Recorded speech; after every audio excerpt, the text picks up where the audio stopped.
just noticed that. What's up? I just noticed that our art isn't showing. Oh.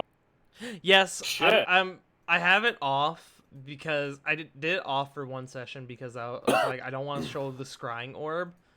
But honestly, I think I'm just going to fucking just put it back up and just deal with the scrying orb being there. I could also no, that won't Just work. move it next to you. Yeah, well, you could just move it. I put it next to you on my screen.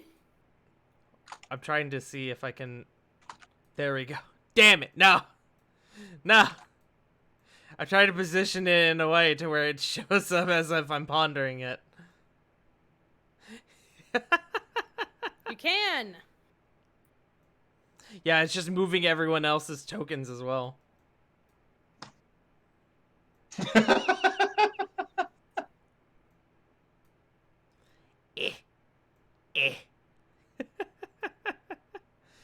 Ponder the orb. Oh, God. This is stupid. I'm gonna leave it like this for one session and then never do this again. Okay, I glanced over for a quick second. I thought your character was fucking charging a Kamehameha. Rasengan! Rasengan! Dude, I love Boruto's dad. Man, they ought to make a fucking anime about that. They should. Yeah, like a prequel. Yeah, that'd be crazy. I'd rather they make an anime about us instead. Hey, yo! Bro, UFO animated table, War get of the on it. Shattered Sun. Hey, Amazon Prime, I'm Genshin willing doesn't to deserve sell their out. movie. I said it. Amazon, I will willingly sell myself out. Exactly, same. I am Like, only about the intellectual Genshin properties, what's anime that? because it's by UFO table. Yeah, they don't deserve it. They don't deserve They're too it. afraid to make one buff characters, but also like brown people, like brown characters. Like Same. they're besides the gacha and like the inherent not quite sin that is involved with gacha, but the kind of like you know you're being used by those games, but Man, YouTube is they gonna have don't a they field don't they day don't have with very us. like diverse body types, and even then like there are more attractive ones that they just haven't used yet because they have like 3 models. I think someone said like skinny girl, slightly taller, and then dude. But like it's like a lean like twink dude.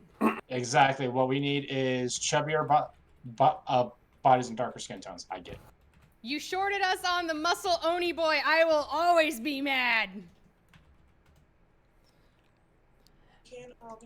Anyways, on that Yes, note, Yeah. Yes, baby, y'all can't be you. guys, gals, and non-binary pals, welcome to another episode of Exilia Regalia. I am your humble dumble master, the one and only pudding pastry, the farting tart, joined by my lovely crew of I'm trying to think of something. I'm trying to think of alliteration revolving around politics. Political party. Yeah, let's do it. Political party is Problematic party. problematic. Party is also pretty good. Party! No. As I want a party.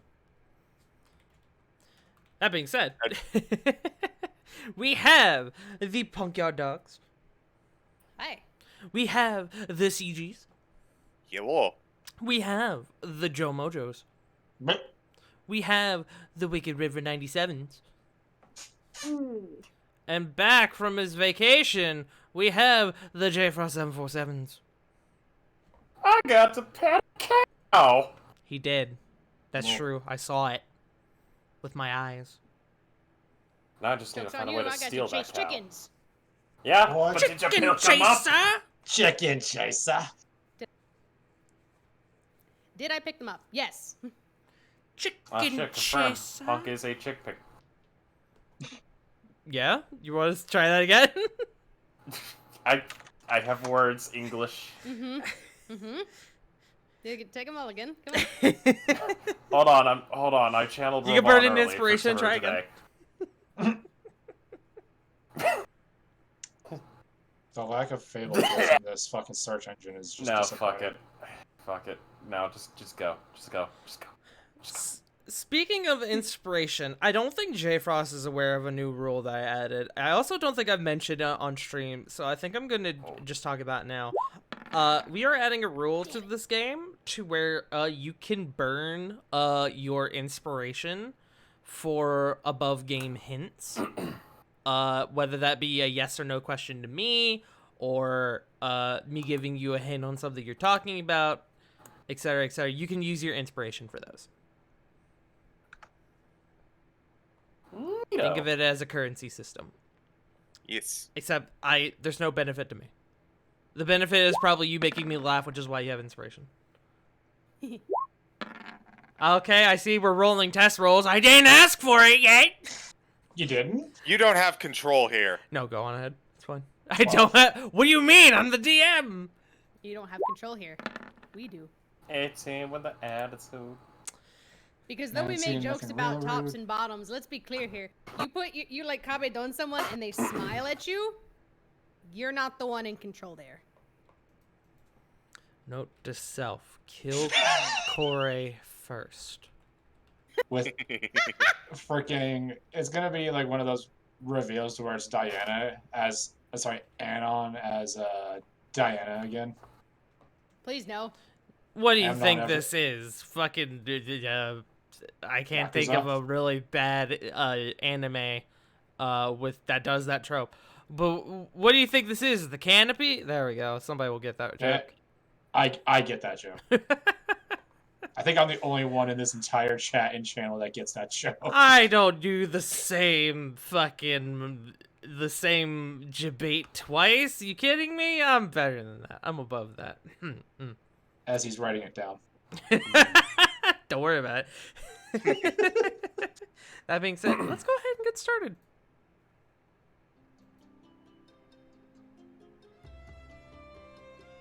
Last time, as you all continued your investigation into the mystery of the great dragon Orcathion and his missing tribute, you all came back together to discuss your findings from your early investigations.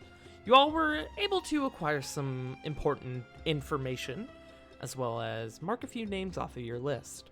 Diana was able to secure a scroll of true seeding for you all, as well as about half of the incense needed for the legend lore spell, stating that she would be able to acquire the rest when Gumtree acquires more in a few days. We love redundancy. You also, God, I clearly didn't proofread this. You also learned that Sarah was able to acquire little from Eno's residence, but did manage to get a hold of a scroll of scrying that she found within one of his vaults. I just realized I'm hearing the music twice. Hold on. There we go. Uh-oh. Better. It's because I have the window open twice. You all scryed upon Theoden and Sadon Cloud. I'm having a time. No. You want another take on this? Sit on Cloud Bang, yes. It's okay, buddy. Cloud thing. J Frost fucked me up apparently. This is what you get for trying to pull a Ravon accent last session. True. You all scryed upon Theoden and Sadon Cloudfang to gather more information, and learned that Theoden would be back in town the next morning. The next series of investigations involved Flit speaking with Baresh, who was on edge after finding a note that seemed to pin the crime on him, as well as alluded to a meeting with a presumed thief later in the night. Someone called the Shadow. Ravon and Lily made efforts to gain information on Sadon, discovering a secret vault within his office, as well as a journal. You all had Sarah go and investigate the city's treasury to attempt to see if the crime could be recreated by someone outside of the Lunar Choir's rankings. And finally, Corey, Corvin, and Diana went to meet Kila, discovering that he had been withdrawing money from the city's treasury to make monthly trips out into the desert to spend a night at the graves of his mother and brother, a form of atonement originally performed by his father. You also, I keep wanting to say you all also, even though that's not what I wrote down, you also learned of a letter that he had acquired, one that told him that Baresh was going to be meeting with the thief at midnight behind the Keg Smasher Tavern. We pick back up where we left off. You all have some time before midnight, but not everyone has all the pertinent information, but I presume you all had planned to meet up following your investigations to discuss your findings again. You have some time to prep or discuss with NPCs before you meet back up. So, what I want to know now is, does anyone want to do anything right now before you guys meet back up?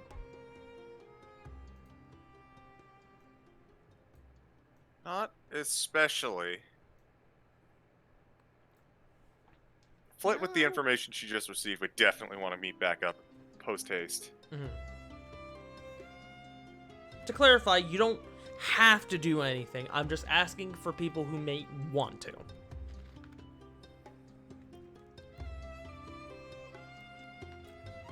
Going once. Going twice. Going 2.5 times. Going 2 3/4 times. Okay. That being said, with all current information that you all acquired, you all begin to gather back at the Nithis Manor. You all have... You've been gone for a few hours, not quite as long as the first investigation you had. But it is now a bit into the night. You have about, give or take, 4 hours until midnight. It's about 8 o'clock-ish, give or take. My question is, Flit, are you bringing Baresh with you? No, I am No. bringing Baresh to Teneri's place, actually. Okay. Oh, that's right. I forgot you two agreed upon that. I did forget that. Thank you for reminding me. Yes, you are dropping him off at Taneri's place, who is there. You sort of explain... do you explain the situation, or do you create do you hide the truth? I won't say do you lie, because Flit doesn't necessarily lie.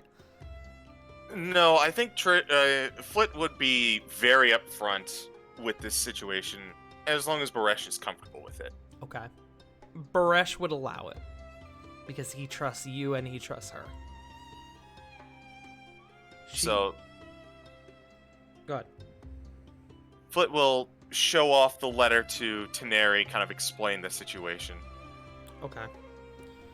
It doesn't take much persuasion. She pretty easily agrees to hold Baresh up in her home until whenever you need to summon them.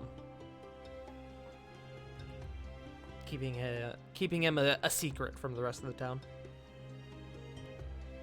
My next question. Corey, Corvin, and Diana, did the group of y'all bring Keela with you to your meeting? Because you do have some pertinent information that you gained from him at the end of last session in the letter. We probably try, yeah. Yeah. Okay. Be like, hey, we need to brief everybody else what's going on, especially because, we're probably going to be staking out this meeting. Okay. And it'll be in your best interest to come with us and explain yourself. How? Oh, no. Baresh is the one that needs to come in alone. Never mind. Ignore me. Okay. All right. So it doesn't like with Flit and Taneri, it doesn't take much persuading for you guys to convince him to come along with you, and he does Nice. so. No check required. Fuck yeah. You all meet back up. Everyone except Sarah. You guys sort of come back together, and the first thing the rest of you notice is that they have Corey. I almost said Corey, Corvin, and Diana. Corey. No, Koi. Go Corey. That's a Corey in the House reference for everyone back at home. Oh yeah. Never seen it. Oh my god. Anyways, that's the big thing that the rest of you notice is that Corey, Corvin, and Diana have brought back Keela with them. And even Nithis is like, oh, hi, speaker. To what do I owe this pleasure? Keela looks at her and says, well, it seems that there have been a lot of misunderstandings. I see. Well, you are welcome to join us in our conversation. Keela bows a bit. Thank you. I'll try my best to remain quiet unless spoken to. He joins the rest of you. Does anyone else have any major reactions to this? Flit, I can imagine you're kind of like, oh shit, oh shit, oh shit. Yep, basically.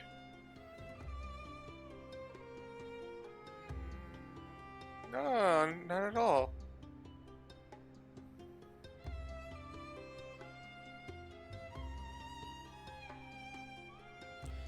You guys kind of coming back together, you do notice that Sarah has not joined you all yet. So you begin to wait a little bit. You wait about 20 minutes. She doesn't show up. What do you guys do?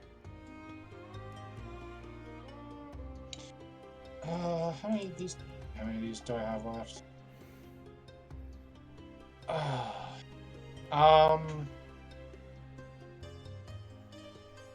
Well, that's what to say, but I could always send her a message. No. That might be for the best, Yeah. considering what we asked last time. You send Sarah a message? Yeah, pretty much. It's saying, "Hey, Sarah, we're back at Nephthys' house. Where are you at? How'd the sleuthing go?" Well, you get a message back. Well, I got good news. I got bad news. The good news is that I'm also there. The bad news is, and then it's cut off by at the door. Oh, gods. So when she says she's also there, like she's at Nephthys' house, Mm-hmm. and like, did we just hear the door knock? Yes. You all hear this. It is a loud, strong, downright pounding of the door. Nephthys kind of stands up like, all right, let's not take my door off its fucking hinges, please. And she begins to move for the door. 5 gold says Sarah got arrested. Do you say that in character? Yes. Diana goes, I'll take you on that. Tempting.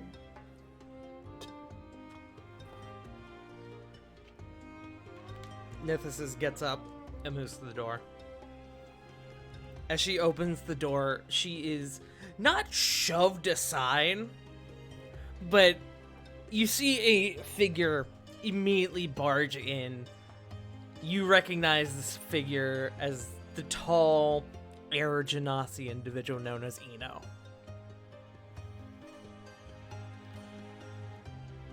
Of course. You good, Eno? I should be asking you the same thing. Bring her in. He turns back to the door, and you see about 4 Dune Striders, as well as your friend Sarah in shackles. Corey's gonna look to Diana.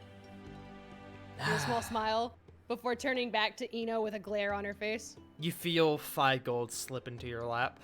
Nice.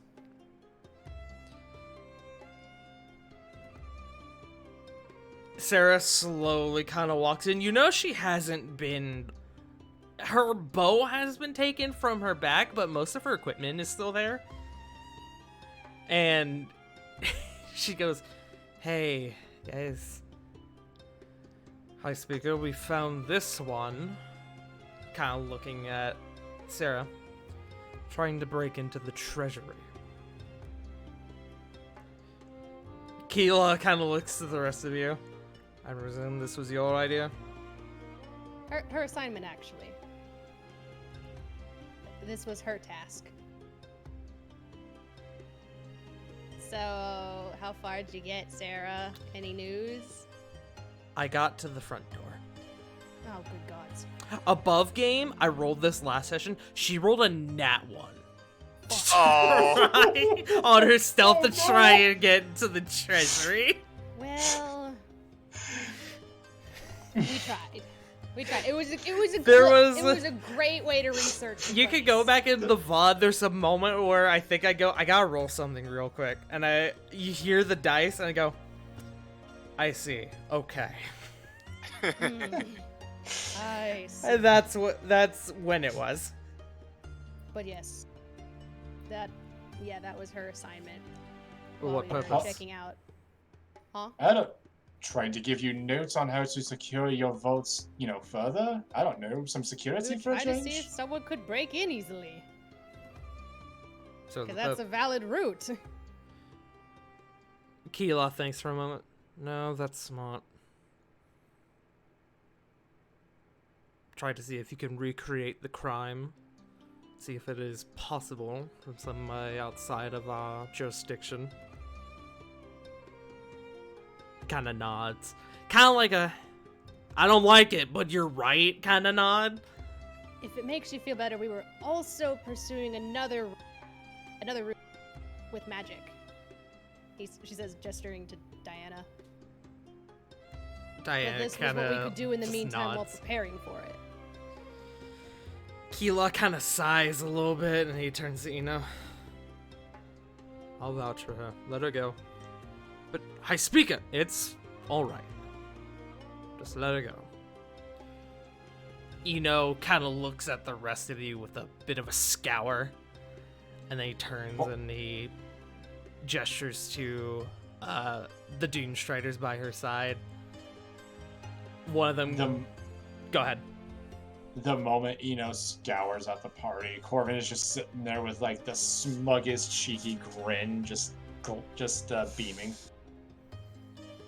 Cora's gonna actually step to him. To Eno or to Corvin? As soon as the cuffs are off Sarah, she's gonna step to Eno. Okay. The Dune Strider. There are 4 Dune Striders. They're doing like 2 in front, 2 in back with Sarah. The right one on the front goes and unshackles her. You hear the manacles hit the floor. The one on the left kind of hesitantly hands the bow back. Obviously, like, I don't like this, but I mean, the high speaker said so. Sarah takes it back. What do you do, Corey? Now that our friend is free, how about an apology? Eno looks at you. I will not apologize for upholding the peace. And he just kind of shoves no. past you and leaves. Hold on. Are you gonna stop I can him? test that? Yeah. Make an athletics check.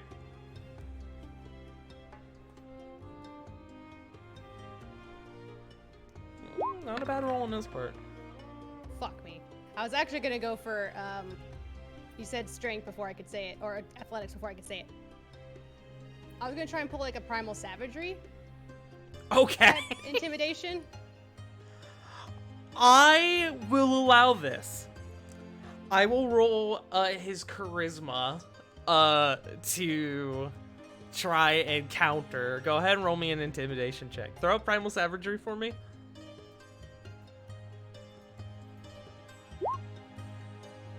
Let's see. It's not to help. Well, I mean, it's more just for flavor. Yeah. That's why I was kind of doing it to like conjure, the mental image. Yeah, I'll let you roll intimidation. I would normally give you an advantage, but in this circumstance, He's kind of miffed. he's mad, so this is gonna cancel out what would be disadvantage. Yeah. It's not a great roll. Wow, a knight for 7s. Well, I got good news and I got bad news. What Give you me want to bad hear news. first? The bad news? He also got 7. Mm-hmm. The good news is the that he good did news? roll lower on the die than you.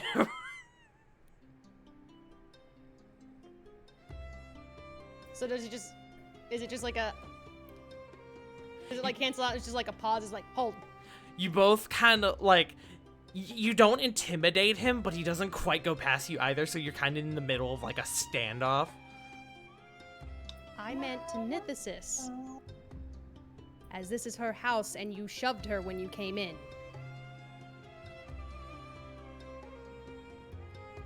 Make a persuasion check. I'll say flat. 17. All right. He'll look to Nithis, and he'll kind of regain his composure a little bit. My apologies, Speaker, for infiltrating your home during this dire situation. And Nithis very nonchalantly goes, "Oh, it's no problem, dear. Hopefully it won't happen again." And she's got this shit-eating smile on her face. So above game, did I get like a point in Nithis' books? Oh, absolutely. Hell yeah! All right, You Rockman, earned- go ahead. You earned 1 point in your social stat. Fuck yes. He moves past you, and he looks to the 4 Dune Striders. We're done here. And they kind of like, in this moment of like, alright, they begin to follow. You guys are left alone. You hear the door shut as one of the Dune Striders on, like the last Dune Strider on their way out kind of turns around, and you hear him quietly go, "Apologies for the disruption." And he closes the door. Someone give that man a raise. Keela kind of pinches his the The bridge last of his one, nose. not Eno. Yeah. He kind of pinches the bridge of his nose. I want to be mad because it is trying to break into the treasury. However, I can't ignore the fact that that is a very good idea. Try and recreate the crime. So I won't fault you for that. Aw, thank you. She says, looking between him and Nithis. Nithis kind of looks to Sarah. So, dear, what did you find out? Sarah kind of looks a little defeated. Honestly, not that much. I didn't get very far before they caught me. What I did learn is that they do have very good... They have eyes everywhere around that building. There's patrols, there's a lot of indoor security. It'd be really difficult to break in from the outside.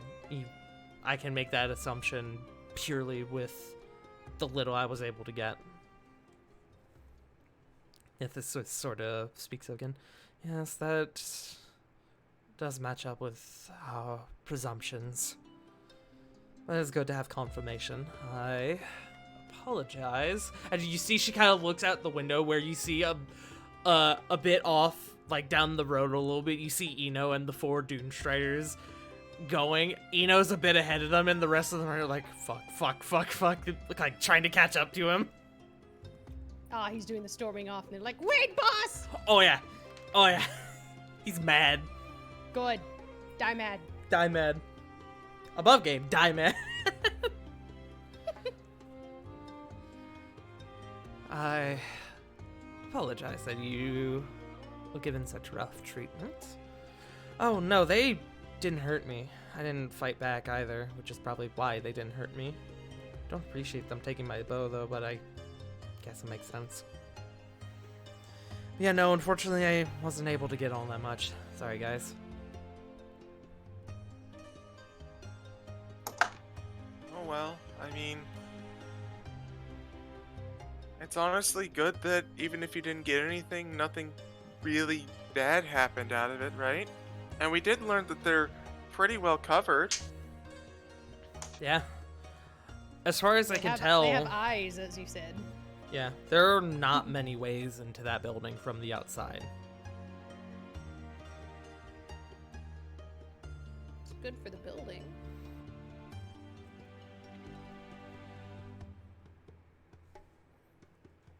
That being said, that does sort of limit us for what we were thinking before. Is that while I didn't learn much, it seemed more likely that it was somebody from inside the assembly. Kila, you can see at this point, is sort of stroking his chin a bit. He doesn't say anything, but you can see that he's thinking.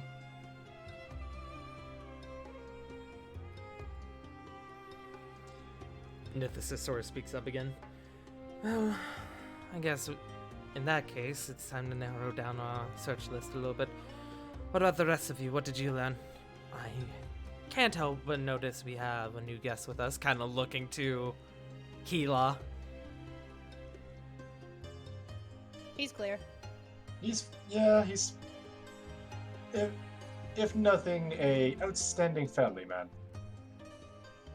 He kind of gives you both a nod.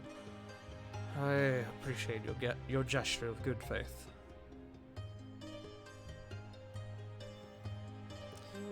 The three of them, kind of turning to the rest of you, the three of them came and asked me a few questions, took the proper precautions, and where I could not lie about it, and I gave them the entire truth.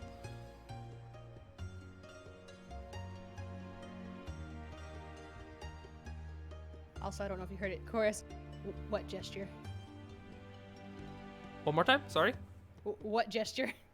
What do you mean, what gesture? He says your gesture of Oh, good, gesture of good kindness. faith. Yeah, I was like, what did we do? You vouched for him just now that he's good. Oh. He's Gucci. Yes. I didn't think Figurative of a gesture. more just as a report. Okay, I'm caught up now. A figurative gesture. A figurative gesture, yes.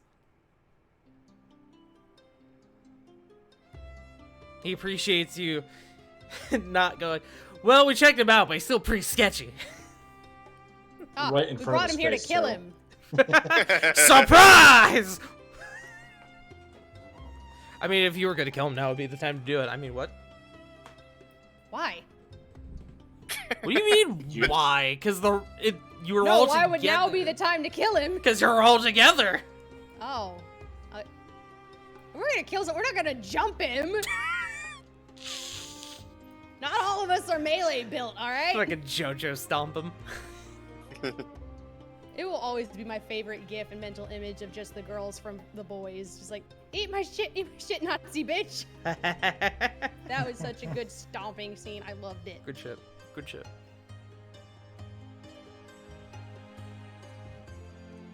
Right, well, if the three of you can vouch for him, then I trust you as well. What about... I guess that leaves Flit, Ravan, and Lily, then. Ravan, last game, you and Lily sort of split up when you found out that Sadon was not at home. You went through the methods of trying to distract him to keep him from going home while Lily snuck in. It didn't go terribly well on your part, but you were able to hold him back a little bit. And then Lily was able to tell you that there was a safe in his office as well as a journal. Got it.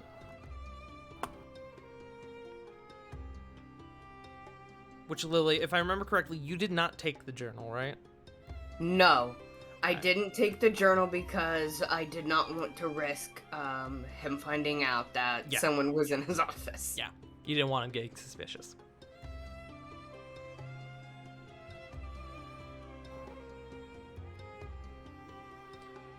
She kind of looks at the two of you. So what exactly did you learn?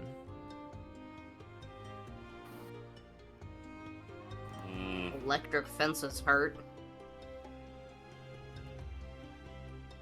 I'm better distracting if I were to fight someone. Well, I'm sure Speaker Cloudfang appreciates you not fighting him. You hear Diana go, not that he doesn't deserve it. And Cloudfang was Eno's last name, yeah? No, Cloudfang is Sadon's last name. Sadon, that's right. Eno does not really have a last name. He just kind of goes by the one name. If he does have a last name, you're not aware of it. Ye.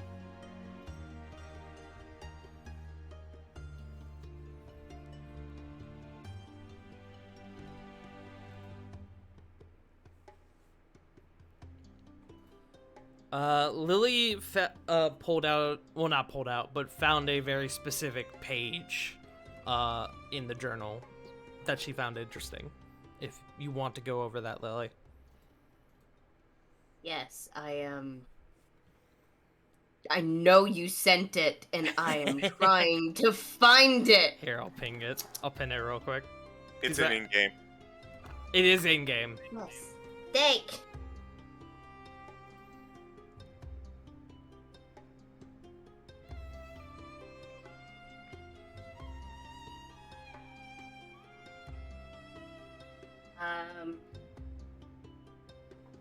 The most one, right? The most recent post, yes. Okay. Thank you, CG. Good clarification. Thanks, CG. Would you like me to roll to see how well I memorized it? Because I pretty much, Lily just kind of committed it to memory. Yeah, I'm gonna say make me a history check. I'll give you advantage because it was pretty recent. And it was of high importance.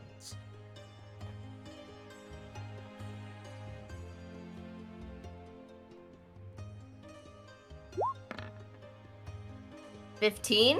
15. You're able to remember most of it. You remember him mentioning his distaste for Eno's strong-willed nature and Nithysis's overconfidence. You also recall the name Lasana. You're able to remember most, if not all of it. Wasn't a ton written down. Honestly, from what I remember, I know that Sadon is unhappy with Eno's, as she uses air quotes, barbaric nature, and Corey, you see Keela kind of just, yeah, that adds up. And is also unhappy with Nithysis's overconfidence. She says, kind of looking around. You see, she kind of looks up like, all right. Look. And something about dreading any events and unsure the choir's able to amicably take action. And he said, I thank my Summer Lotus Lasana for keeping me sane. And that was honestly all I got. Corey, Yes. make me a history check.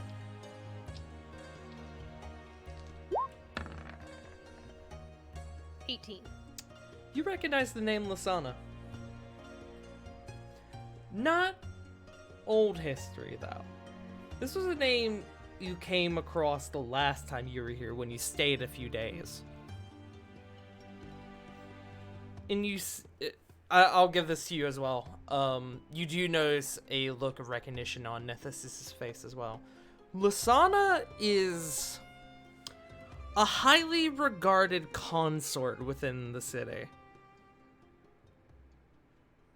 And when I say highly consort regarded, I or mean escort? like she's one of the really expensive ones. Escort. Escort, yes, thank you. Consort is royalty. Correct. I mean, Smilers. Well, I'm not Escort saying them. anything. Well, yeah, consort's usually like the queen consort. It means the spouse of royalty. Fine, prostitute, alright? Jesus. You mean an oidon? Please! Yo, I get you. I'm just saying I've been called consort 1 or 2 times. They were not royalty. J Frost, to answer your question above game, you're pretty sure he's not. You've had nothing to suggest as of recent that he is.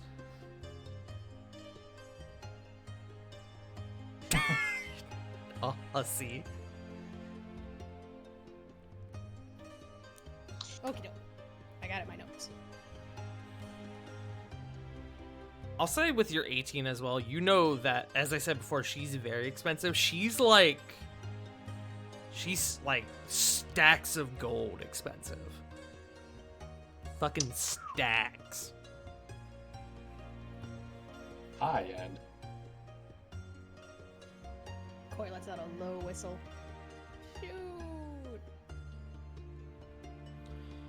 Well, I don't think he's been making withdrawals from the treasury for Lasana. However, that is not something I don't think we'll be able to ignore for the near future. No, we'd have That to he talk to sees this. them? That he sees her? We'd have to talk to this Lasana and see what the deal is between them outside of, well, carnal relations. You heard Keela speak up. This is not the first time I'm hearing this name in reference to members of the choir. I'm going to presume that Sadon is not the first that she has seen amongst our rankings. Oh, do tell. Well, Koi just looks confusedly. Were they married or something? Is that... I'm sorry, I'm not picking up what you're putting down there, Kayla. Well, I've heard that name mentioned by Ulrich as well. You know what? It's all coming back. It's all coming to me now. Corvin, you have a fucking brain blast. Yep. It fucking hits you like a truck. Yep. Simpin? Rovan, for what exactly? It all makes sense. Can I roll for a Rovan brain blast? Brain blast for what? Also wear your mic, bruv. Sorry, I didn't want to interrupt. Oh no, you're good, bro. It's a discussion. Tuck it. Yeah. Okay. Yeah. Oh, apologies. Dummy. Apologies. It's round Hey. I might be stupid, but I'm also dumb. True. Yo, Sam. We know. Same. Where?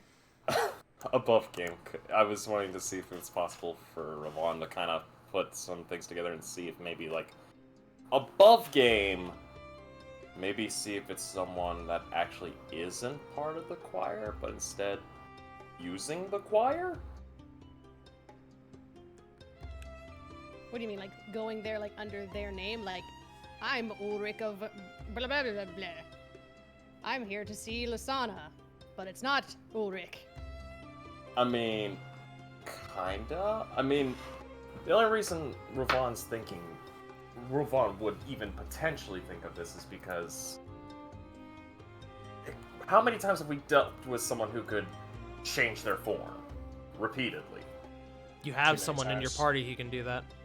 Exactly. On top of that, it's also with the fact that, like, okay, so we have a high-class escort, and they've been seeing not just one, but other members of the choir.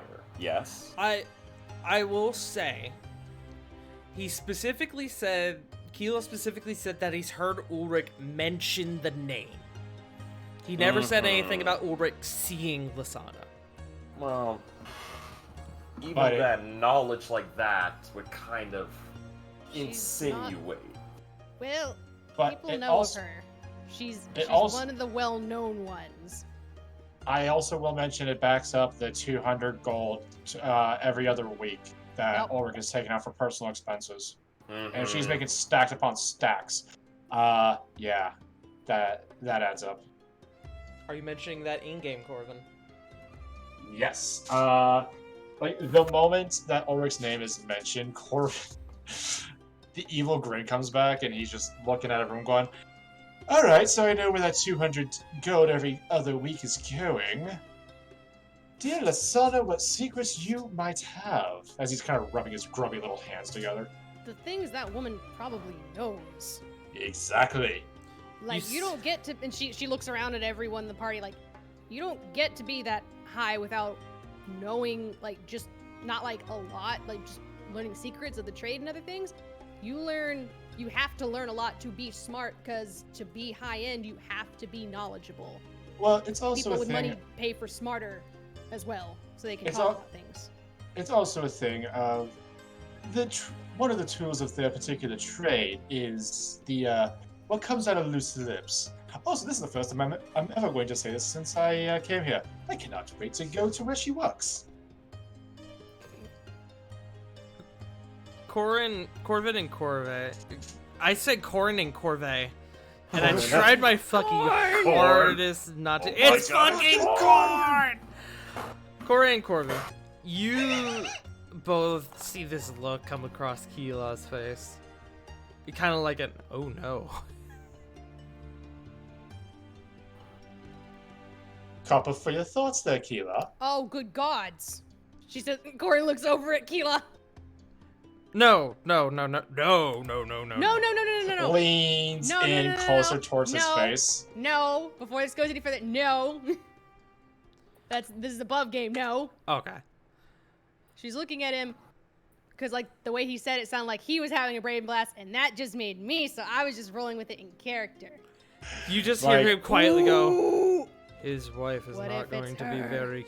his wife is not going to be very happy. Corbin starts like Yeesh. vibrating. Oh, he has a wife! Oh, this is going to be Yeesh. fantastic! Not all men, but definitely this goddamn one. You see him quietly go, you know, I thought they were having issues, but this goes further beyond what I originally thought. Also, Ravon, I never properly answered your question.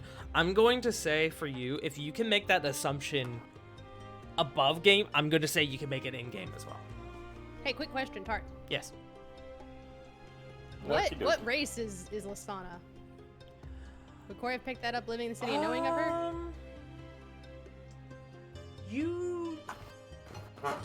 I'm trying to think. Because that is a decent role. But you never properly met her? I'm gonna leave it up to another roll. Make me another history check. Flat. On Fire Genasi. Come on, Fire Genasi. 14? She's actually Yon T. Neat. She's the snake woman. And whose journal was she in again? It was Sadon, or Yes. yeah, thank you. Yes, it was in her name was in Sadon's journal. As I bump my fucking desk. Sorry, YouTube, because I know you're gonna hear that. And I guess chat. And I've got it in my notes now. Thank you. Cool.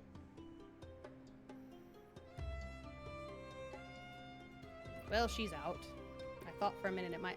I looked to you, Keela, because I thought for a minute it might have been her, you know, having a lot of knowledge, and especially of high-ranking people, because you have to be high-ranking in order to have enough to afford her services.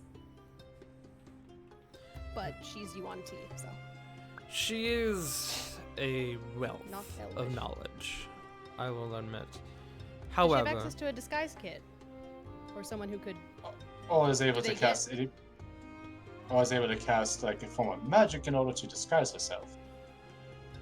I mean, You know, she there- could probably pull off the I can be whatever you want me to be or something. I hate that. It's possible though. It is certainly possible. That being said, there are quite a number of individuals who possess magical abilities and perhaps can even do that within the city. And in terms of a disguise kit, as you called it, I'm sure somebody could come across that as well. That being said, if this is in regards to the treasury, there are safeguards against that. No magic is allowed inside the treasury walls.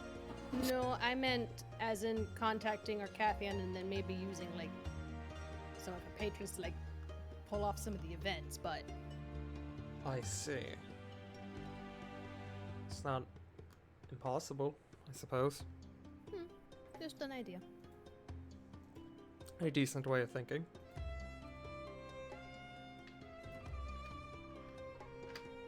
Thank you, she says, looking at Diana with a grin.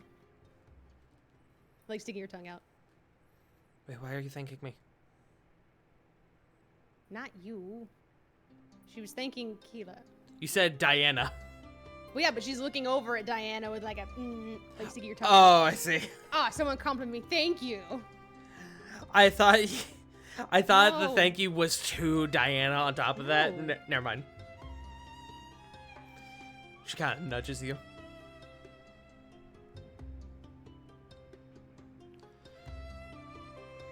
And I suppose that just leaves you, Flit. Nithis says, looking to you. That's hard to say. Nithis says. Yeah, Nithis says. Nithis says. Nemesis. So, as Flick kind of like looks at the rest, I admit I don't think I got a lot of like information about how Baresh may have approached the situation that we were all called here for, because I think they're involved in another situation. And she's going to, if she still has it, which I believe she does, pull out the letter. As you're, I will say, as you mentioned Baresh, Corey and Corvin, you see, Corey, Corvin, Diana, and Keela, you all kind of exchange a look amongst each other regarding the other letter you received, which you actually have not told the group about yet. So, when I got there, Baresh was in a panic and apparently found this letter on their desk. Can I see that? Says Keela, kind of like already making his way towards you. Uh-huh. Here you go. We had a heck of a time figuring it out. Can Corey look over Keela's shoulder? Yeah, absolutely. He will read this out loud to the group. Corey, you're already looking at his shoulder. Above game, you already know what the note says. But he does read it out loud for you all. And he, as soon as I can fucking find it, I will read it for you guys once again. I'm mad. I'm gonna have to find it in the Discord. There it is. Okay. Baresh, job has been done. Money was out at the mountain altar just like you said. But you never told me a dragon was involved. He'll recognize my scent. And Corey, you can see he's getting slightly angrier and angrier as he's reading this. Might keep the tribute as hazard pay. Meet me tonight behind Keg Smasher Tavern so we can finish our business. Midnight. Come alone. Signed, The Shadow. And he kind of looks back to you, Flit. His arms kind of go down, or his hands kind of droop down to his side. You said he found this? Said he found it in his study. I admit I didn't do any, like, magic or anything to make sure that he told the truth or anything, but I usually got a pretty good eye for when the emotions of people, and he was very frightened. Oh, I see. Well, I guess that should bring us to this. And you see as he also pulls out a letter from inside his jacket pocket. Did you get the same letter?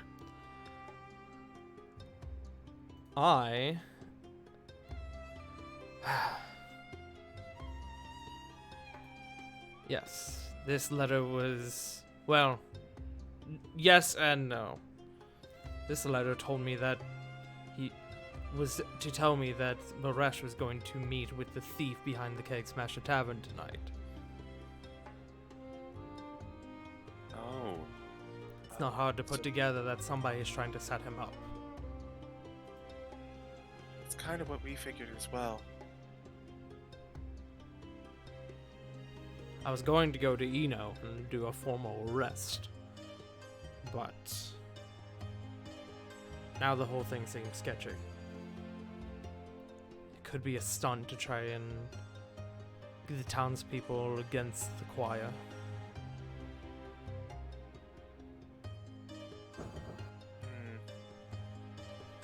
Well, if that's the case, can I at least share what precautions we've made?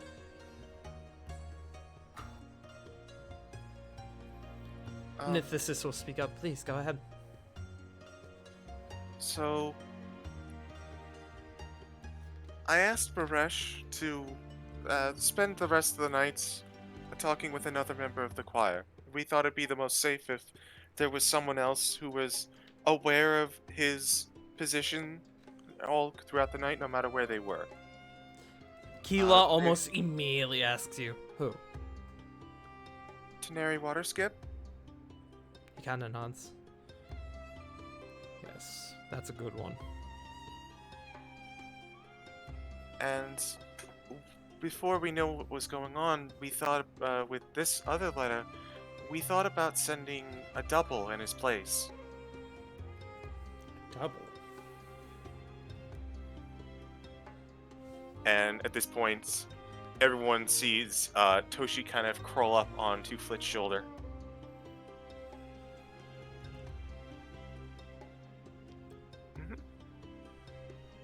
Toshi will kind of crawl up and just kind of look around.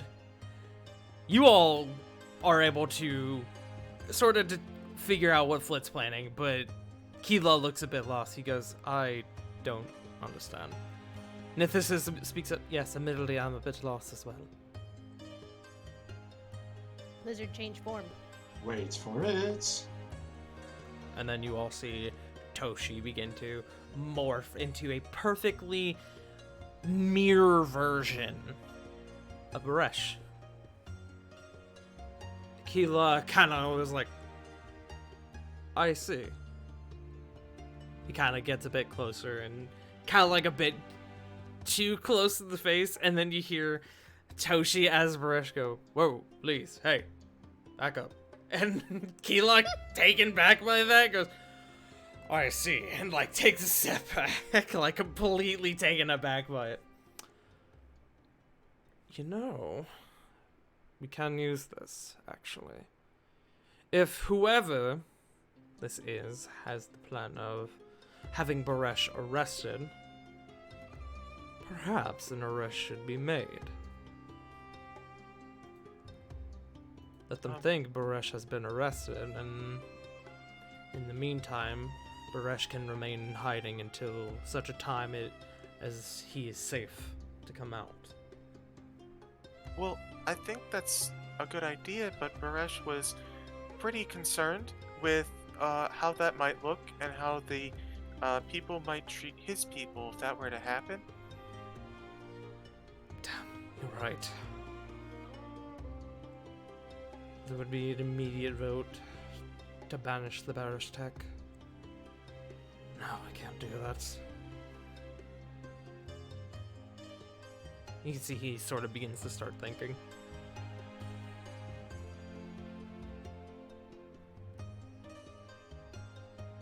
Maybe not an arrest, but it still might be a good opportunity for for whoever is doing this to be caught off guard. There's still merit, I think, to sending the duplicate, but as long as we have some way of perhaps knowing that Baresh was okay, or making sure that they weren't, it's very obviously, in hindsight, was a trap of some sort.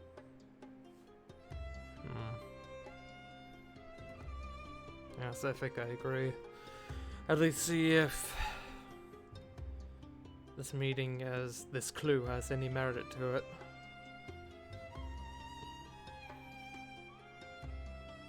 I had to put away Discord because I'm getting fucking hypnotized by this fucking dumb corn gift that J Frost is posting. Like, I keep staring at their fucking face, and I'm just like, look away! It is off-putting. For anyone curious for the chat, this is what this motherfucker has posted in our Discord.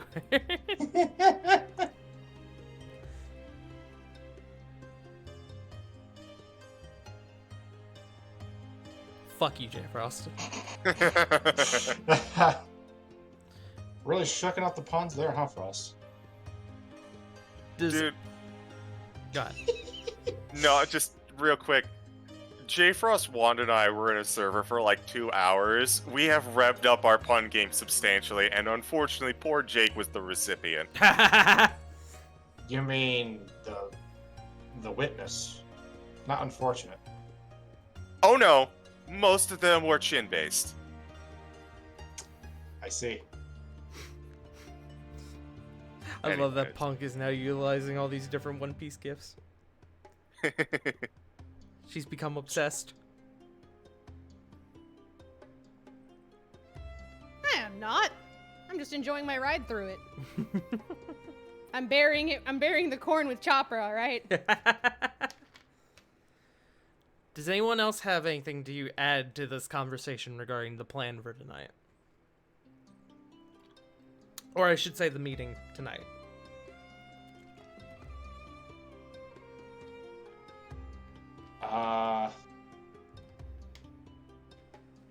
I do apologize.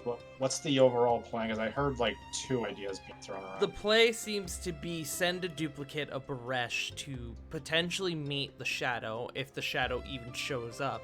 You guys haven't really determined what to do after that, though. You've got step A, but not B through Z. Okay, so send a duplicate. We don't need a plan B. We need a plan J. Jojo Stomp. Not a plan, a step. You're coming up with the Yeah, plan we're at the moment. stepping all over whoever this is. Flit, I have a question about Toshi's transformation. Does he know everything that Paresh knows while in his form? You hear Toshi answer, "No, I do not. I actually know Then- very little about this man." Then that might not be a good idea because Paresh would be playing. No offense to you, Toshi. I appreciate you. That It was- being said, if you would let me finish, says Toshi.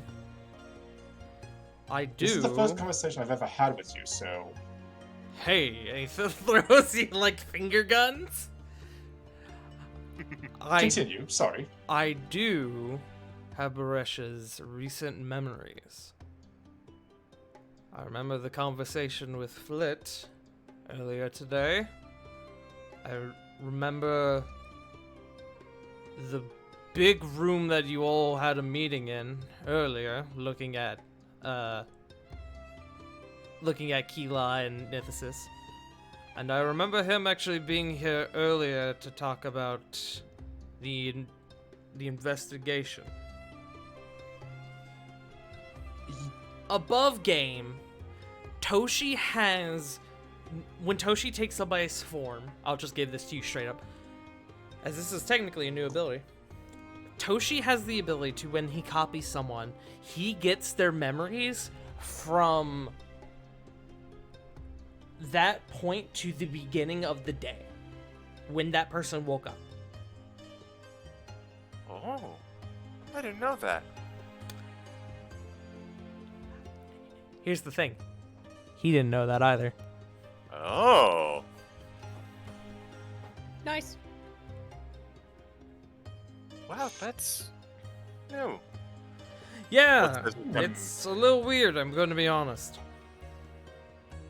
That's a very interesting ability, and we should definitely explore that once this wraps up, but I don't think that's going to be much helpful because the Shadow might think that Baresh is playing stupid when you that are misinformed about the information. That being said, I think most of these memories have to be given quote-unquote willingly. He says with air quotes. I can feel a tether to Baresh. something that links my mind to his. He's able to grant me whatever these memories are. That being said, in turn, I'm able to. Well, he's able to look at mine. It's a two-way door. Or street, rather. I can see his memories, he can see mine. Whether or not he knows to look for something or chooses to do so, I don't know. But it is an option that he has.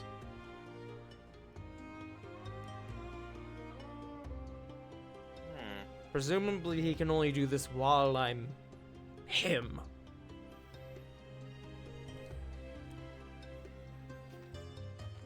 So it's not exactly foolproof, but it's better than no information at all. Right. So, if we are thinking about using this to look at other people, know that they'll likely, if they catch on, because above game. Because really, I don't know if he even knows what's currently happening. If he knows that he can look at my memories right now. But I'd rather not risk that for somebody else if they realize that they can search our previous conversations.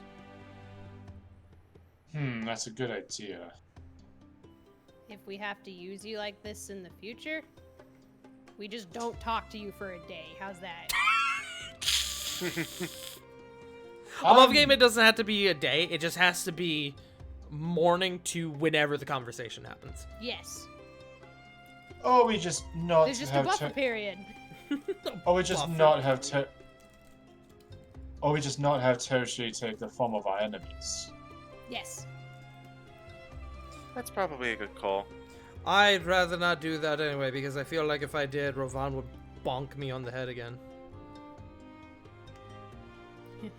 Flit leers over at Ravon. Okay.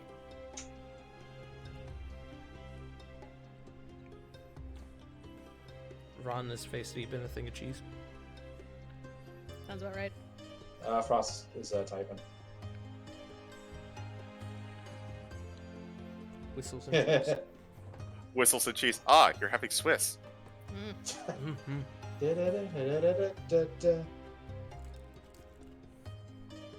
Cheese of truth. Anyway. So, my thinking is, so it's based on the letter that you got. Looking over to Keela. It's clear that they're trying to set up Baresh. So, whoever is, trying to do it probably is not going to show up and is expecting you guys to bust in and go, aha, you are the person who is betraying us thanks to this mysterious letter that we believe. And they're probably looking and making sure from a distance. That's my So- thinking as well. It might not be a bad idea to send a duplicate and then just kind of sweep the area somehow. Well, yeah. How else were we gonna be there to stomp whoever this is? Well, I mean, What she's saying is, rather than the person we're looking for being at the meeting themselves, they may be looking on from a distance to see if their plan to get Baresh arrested even worked. but that's it.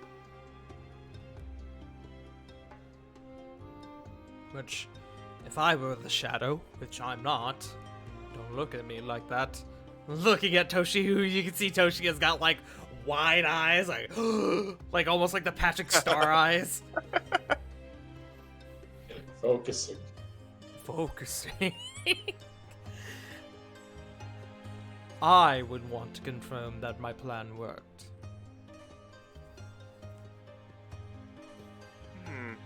Easy. We'll be your eyes in the sky. She says, looking over at Flit. That might not be a bad idea.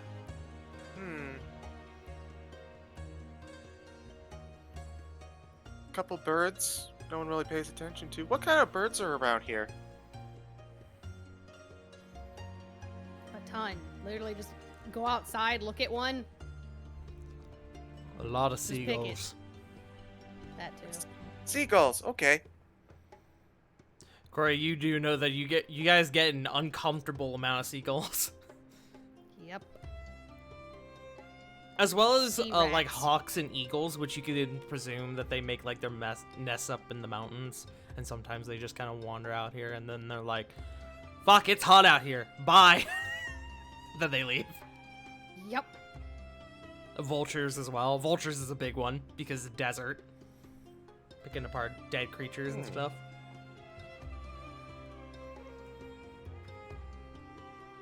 Seagulls would probably be the most inconspicuous, and frankly, with what seagulls kind of do and what they and how they live, most people just kind of try to avoid eye contact as much as possible. Yeah, they're assholes with wings. There is another factor we need to consider in all this. Uh-huh. Why this letter was sent to me and not to Eno. And the possibility that Eno may have a different letter also giving him this information.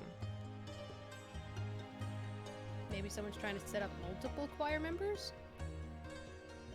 Or maybe they just think you're the one who needs convincing. Perhaps. I was one of Baresh's biggest defendants when we were trying to bring the Barish tech into the town.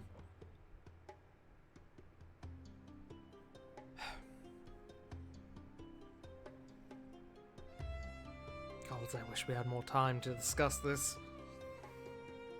Only got Oh. a few hours. I was about to say, how close is it to midnight?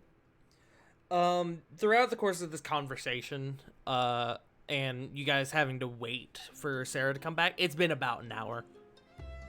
Okay. So you guys have about 3 hours left. Cool.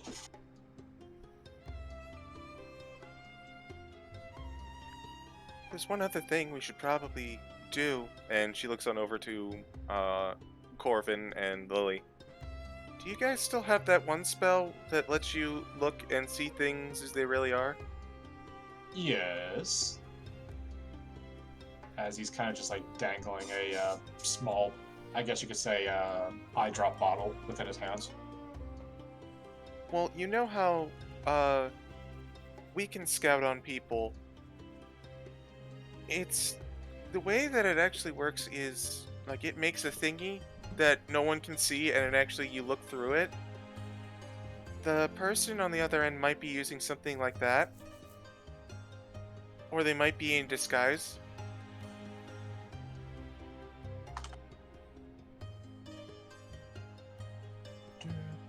Sorry, I need to double check what ruling. Ah!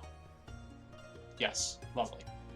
Well, sounds like a good idea. So you're gonna turn into a bird. I hit you with the seeing everything button and staying about, I don't know, about 100 feet away. Circling around, something like that. Foot looks on over to. Do you want to be the all-seeing bird, or should I? Above Gabe. What is that doing? What does that spell do again? Here. True Seeing gives the individual true sight. They can notice secret doors hidden by magic and can see into the ethereal plane, all out to a range of 120 feet. True sight, what that means is that in this circumstance, 120 feet, you can see in normal and magical darkness. You can see invisible creatures and objects. You can detect visual illusions and succeed on saving throws against them. You could perceive Sorry. the original forms of shape changers or a creature that is transformed by magic.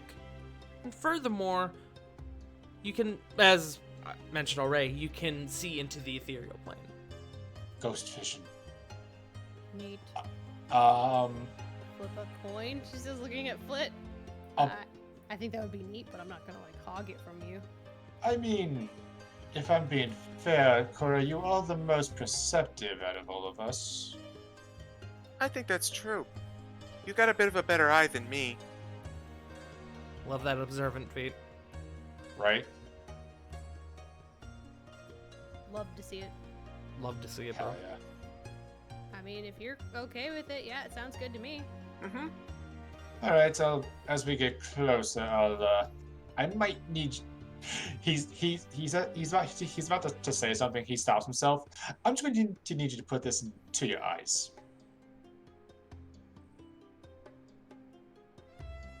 This liquid. Oh, okay. I need to do the usual mumbo jumbo, but yes. Yeah, okay. Diana gets sad that she didn't take True Seeing today. Aw.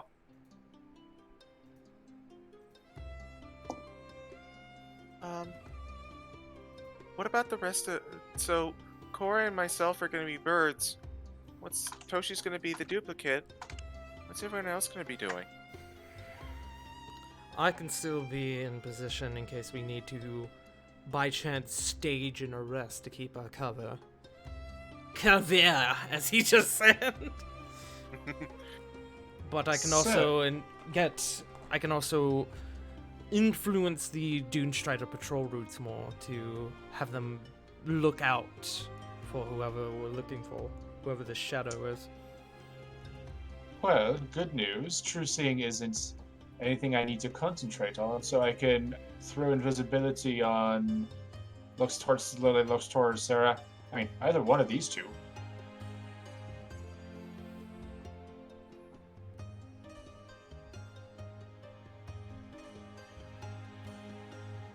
Place myself on top of a roof or something, I don't know. Well, it is a tavern. Maybe you could be inside as a patron? Oh, and he kind of like claps his hands. I could be the bard, as he says with like a very obvious smile. You know, distract him. That could work. You can at least distract the bar. So if they hear anything when we're stomping them, they don't come out. Corey is determined to stomp this person. Yes. Corey woke up and chose violence. Corey wakes up every morning and chooses violence. No, sometimes she wakes up and chooses to hold Diana. Yes. Violently. No. Listen, I'm not going to peer into their personal life. That's their thing. I immediately thought of the fucking shaking the fox violently gif. Shakes you violently. I love that gif. Here you go, chat. I'll show it to you. Listen. Corey's alright. Just as the wise guru Peter Venkman once said, I'm excited for this plan. I'm excited to be a part of it.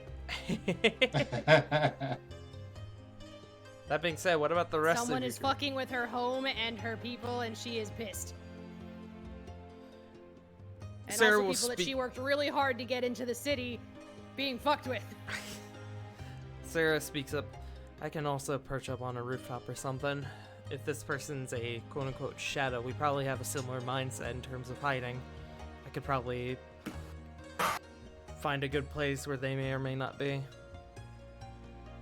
So if you're going to be up there, then that means I can probably make Lily invisible so she can tail the Toshi Baresh. That's probably a good idea. Yes, I do think having somebody guarding Baresh is a smart idea in case that this is in fact a plot to kill him.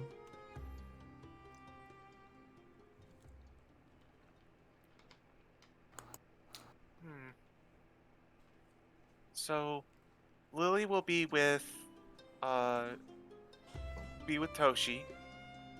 Corey and I are gonna be birds looking around. Corvin, you're gonna be in the bar being a bard. I'm the distraction. Sarah's gonna be on a rooftop. That just leaves Ravon. Ravon, finishing his cheese, goes, "Oh yeah, I forgot about that."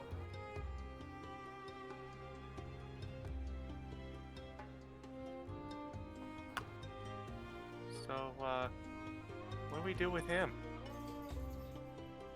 Well, I'm big, so unless it's not going to be easy to hide me, I'm not much for stealth. Can't we just have you leave off your armor? Well, it sounds like we're putting people in teams. Maybe you could be in the bar with Corvin. A bouncer. Okay. You said this is all occurring behind, so... Yeah, I think with this could do.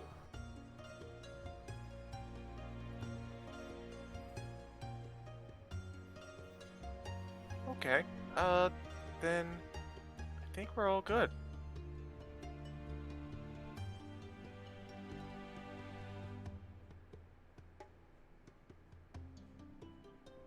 God, we have finished planning how to murder your person. I love that out of context. God, I have found a way to kill. I have found a plan for murder. Oh, Jesus! Alright. So that being said, Hey, are you guys ready to pass on the time before this meeting takes place? This is your last chance to have any other discussions here regarding anything you guys found going into this plan. This is your last chance. After tonight, we probably won't have a lot of time left to, look around. Theridon's gonna be here by the morning, I believe. Yes, God? Correct. You were able to determine that. He's So- quickly approaching then. This is Keela. Because Keela didn't know.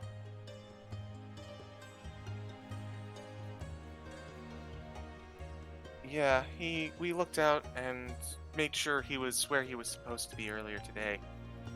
He's on his way in. Should be here by tomorrow morning.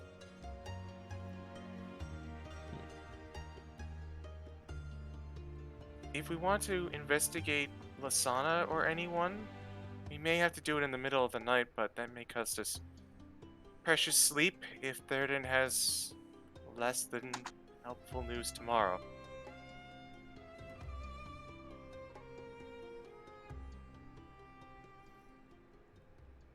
I will give this to you guys above game. If anyone wants to investigate Lasana, there will be a check involved to see if you finish up before midnight.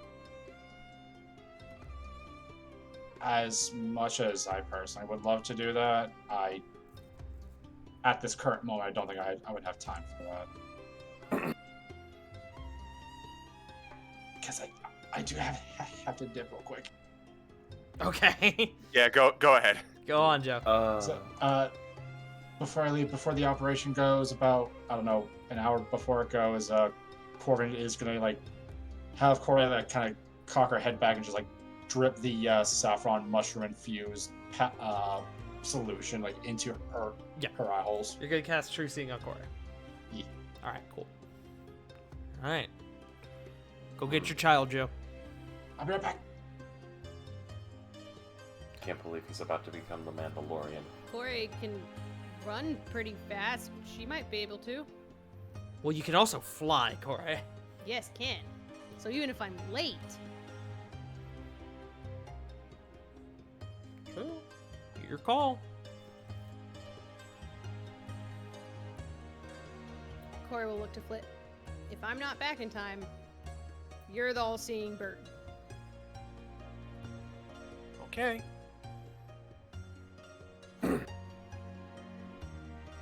So would she just have to take off running now, Tart? Yeah, I would say for the sake of this, once you get the okay from Flit, you're gone. You book it out of there. Later, bitch. You have a question in game to bring up, J Frost. Sure, go ahead. We'll get to the thing Uh, with Corey, but if anybody still wants to, like, talk about shit. If you do not mind, this is all going to be taking place fairly close to the facilities. At least behind it. Above game, that is correct, yeah. Above game, there is an alley directly behind the tavern, because it's in, like, a small cluster of buildings. That is where the meeting is taking place. Alright, so here, forgive me, I just want to do one quick read on something and then... Apologies. All good. There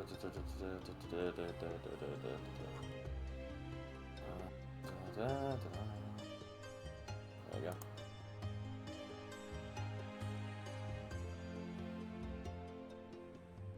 So, if that's the case, Raval would kind of like to make a request that while inside the building that he and Corvin are going to be within, he's at least close enough to, like, the alleyway where he could probably trigger, like, a divine sense, just in case there's something else following them. Pull up Divine Sense for me? Because I think it Okay. allows you to go to search for thin walls, yeah? Yes, I believe so. Divine sense, there we go. Jesus Christ, there's so much shit. Not behind total cover. That is not behind total cover. I would say that would not work then, because you would be inside a building. Alright. For that to work, you would have to be outside. Okay, that's all good. No, that's a good call. It is a good call. Just unfortunately, I can't in good conscience give you the ability to see through, just smell through walls. No, you're fine. So I wish to smell through the wall. Smells like guano. Gross. It is. All right. Anyone else? Going once? Going twice? Alright. We're gonna do the thing with Corey. If anyone wants me to come back for whatever reason to have more discussion, you let me know after. Okie dokie. Corey, Yeah. you get out the door, and it occurs to you, fuck, where am I going? Make me a... I'm gonna call another history check.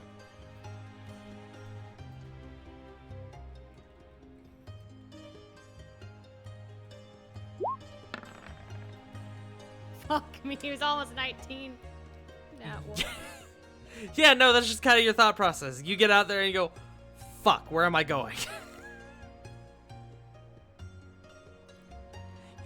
Where is the rich side of town? That would the be pleasure district, as we say. the pleasure district. That you... I don't have like a proper layout of the town in my head to where I'm like, this is the pleasure district. I would say you would know where the general area would be because you live here. You just don't know if like she works inside a business, if she does it like from her home. That you would have to find out. But I will give you the benefit of the doubt and say that you would know the general area you're looking at. The quote-unquote pleasure district. Go ahead and make me an investigation check. I'll give you advantage as well, because you're from here.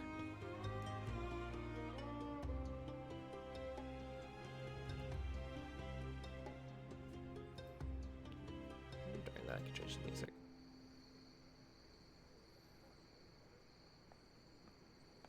Gore. I'm sorry, what? Make me an investigation check. With avantage. 13. 13. It takes you a little bit of time. But you are able to track down the general area where she would be working. You go into you're kind of in like this. It's almost like the red light district in a way, and that it's. How do I describe this? You know that the section you're at is where specifically the prostitutes work. This is the place they bring people for their business. Because above game, prostitution is legal in Haven. Let's go. You unfortunately are not exactly sure which one of these buildings Lasana works in, so you're going to have to do a little bit of asking around. D. That being said, what would you like to do?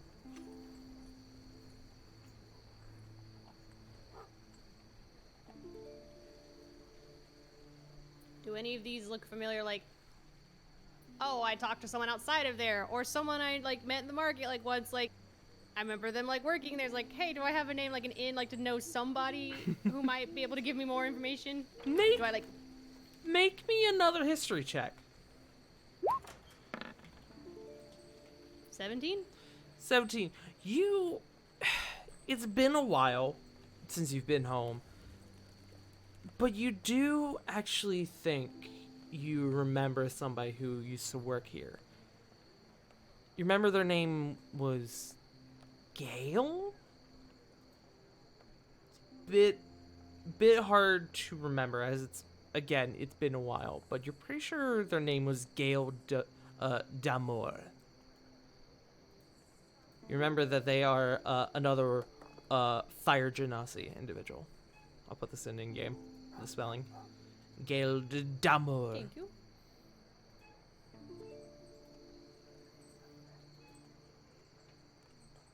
I was close. I put DA''Mour. Close. So if you want to search for Gale, that would be another investigation check. With advantage. Yeah.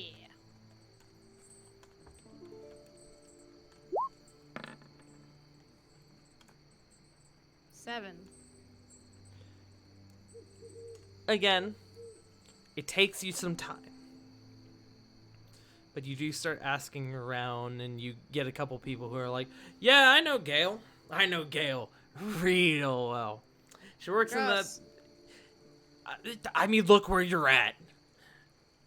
I She don't works. think so, She I'm works in sorry. that building down there, and they kind of point out like I almost called it rustic sort of hut-looking thing.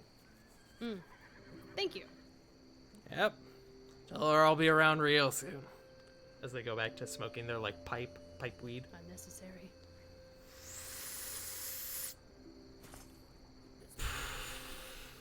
As they smoke their pipe weed.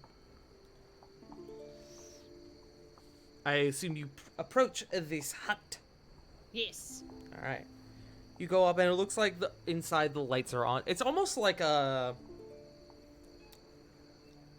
of those like Japanese like wooden not a pagoda, but I think you probably get what An I'm getting Eastern at. style house. Yeah, Yes. Traditional. Yeah.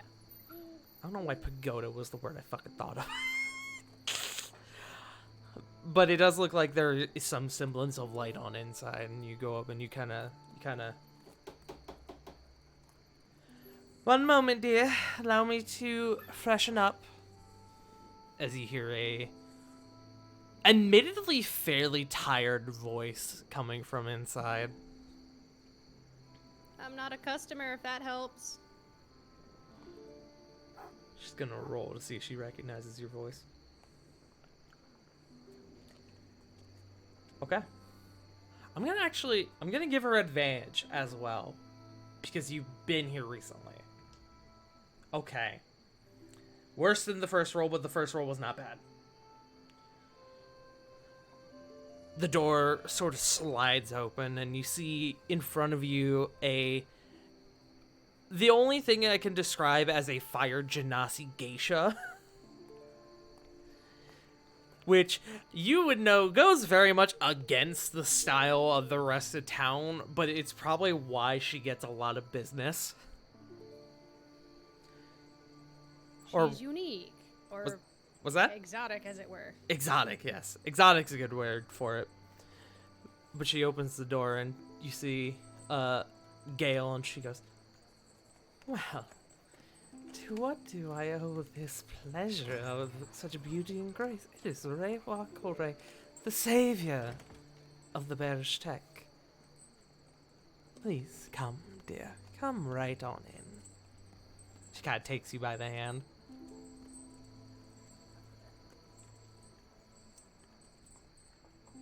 Do you resist? I don't have a lot of time, but sure, yeah. She sort of brings you inside, and she shuts the door behind you. So, I won't lie, I didn't think you would be seeking my services, so I'm going to assume that this is not a pleasure visit. It has is been some business. time. It has. I'm glad to see you're doing well. You sound a bit tired. I am exhausted. Having a kid will do that. Corey, last time you saw her, she did not have a kid. Holy crud, I have been away for far too long. Yeah. You can see there's kind of like a little bit of cringe on her face, kind of like, yeah, it's been a long time. Well, I'm back now. And able to come back freely. Yes, might I add. hello, dear. It is honestly good to see you again. It's good to see a familiar face that isn't trying to, well, Service. yes. Well, solicit you, yes. Yes, yes. So, to what do I owe this pleasure? I am actually looking for Lasana, and I don't know where her establishment is. The summer More business lotus. for questions. Yeah. Yes. And I got may lost and I I knew someone here. Well, I'm glad you're still thinking of me. And what business exactly do you have with the Summer Lotus? The kind that got me into the Vanahir Guard. So I can't say too much, but You see her eyes kind of widen a bit. She goes, "Oh, I see. Well, do you want the good news or the bad news?" oh, good gods. I Bad know. news first. The bad news is that I can't direct you to her. The good news is because you already found her.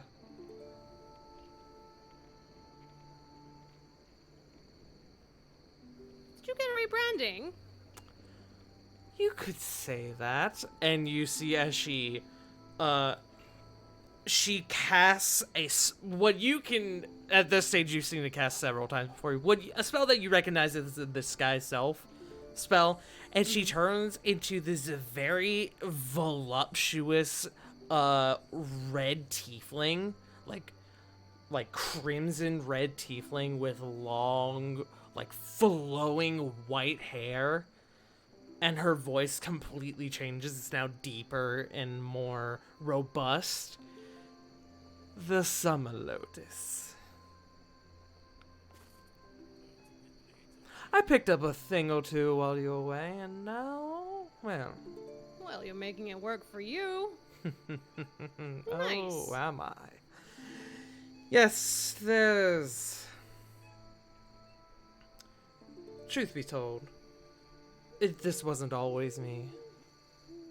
The Summer Lotus is a title passed down, almost like a. You see she sort of reverts back to her Genasi form. The Summer Lotus is a bit of a title. It's something that every now and again someone picks up. And the surges of Lasana, the Summer Lotus, gracing the Pleasure District, and then there are moments where she disappears.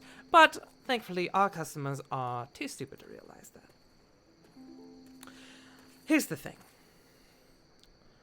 Every one of us is the Summer Lotus.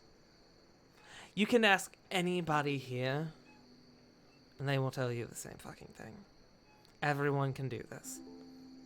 And I'm only telling you because I know you won't go blabbering it to everyone. But the Pleasure Well, it would hurt your District... business Correct. and my city. The Pleasure District is the Summer Lotus. There is no one Summer Lotus. Oh. But... Well, it takes the load off of the act of, like just one person being the Summer Lotus. Exactly. That would be exhausting. If someone gets tired and they have an appointment as the Summer Lotus that they can't fulfill, they'll just call up the next person and be like, hey, Stacy, can you handle the so-and-so Ulrich de Mowbray for me tonight? Thanks, love. So he does see. I see. Oh, he's here every other week. I can't imagine what his wife thinks. I doubt she even knows. Yeah, from what I hear, they have more problems than that going on. Oh, trust me, they have way worse problems going on. Like trying to tell the child that they're going to be getting a divorce. Oh, poor child. Poor child. Yeah. But regardless, you come looking for the Summer Lotus. I presume it means you're looking for information. Well, yes. Yes? Above game, what were we asking her again? That's up to y'all. I thought you knew what we were talking about, why we wanted to go see her. Well, I was originally under the impression of, fuck, is this like knowledgeable bitch like who has like people like coming to see her and being willing to do things for her? Was she like pulling the strings? Above game, you wanted to see if she had any information on the choir, as well as potentially the treasury. So as the Summer Lotus, It was slightly vague in what you wanted to come here and ask her about, but it was mainly to get more information on the choir.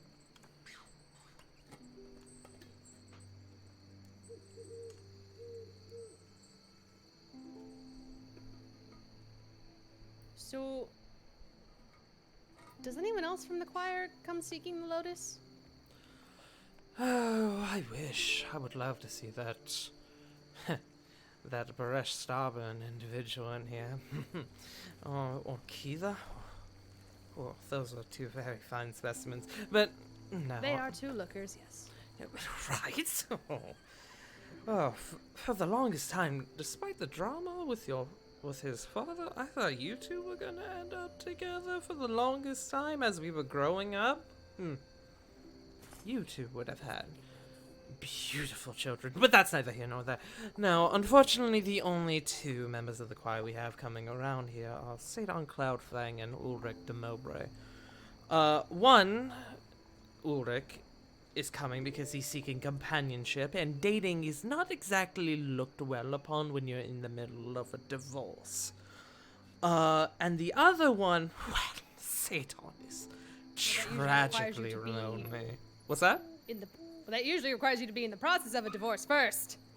Correct. They're not even there yet. Correct. See, you already get it. But yes, Sadon Cloudfang, he is tragically lonely. It's quite sad. He's like a lost little puppy. Despite his regal standing and his... Doesn't he come off as a bit of a bastard? He's a bit bitter, yes. I don't like him. Well, no very wonder much. it's hard for him to date. It doesn't help either. I don't like him all Sorry, that much. I'm but getting distracted. I don't like him that much, but he pays well, so I don't mind. About that too, have any of them been giving like weirdly more expensive gifts or like weirdly under gifting? Just gonna make a check real quick.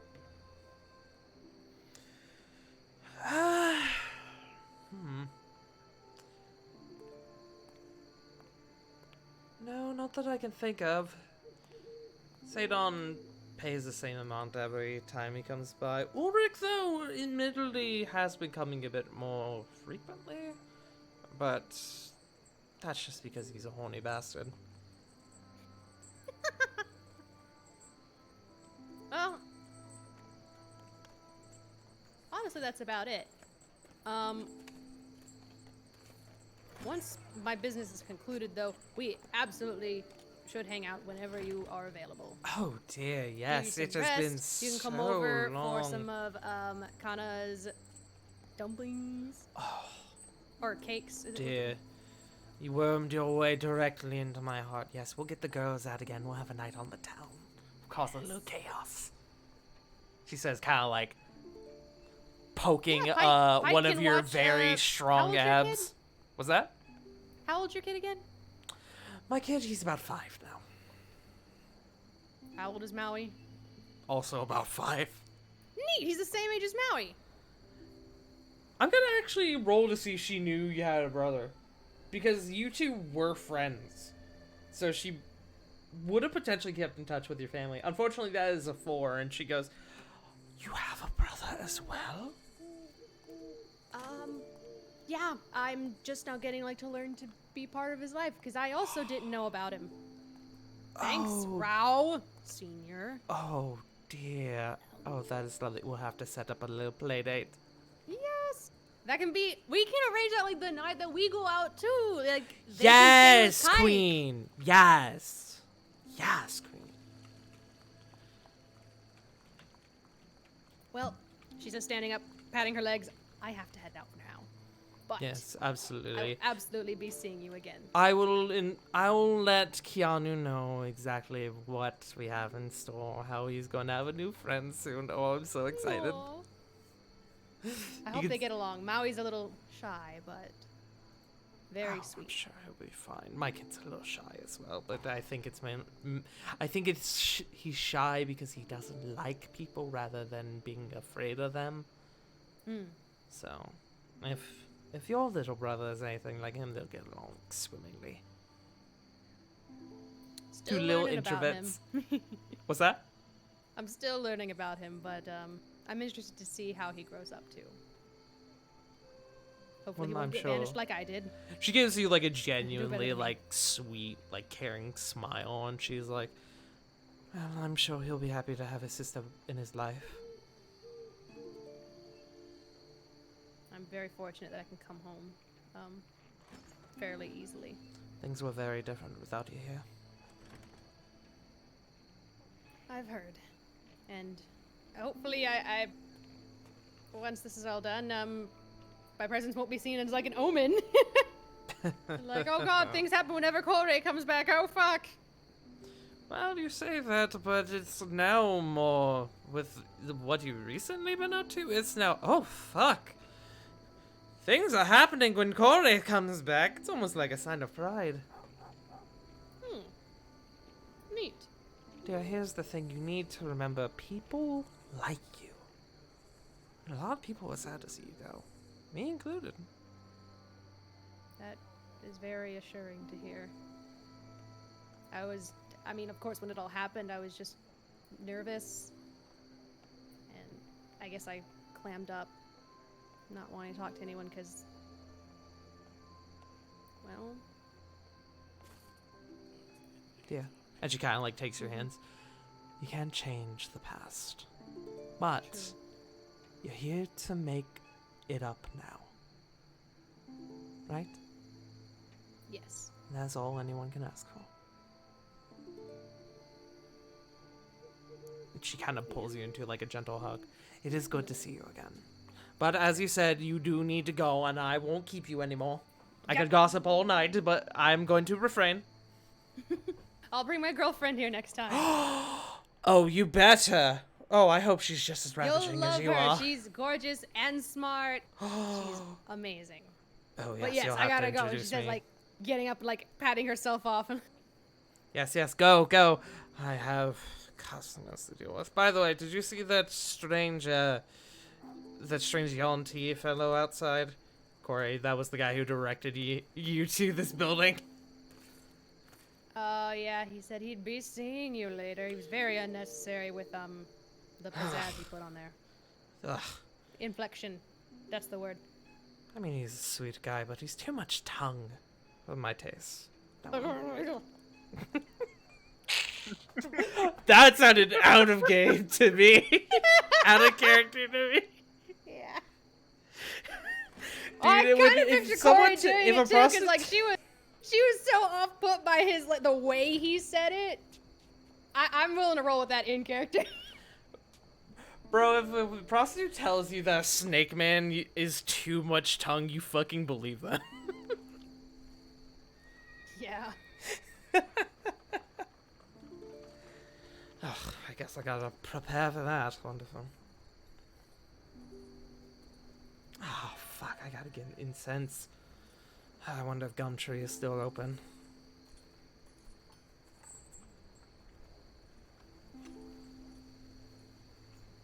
Well, Corey, I assume you begin to head out, yes? Dash. Alright, you are dashing. Are you Zooming. dashing or do you take flight? Oh my god, that's right. Because your wild shape lasts a while. Yeah, I do. She's gonna like run downhill and then like jump off and then do like the wild shape into a crow. Into a crow. Alright. You Wait, no, we said seagull. did say seagull. Well, no, there are other hawks. So yeah, just a generic hawk, yeah. Okay, you're gonna turn into a hawk. Got it. Yeah. You take off into the sky and you begin to head towards the meeting place. I'm gonna roll something real quick to see if you are late. You know what? The DC was raised considering your lower checks, but that is still exceptionally high. Yay! So I'm gonna mark that Question down. mark.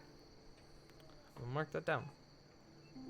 The rest of you, kind of coming back and touching on the earlier conversation, did anyone have anything they wanted to talk about, prep, add to the conversation? Anything anybody wanted to do before we go into this, this plan you guys have set up?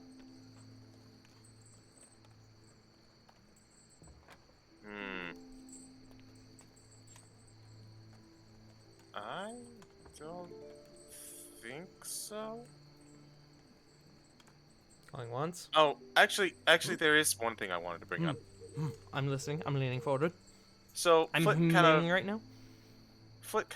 as everything is, Sorry, continue. no worries, as everything is kind of like getting prepped, Flit kind of looks up to Keela and goes, if I may ask, how did you find your letter? It was on my desk when I returned home. There's two, huh? Is that what happened with Baresh? It was just there. And this was most definitely planned. Not coincidence. What? Of course. I wonder how it got there, though. There didn't have to be signs of anyone breaking in or anything, right? No. Nothing. None of my guards saw anything either. Magical means then? Which Flit, you know, was exactly the same as what Baresh said. There were no signs of break-in. None that you saw either. Magical means seems like the most logical assumption to me. I mean, as I said before, there are plenty of individuals in town with magical means. Magical resources. She kind of thinks to herself a little bit. How public knowledge is your domiciles? I mean, we live there. While people are not allowed on the premises, a good chunk of town knows where any one of us lives. I see. Okay. So it's not knowledge that might be hard to come by. Okay. And magic is common enough that doesn't lead to a real lead either. Oh. Nuts. Yes, unfortunately, this information regarding how these letters came into our possession does not really help narrow things down. Not without anything more concrete. I believe, though, we can rule that it is likely this shadow who left these letters. I mean, Baresh even says as much. This is likely the same person who acquired funds from the treasury as well. Most likely. Or, that being said, or the one who stole the tribute from this mountain altar. He says, kind of looking back at Baresh's note. Maybe.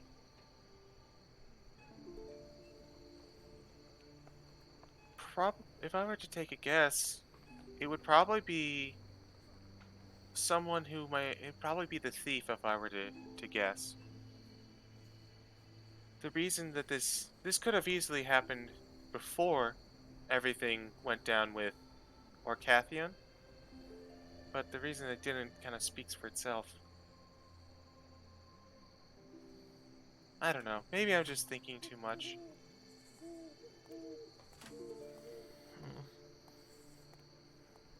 I don't know. Everything is just so confusing. There's so many elements to this. Hopefully we'll get to the shadow guy and he'll be able to clear up a few things. Hopefully. We have ways of making people talk. You're not there. That's more of an above game thing. Okay.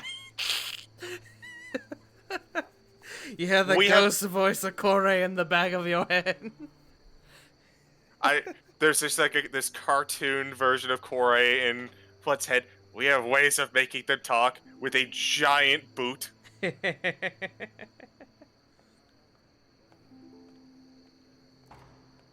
That being said, anything anyone else wants to do? Going once?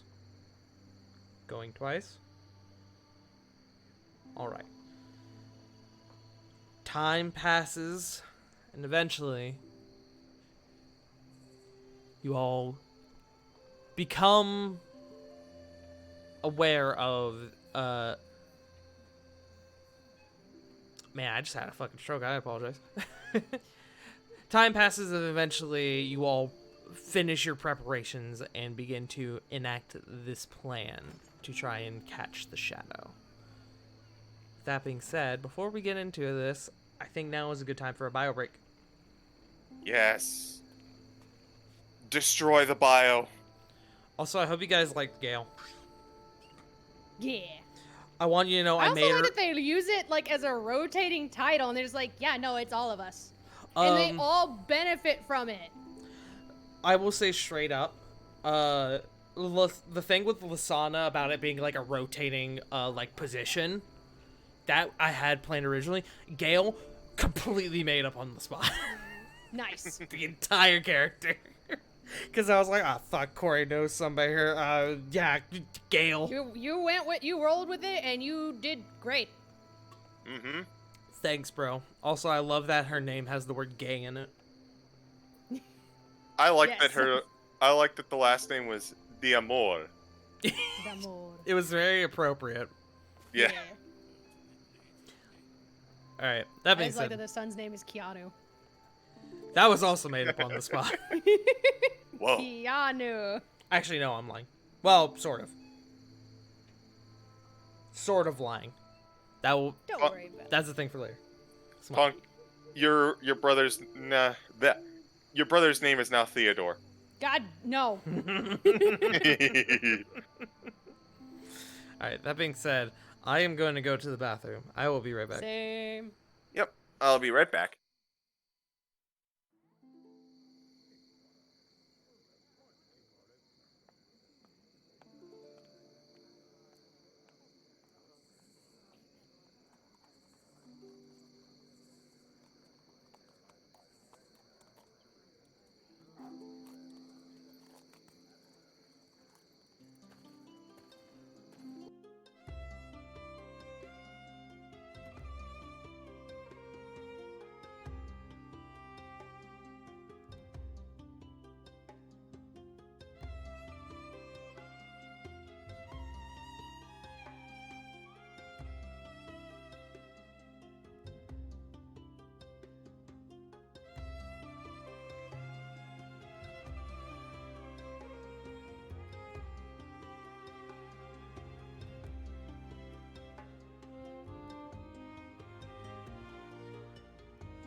back.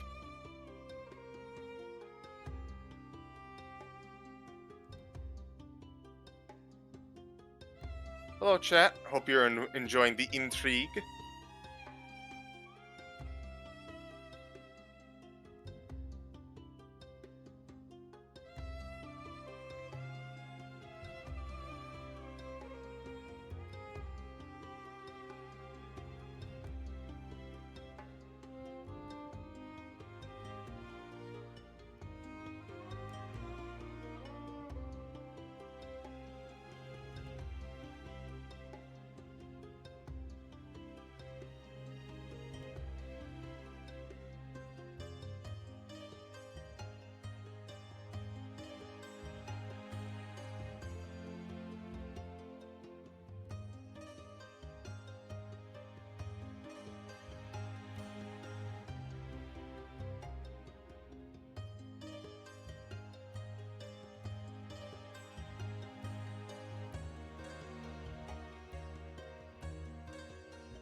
Hello.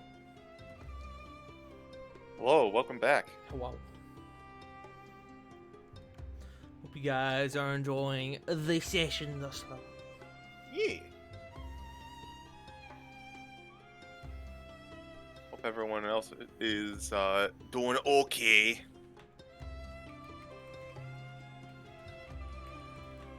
I'm having a great time.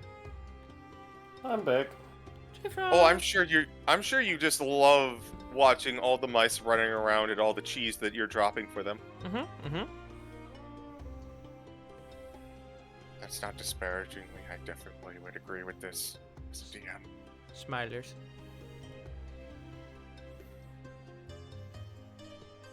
My favorite, very small thing that's coming up next is going to be watching Corvin have to administer eye drops to a bird. Burb.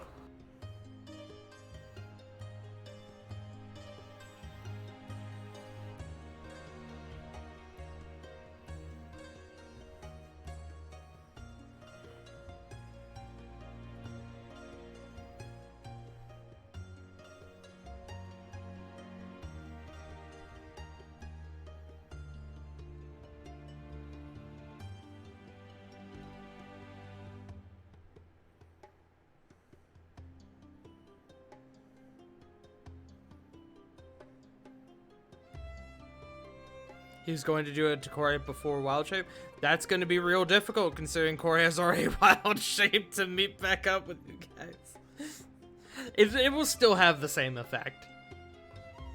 It's not really that different.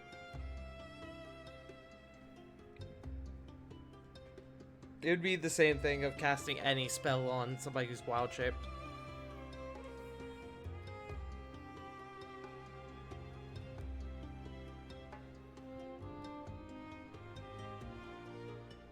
I love that gif.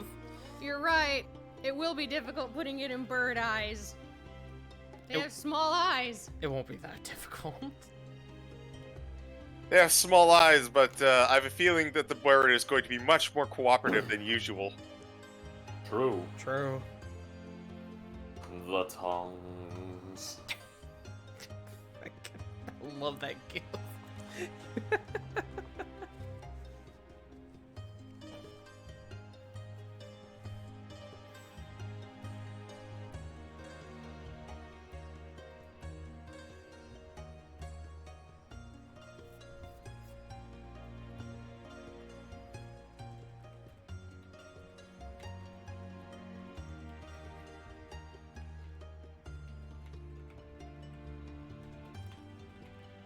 Alright. Let's get an idea of who is back. CG. Back again. J Frost. Burb. We're still waiting on Joe. Punk. Shady's back. Tell a friend. I don't know why that works really well with the burb thing that J Frost just posted. Burb is back again. And River.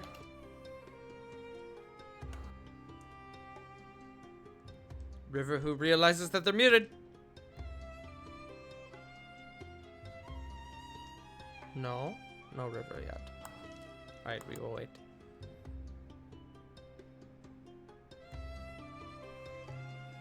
I like that we're just putting a bunch of bird gifs in chat now. Well, not the one above mine. That's not a bird. That's just a dude. That is just a dude. Rick, you've had enough. You've had enough. Put him away. I really like just this cute gif of the bird with the remote control. That's really cute. I did it first, fuck you! Fuck. Oh, I see River posting gifs. Is River there? Wivo is there now. Tell us you're back, Wivo. Yes, I'm back. Sorry, my tummy is unhappy with my soup. Ah, I see. As long as you are okay. Yes, just heavy whipping cream is never my friend. True. Lactate. Why would you drink liquid cheese without the lactate? True. Look, you think that just because I'm lactose intolerant it's gonna stop me from... No, that's why you take the That's lactate. why you take the though. lactate. Nothing can stop you. It doesn't help. Take I more have then. Help IBS. more than nothing. It doesn't help when you have IBS. Well, that just Nothing means does. it'll hate it anyway, but at least it's not because of a lack of digesting it. It's because of the IBS. True. I just apparently have a death wish for my stomach. You do. Alright. Look, I like to live dangerous. That being said, we are still waiting on Joe to get back, but he is listening, so we are going to continue. Yee.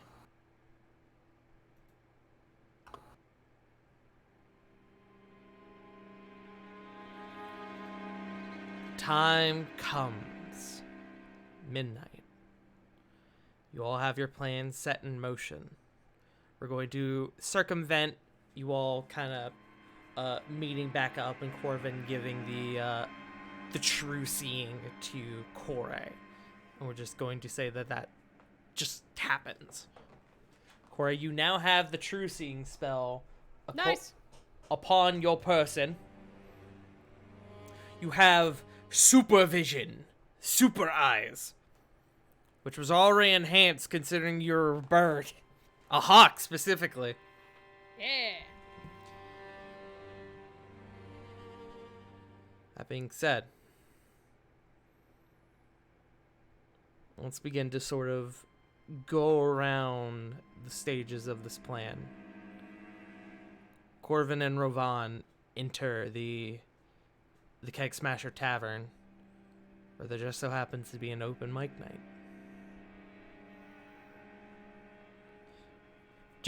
J Frost. Rovan, you watch as Corvin quickly takes to the stage and begins to enthrall the audience in a performance unlike anything they've seen before. What are you doing?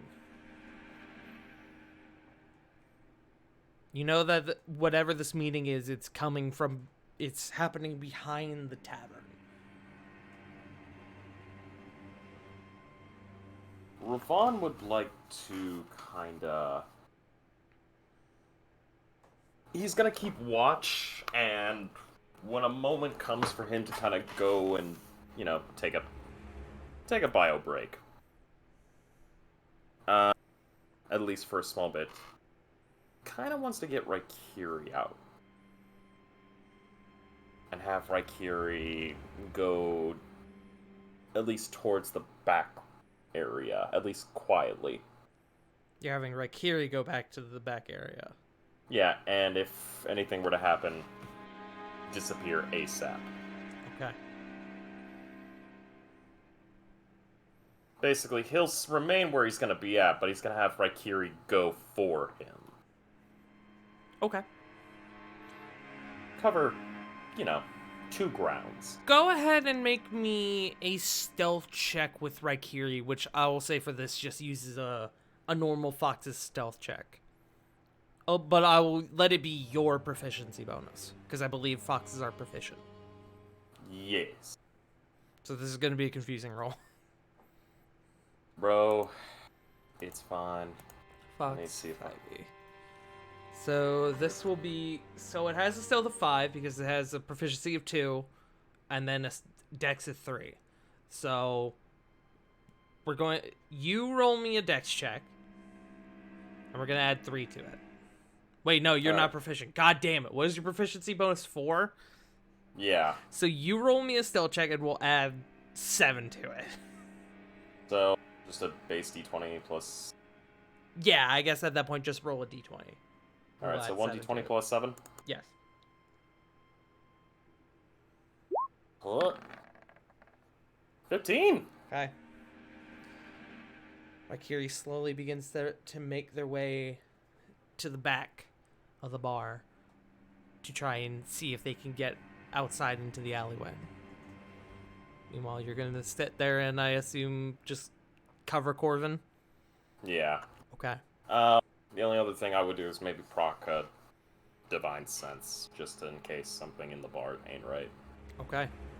Go ahead and proc Divine Sense. Got it, boss.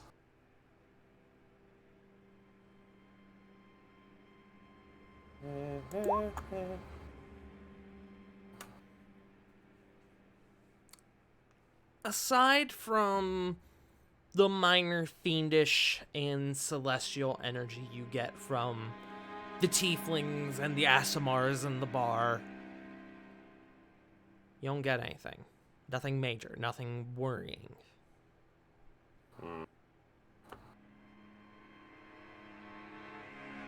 Alright.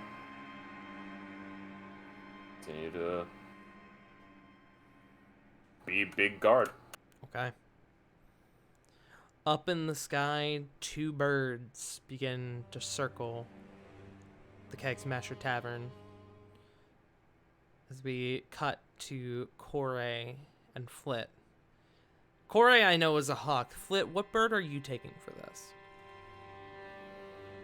Seagulls seem to be the most innocuous. Okay. Wait, actually, what's a good night bird in the area?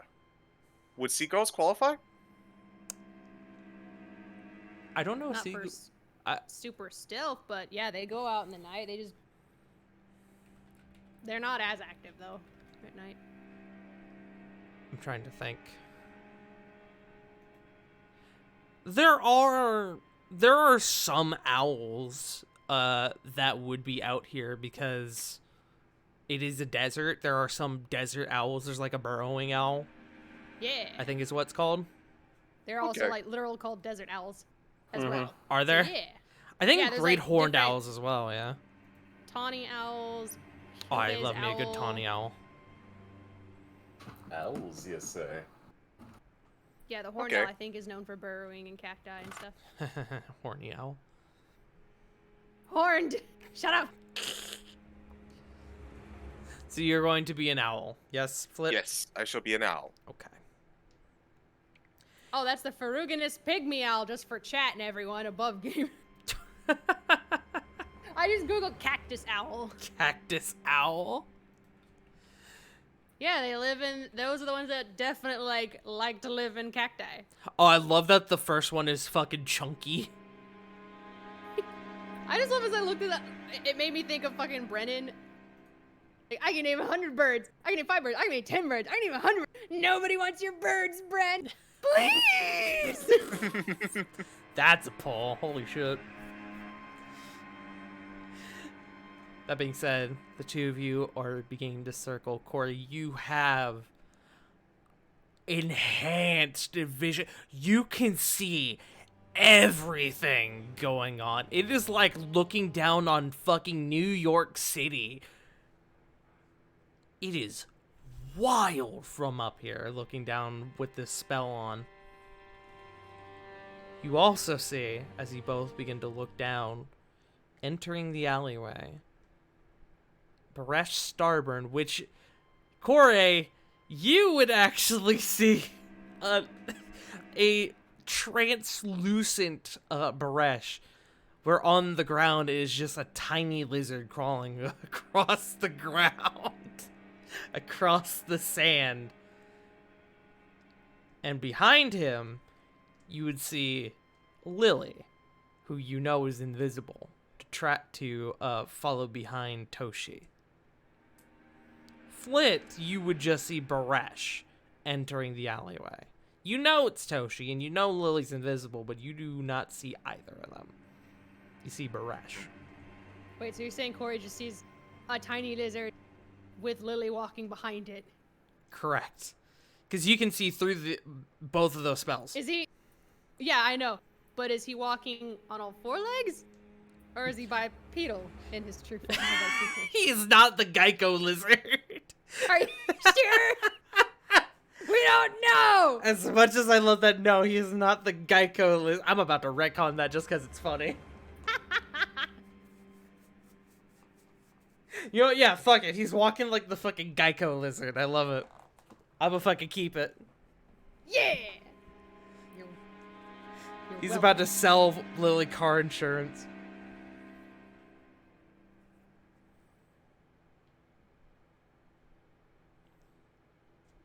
But Baresh enters the alley and begins to move towards what would be the quote-unquote center of the alley, directly behind the tavern.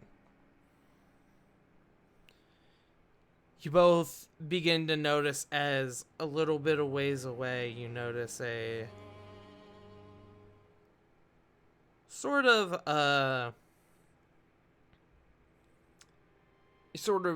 I'm gonna call it almost like a shadow, kind of begin to skulk along one of the rooftops. You would both recognize this to be Sarah, who's sort of taking up a perched position along a nearby rooftop. The two of you from up above can see that the guard patrols have changed and seem to be more condensed around this general area, which you're hoping is not some semblance of not giving away your plan in any regard. That being said, I would like, I'm going to roll for Sarah. I just realized you guys never came up with a plan for Diana. Diana's going to be in the bar with Ravon. I would like... Good call. Yeah. It just like randomly hit me and I was like, you guys never came up with a plan for Diana. I would like Sarah, who I'm going to roll for, Corey, and Flit to roll me perception checks. Flit and Corey, I believe you both get advantage because you're birds. Correct. And you both have dark vision, one because of true sight and the other because of an owl. 16.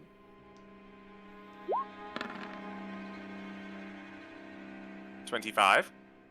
God's damn it. That's really good. That's quite good. You both begin to watch. You begin to look around. And you both are able to clock sort of off to the side Keela, who is in position to stage an arrest in the event that they need to do, if you guys need to keep the cover of this plan. Mm-hmm. Things are quiet. Neither of you see anything out of the ordinary yet. The traffic among the city streets is still pretty high, and Corey, admittedly, you're a tiny bit distracted with all these new things you're seeing. You can see individuals who have, like, slight illusions to them, who just sort of, like, change their form to some degree. Like, most of them very, very minor. Yeah. Cosmetic. Cosmetic, yes. But not like overhaul, just Correct. little stuff. If you would see any, or if you were to see the Summer Lotus, you would be able to identify their true form. Yeah. You can say who's working tonight. Yeah. That being said, time begins to slowly go by.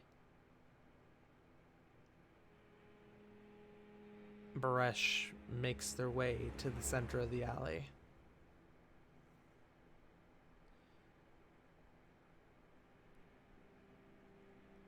Kind of looks around, stops, looks around, and then Baresh begins to speak. Well, I'm here.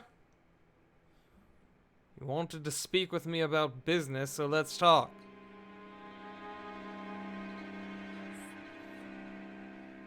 You left a note in my office? Huh?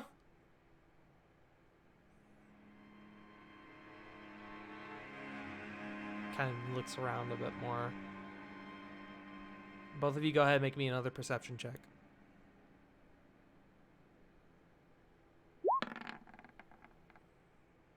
$15. Another 25. God damn, Flit. Good shit. Both look around more. And Corey, I will tell you, I am taking your passive perception into account with this as well. Oh, okay. Because it is like turbo high, so even though you're rolling like a 15, I'm giving you the benefit of the doubt. Mm-hmm. I'm more or less lowering what would be the quote-unquote DC for you. Yeah.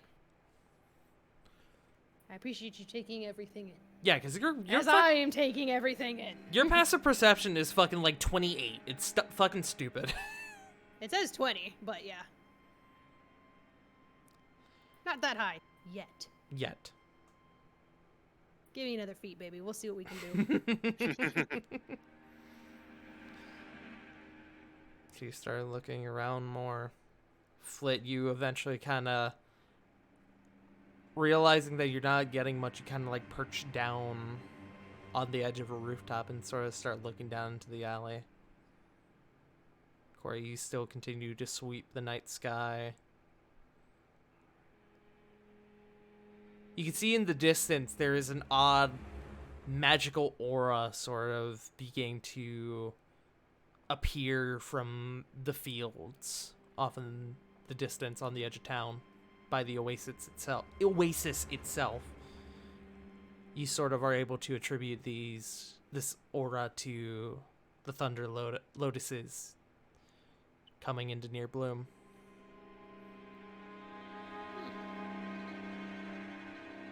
But nothing happens. Baresh, Toshi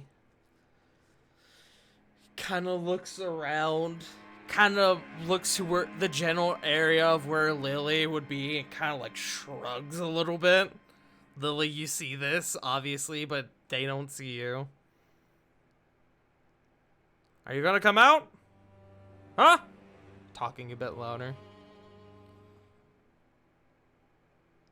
Keela kind of looks up, kind of seeing the bird on the roof of the building, and just kind of gives you a look of like, what do I do? I don't know.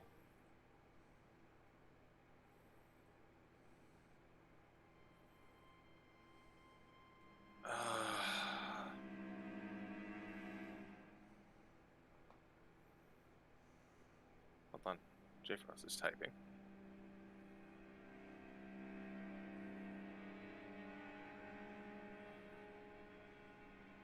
Okay. Inside the bar, the performance continues. Rovan, how long does Divine Sense last? It's just an action, right? So it's just the 6 seconds? Let me double check. Divine Sense. I just want to confirm something. Yeah, as an action, your awareness. I mean, I could proc it again if need be. That's up to you. I was mainly just curious because I was like, I don't know if this is like a lasting feature, if it lasts like a minute, or if it just you do it once and it's like a ping. I mean, I'll probably ping it like quarterly. Okay, so every now and again you're gonna ping it. Yeah. All right. Like every quarter set. After a little bit, you ping it again. Nothing happens. How many times can you do it? 4. 4. Okay. That was number 3. Well, I mean, 3 out of no. Sorry, that was the second time out of 4. Mm-hmm. How often would you say you're probably doing this? Maybe like once every minute. Yeah. Okay. Probably like 3-5 minutes. Okay. You ping it again and you get nothing. You look around. Make me a perception check, actually. You got it, Chief. Not that great, but I'll try.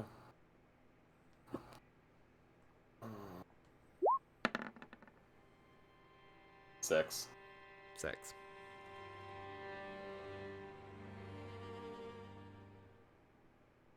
You look around.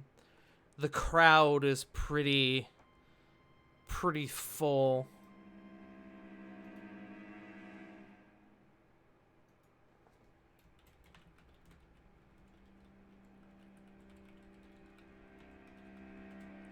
Nothing seems to really catch your eye. Flit, you eventually, in your owl form, you hear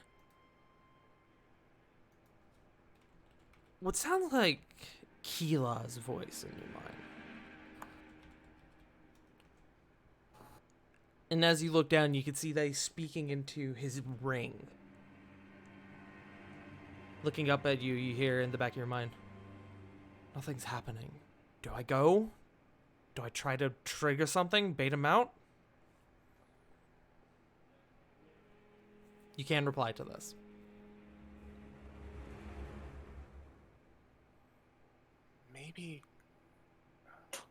Maybe if you appear and you act coy. Like, you don't actually come out and arrest him and just act like you're suspicious, maybe. Okay. You all... Well, I say you all. This would just be Sarah, Flit, and Corey. You kind of perch near a bush by a window. Somewhere close to where you can still see, but still have a good view on everything. High up.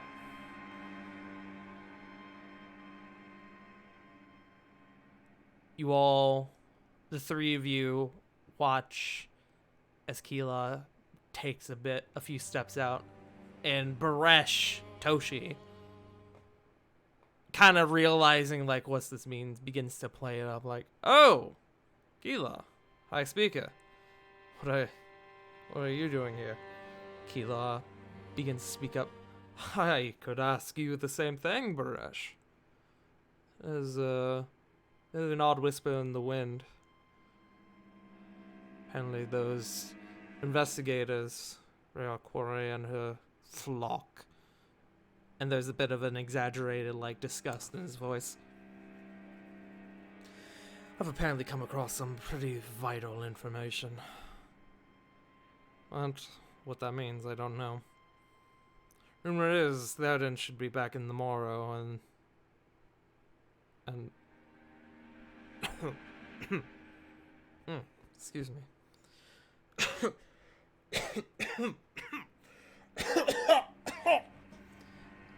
Hi, speaker. The three of you see Keela beginning to cough wildly. Blood begins to start pouring from his mouth. Oh, hell no. Huh? Flit is going... Oh, go ahead. Flit, you swear for a single moment, a flash, a blink, that right before he started coughing, you saw the glimmer of something in the alleyway. A single glimmer, something small. Shit. You don't, it's so vague, so quick, that you never would have even thought of it until something started going wrong. Corey, I will say above game, Corey, you don't see this. Mm-hmm. That being said, Corey, make me another perception check. Please spot this guy.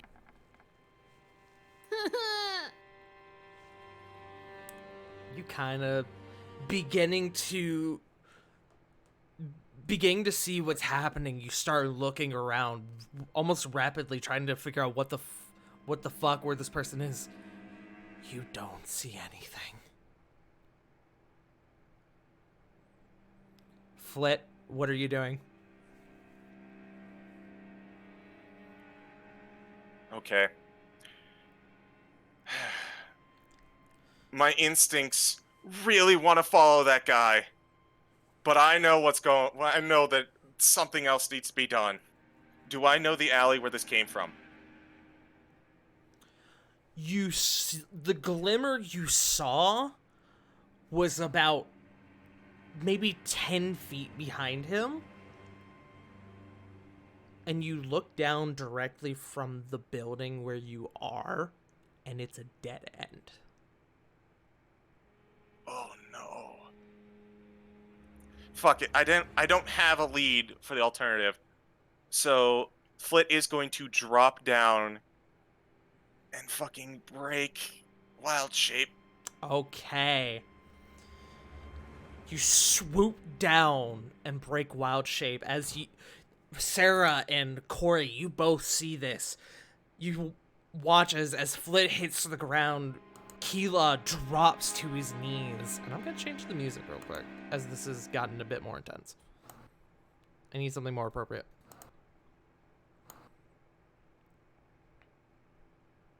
Let's see. No. I need drama. Give me drama.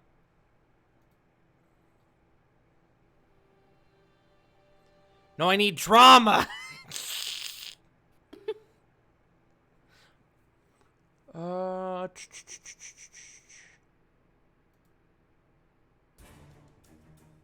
Yeah, that'll do.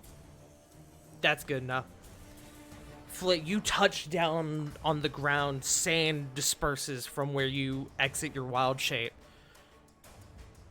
And Keela, he buckles and he falls to his knees on the floor. He's coughing wildly into one hand, blood going down his chest and down his arm as he's just violently, uncontrollably coughing. Baresh, Toshi, crouches down as well. He's like, I don't know what happened. I don't know what happened. He just started coughing. Corey, are you doing anything? She's looking further for any sign of a person. Okay. I'll give you another perception check. You can see kind of off to your side, Sarah, who is kind of in the shadows, is also panicking, like, what the fuck? Trying You said desperately. to give you another perception? I will give you another perception check.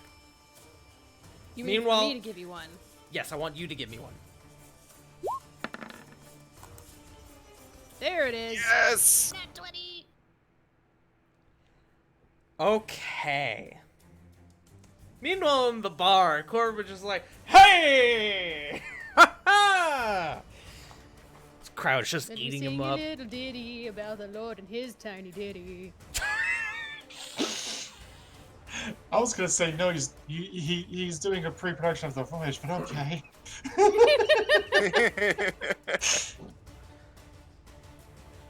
Corey, you now realizing, like, shit's going down. I need to find this person now. You start scouring the alleyway. You fly up again, trying as hard as you can to find this person. And then you spot them. A single individual. Hooded in some sort of like cloak. Beginning to run away from the alleyway. You, Kore, because you have true sight, you're able to see through this person's invisibility. Yes!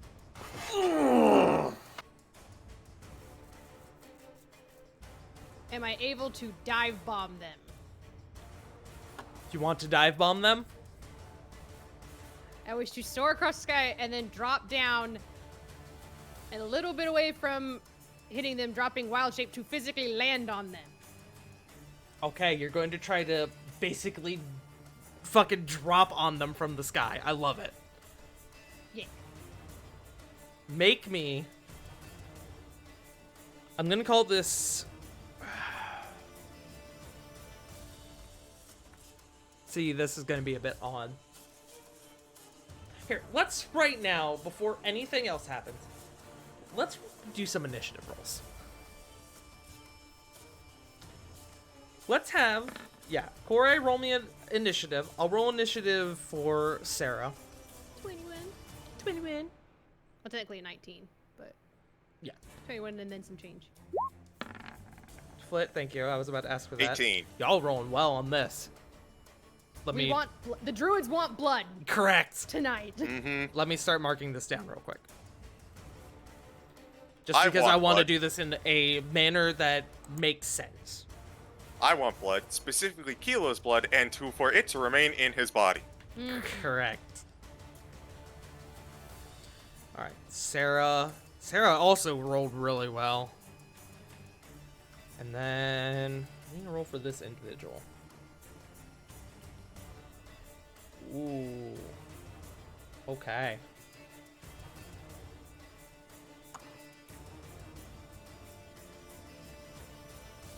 Well, good news for you guys. They got the lowest of the 4. Eat Let's shit. go.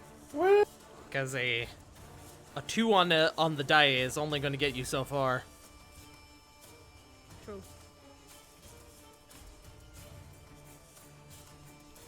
Alright. I will, for the sake of fairness, allow Rovan, Corvin, and Diana to roll initiative as well. But I can't promise you're going to have too much influence on the scene. Considering That's fair that y'all enough. don't even know what's happening. Yeah. So that's for Diana. I mean, appropriate. Diana doing what she do. And rolling shit on initiative again. We love As you, is Diana. cleric's prerogative. Cleric tradition. Well, that's also just Diana's tradition. Diana is always rolling shit on initiative, and I don't know if it's like a DM NPC thing, because in my IRL game, our long-term NPC who also had a romance with one of our party members also would always get last on initiative. Oof. So, all right, we're gonna continue going because Joe is having some tech issues. But Rovan, if you want to, go ahead and roll initiative. Okay. Thanks for the heads up, Curie. You could have saved something. 7.14. Yeah, I'm gonna let you figure out what's going on with that. Okay. So, at the top of initiative, we have Sarah, who, seeing...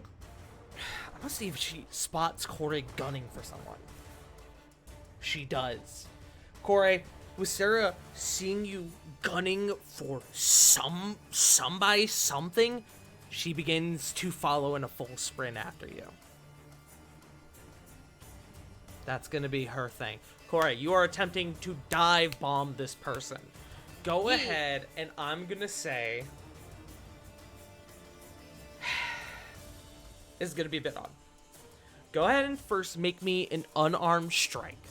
and I will give you advantage because this person has no idea that you've spotted them. 15.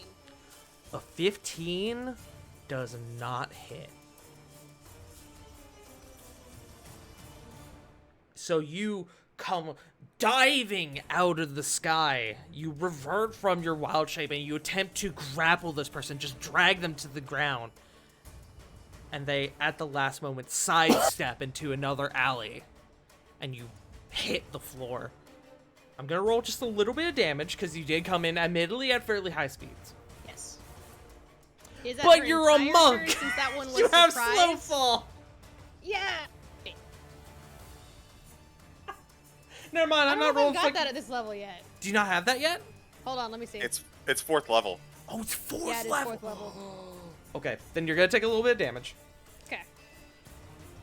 Ow. Okay, maybe a bit more than I intended. You take 8 points of bludgeoning damage. As you do admittedly crash into the ground a bit. Squawk.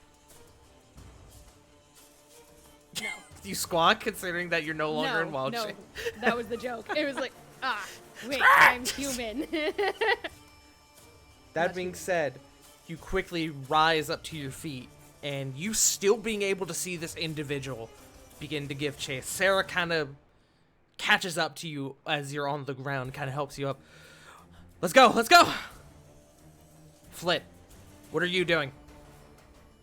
Okay, so I'd like to roll a medicine check on Keela. Make me a medicine check. 21. You begin to start going over him, trying to figure out what the fuck has happened. You find embedded in the base of his back a long, slender needle. Shit. Okay. Thinking about it, putting 2 and 2 together, lesser restoration. If he's been poisoned, he is no longer poisoned. Okay. You tap him with lesser restoration.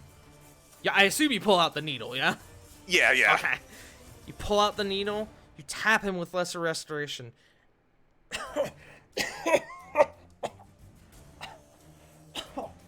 Oh, fuck. Oh, you can see his eyes are bloodshot. Where there would be tears, it's instead just full-on drops of blood beginning to droop down from his tear ducts, down his face. His coughing does subside. He looks at you. Hey, you. Fuck. What's happened? I think the goal was to get you out here. Maybe even Eno as well. Shit. We've had...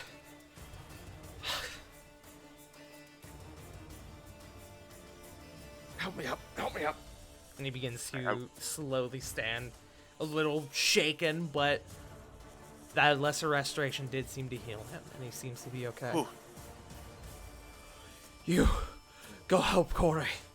I'll go get the others. Shit. On it. No, I can't do that. It will draw too much attention. Fuck. And at that, you see a little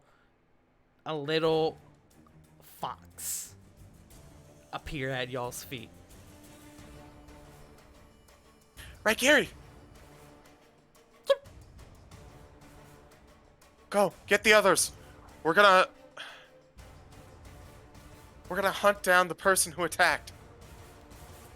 You see right here, you give you a straight up nod and begin to run back.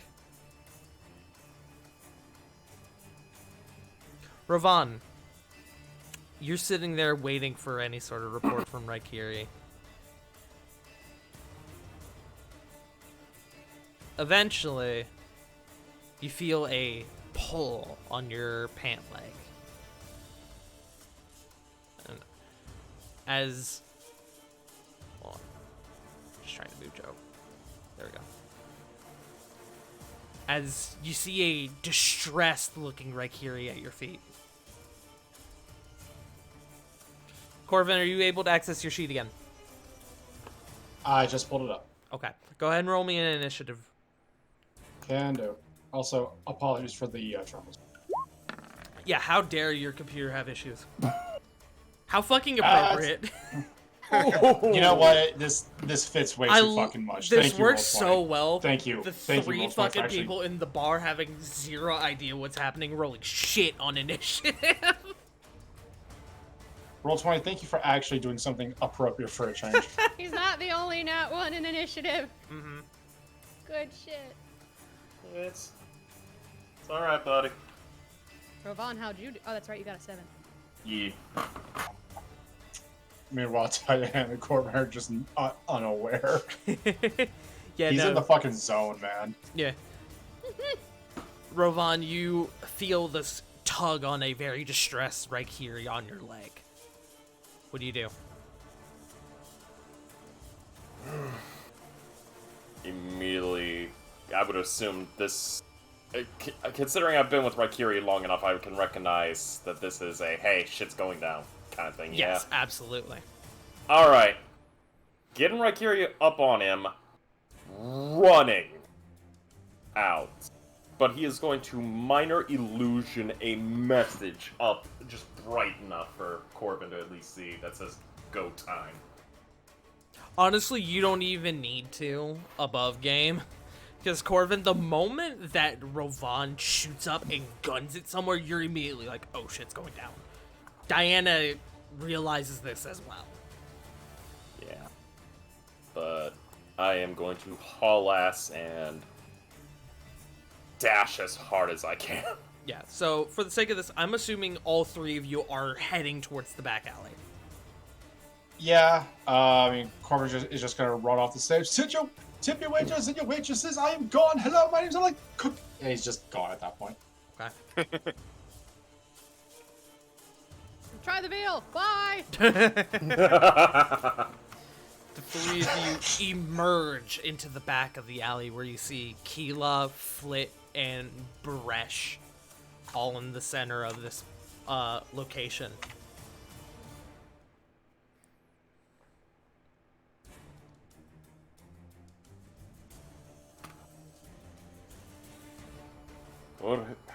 What happened?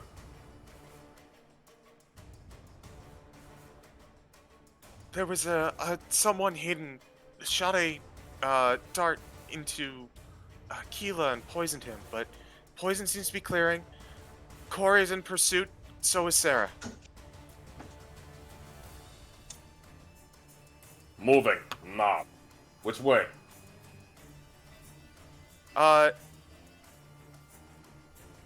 Above game east.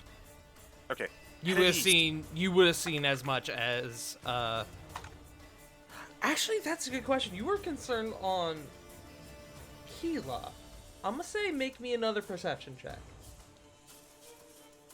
Just to see if you caught it. That's plenty good enough. Yo. You would have seen Sarah and Corey dash off somewhere to the east. D&D. I would like to give you my heartfelt appreciation for tying perception to wisdom. For my wisdom. Thank you. It is probably my favorite thing. It's easily the best decision they made in terms of, well, D&D. Praise Gary Gygax. And his sandals.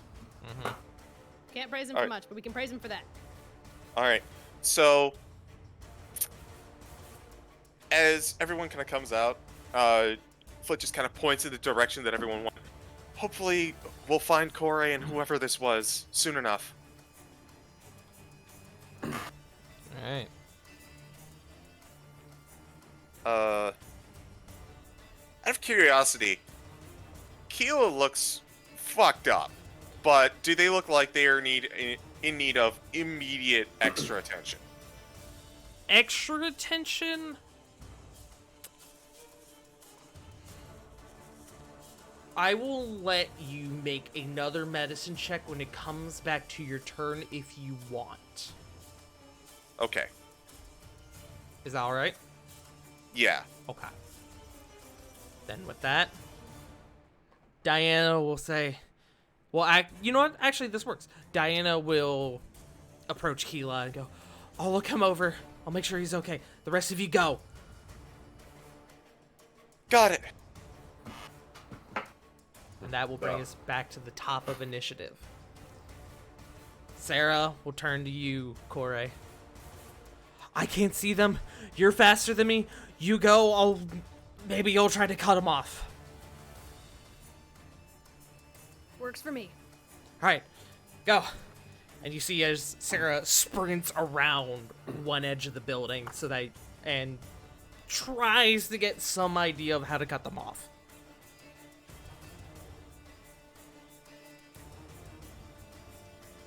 Corey, I presume, as we come to you, you are in full pursuit of this individual. Yes. All right. Are you dashing or are you just running? Just running. Okay, what is your movement speed? 30. 30. Do you not get extra monk movement yet? Level 3, yeah. Level 3. You should have a bit of extra monk movement, I believe. I don't think you get extra monk movement yet, but I do think that you have. You do, yeah.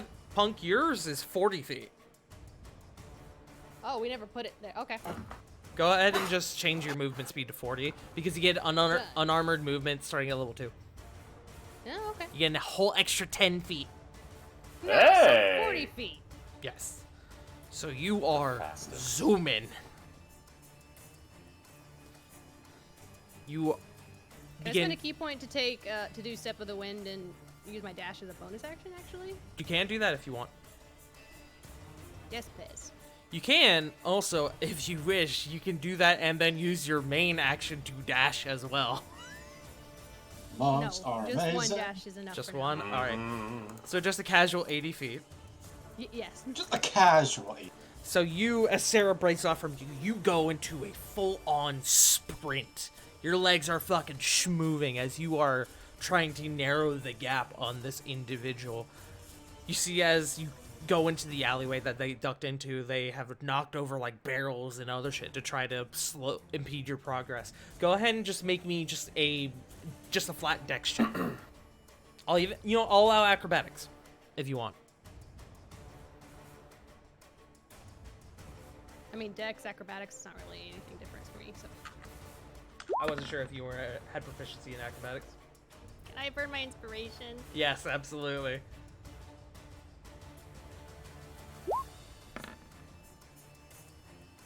Ooh. 12. That's totally fine. You needed to beat a 10.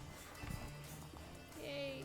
As these objects begin to impede your progress, you are able to easily avoid them. You leap over some fucking like a plant holder, like one of those like metal like grated plant holders kind of breaks off and swings down towards your face, and you are able to not only like shift off to the side but also like grab the plants and kind of like awkwardly set them down. It's very like Kung Fu Panda 2-esque, if you've ever seen that chase scene. I don't remember it, but I know enough about the first one. I've seen like clips from the second one. I think I know. But you continue your pursuit of this individual.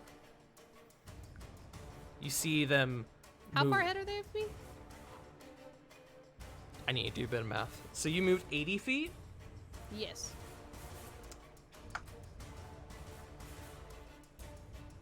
They're about 40 feet ahead of you at the moment.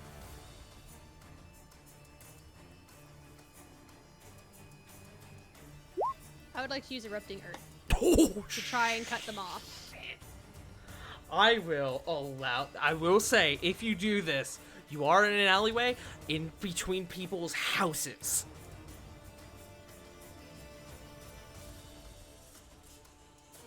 I'm not gonna tell you you can't. I just want you to be aware of what may or may not happen if you do this.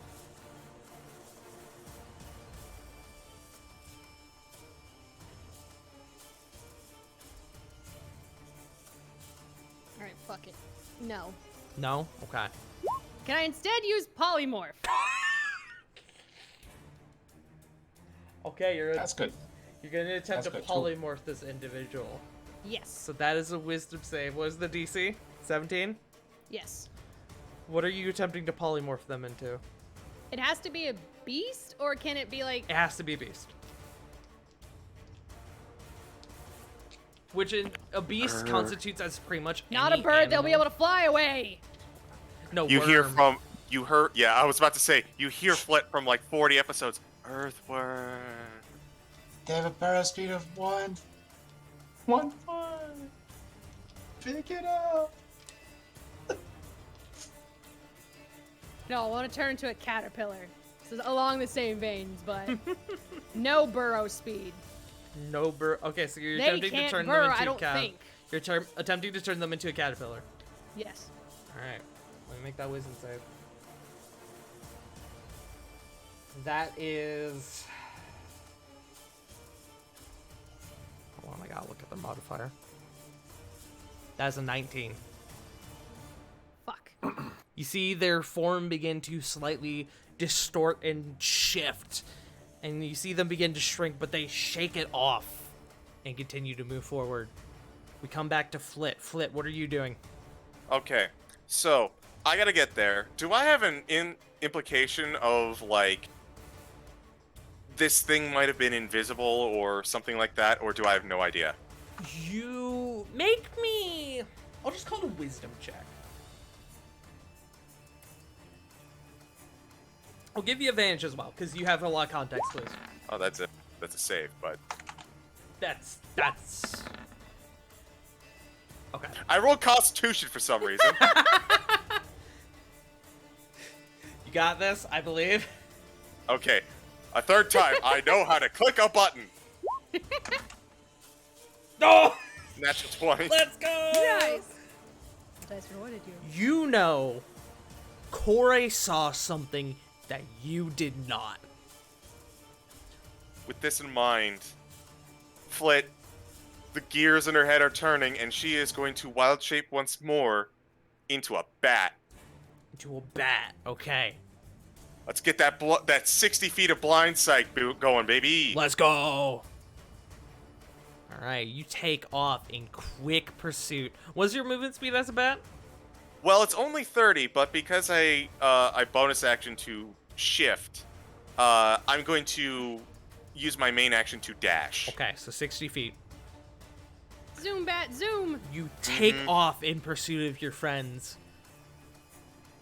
And you are able to spot down the alleyway. You're able to spot Corey. However, considering the distance that you are still to, even just Corey, you are unable to spot this other individual yet. But you do spot Corey. Is now... Oh, quick question, Tart. Yes. While their form was shaking, did Corey catch anything? Make me a perception check. I'll allow it.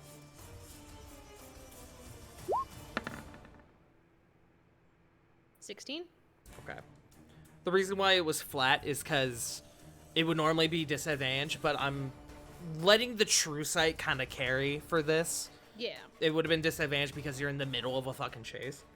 With a 16, you do see... You're not able to determine this individual's... Like, you're not able to see their face. You do, however, notice some sort of, like, wraps around their arms. Around, like, their wrists and their hands. And you notice... You're able to see, like, their fingers inside, like, sort of excluded from these wraps. And they seem to be... The coloration seems to be, like, a dark gray. That is what you're able to make out with 16. This individual, as you are running, and I love that you made this perception check now.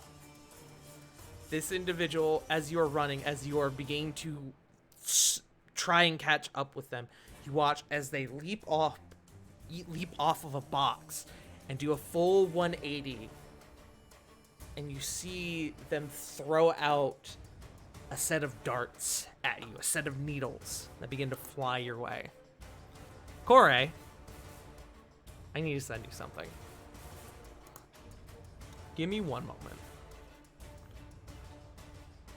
Talk amongst yourselves for a moment. Oh boy. Boy, howdy, is this getting Damn it, you're intense. lucky there's houses nearby. Yeah, no, Kore's- I'm glad you reconsidered doing that. You were going to make a lot of people unhappy. Poor Corey is going to have to start rolling con saves versus exhaustion again. Shake my head.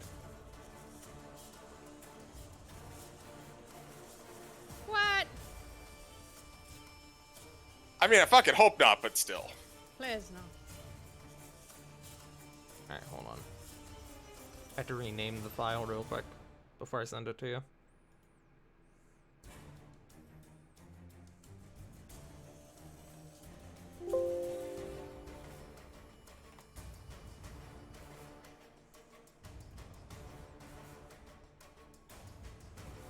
Corey, this is the individual you see. I don't recognize them, do I? No. But you see that individual in a flash as they turn and throw a set of darts at you. Let me see. Does a 19 hit? Yes. Okay. Ooh. Where'd that go? I will re-roll that because it was on the floor. You take 8 points of piercing damage. I need a con save.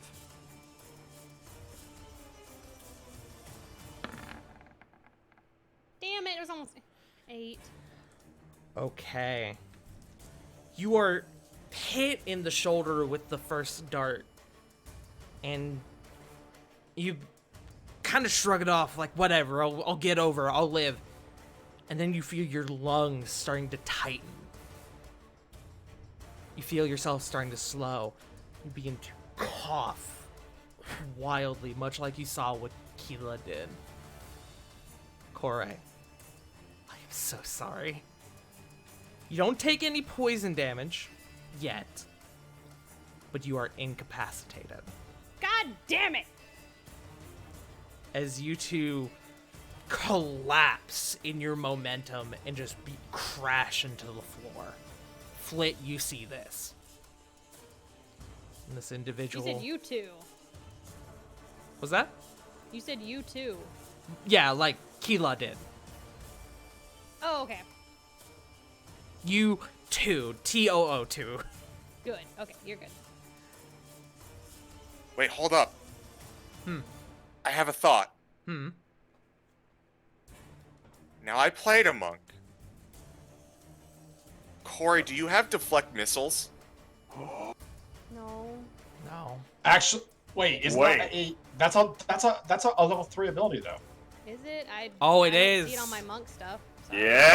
It is. It is in your base monk stuff. I'll copy and repost what I have here. You can use, starting at the 3rd level, you can use your reaction to deflect or catch the missile when you are hit I've by a only got ranged the weapon. second level attack. abilities on there. That's why. Ah. Hmm. I put it in chat there, Punk. Thank you. When you do, you can use it. So essentially, you can use your reaction to reduce the damage, and if you reduce it to 0, you can throw it back at them Nice. with a key point. I presume you would like to do this. Yes. Okay. I'd like to try. So it's 1d10 plus. Yes, 1d10 Your plus dex your and monk. dex modifier plus your monk level. So, admittedly, you don't need that much to reverse this. Oh yeah. Oh. Oh yeah. You Oh, so to yeah. rewind a little bit, you see this dart coming and you quickly grab it And I assume you would like to burn a key point to throw it back, yeah? Yes. Okay. Yes. Make me. I think don't it's know just if you have a. ranged- Do you have ranged attack. a ranged weapon? Do you have a ranged Ranged. weapon of any sort? No, I've got my spell attack as an option, but I believe it's just I mean, darts are considered a. monk weapon. Yeah. Make me an unarmed strike, because I think that would be the same for you as a ranged attack. Because it uses your dex, right? Mm-hmm. Yo. yeah, it does. Soft 20. A 20 hits. Roll me 2d6.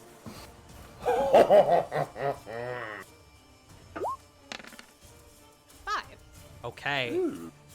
They threw this at you, and you instead do 10 piercing damage to them. Wait, not. Sorry, 7 piercing damage to them, because I think you got +2 to your dex. I do. Or is it +3? No, it's +2. Okay. So you do 7 piercing damage to them, and now they have to make that con save. Come on, do it. Please. Fail. Fail. Fail. That's a 19 total. Son of a. I'm sorry, y'all. Fucker. They rolled really well.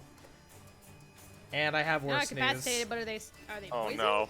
You do see they kind of like hiccup in their step as they crash back down. And this needle hits them in the back. That being said, I did specify they threw 3 needles at you. Yeah.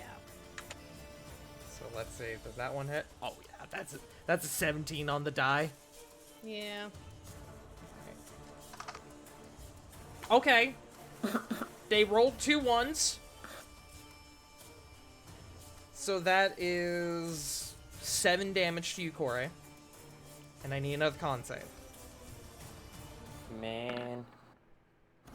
22. That passes. We're gonna go with this last one now. That's pretty low. That's a 16 to hit? Nope. Whoa. Yeah. Okay. So you throw this first one back at them, and it hits them, and they sort of stumble a little bit. The second one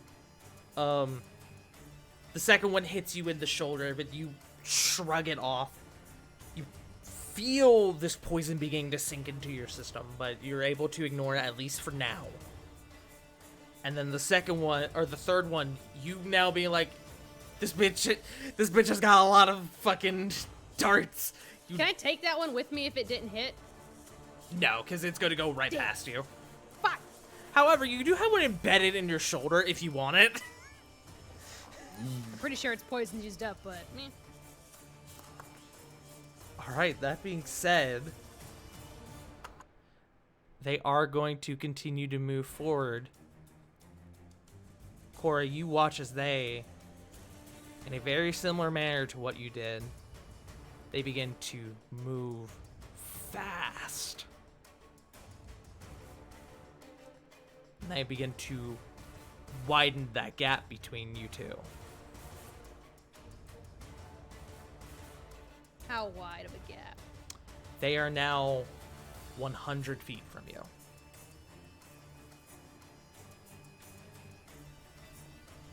As they dip into another alley. You're still in pursuit, but they are a lot farther from you now than they were a second ago. Is it my turn or something, or? No, not yet. I just wanted to make that Okay. clear. Just make sure you registered that before I moved on to Rovan. Rovan, Corvin, I presume you two are following Flit, yeah? I'm hauling ass. Okay. Same. Is there anything you two want to do to sort of assist in the hauling of Assery? That's a good question, Chief. So- I don't know if this would help.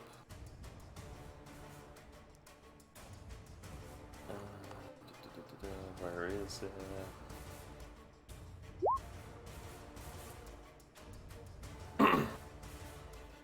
So Normally, my speed's 30, but it's 40 with the Aura of Alacrity. And anyone within 5 feet of me is also by 10 feet. Okay. So I'll say that you both are affected by this. So your normal movement speed is 40. So would you two like to dash to try and get? Yeah. Yeah. Yeah. Okay. As a bonus action, Corvin would like to use Kinetic Jaunt. Ooh. Okay. So that way his is 50. Yours is 50. Okay. So He'll still go ahead. he'll still try and stay within the aura, but mostly until he sees who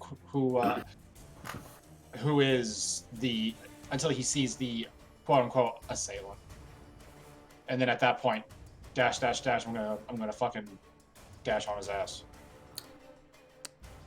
Corvin, Yeah. come up with an idea with you here. Hang we on. go. Okay. Here okay, we hang on. fucking go. Here we go, combo! let- Combo, let me- combo! Let me just. Okay. What you got, bud? I am willing to redact what I just did. Gonna I will allow this. DM you the idea first, see if it's Type possible. fast. Oh, No, I want to hear this idea.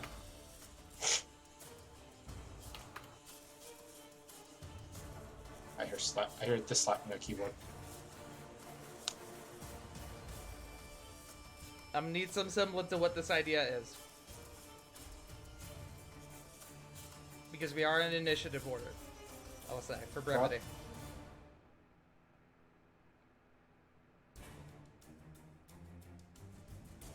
Let's just say surprise roadblock.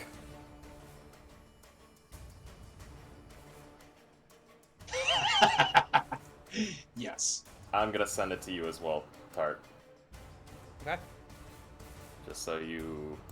I was gonna say, I will say we need to see the guy first, because if he's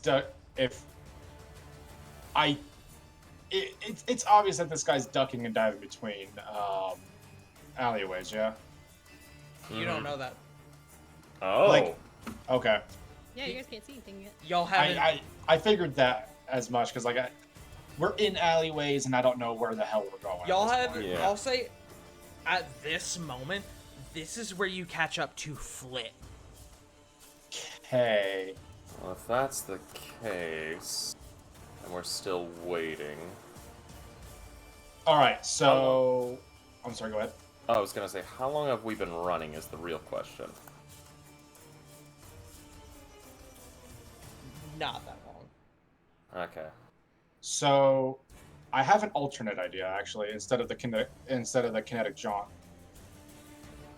I guess this is a Tart and Frost question. How much can Rovan carry? A lot. He's got the carrying capacity of a large creature. Mm-hmm. And I haven't Awesome. even procced the channel divinity stuff. Okay, so instead of kinetic jaunt, I'm gonna cast Fly on Rovan, and Flit and Corvin could just like piggyback on him. Actually, where's Lily in this? Actually, That's a great question. Lily, what are you doing at this moment?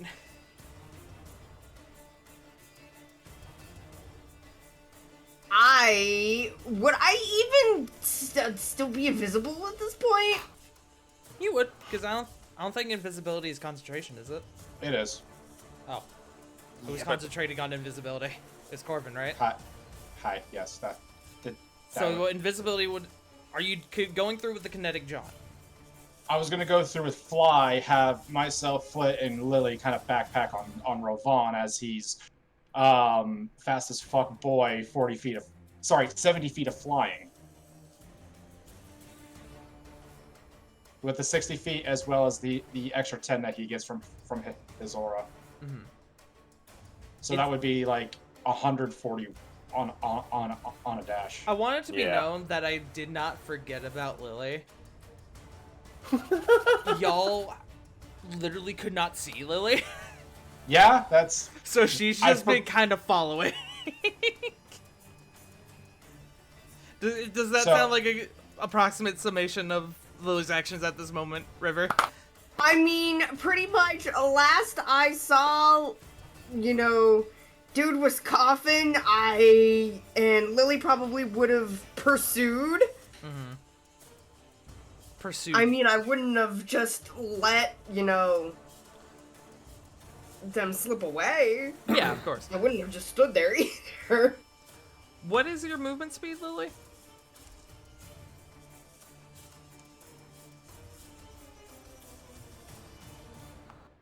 30. Okay.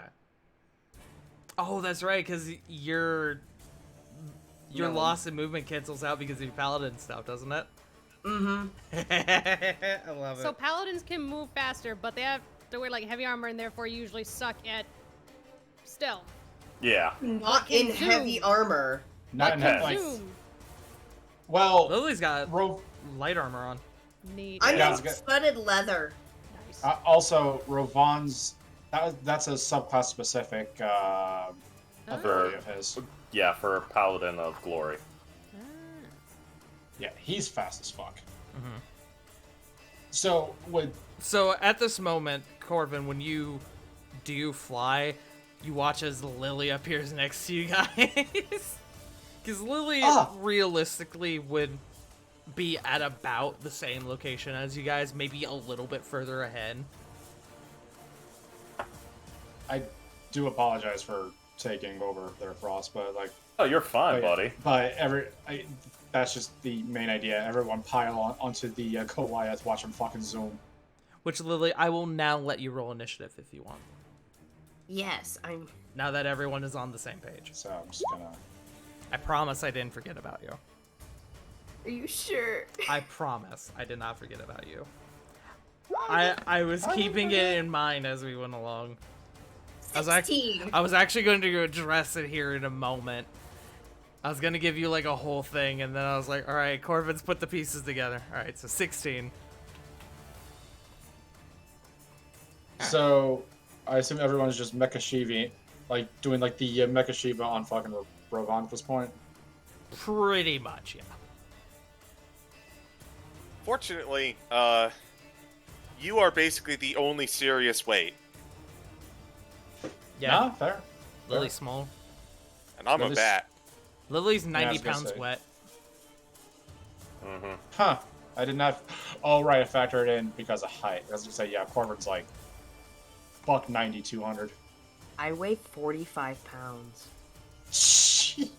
Yeah. Yeah, so we're It's like good. picking up we're a couple good. of grapes. Like Yeah. with look. It's like picking up a Lily- bowling ball for Ravon. No, it's literally like picking up my child because he weighs about 45 pounds now. You hear Picking that? up a You wheel of heard it, heard it cheese. here first, everyone. Lily is, in fact, a child. No. No. She, according to Genius, she's fun-sized. Ah, Short stack. True. There a Snickers candy bar? They, And Lily's got pink They are- hair, strawberry short stack. yo, Oh my god, yes. Damn. yes. Mm-hmm. I love that. That's actually really fucking cute. Dear God. All right, so the Mm. so the three of you are now in pursuit from the air. Yes. Yes. Yeah, going. The how three of fast? you make me perception checks. Anyone who has dark vision, I'll give advantage. Yay. Oh! Yeah. Wait, can I hop in on this? Do you have dark vision? I have magical dark vision! From what? Hold. Okay. Is it your Eldritch invocation? Invocation.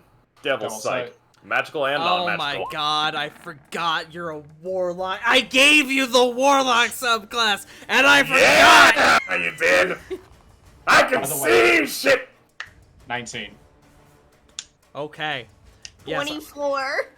yeah, Rovon, roll me with advantage. Baby! Alright, perception. Oh, I wanted to be that natural saw 20! that fucking nat 20. 15. The three of you do see where Corey, like, where she would have originally collapsed, where she's like stopped and thrown something at somebody. You don't see this individual she's after, though.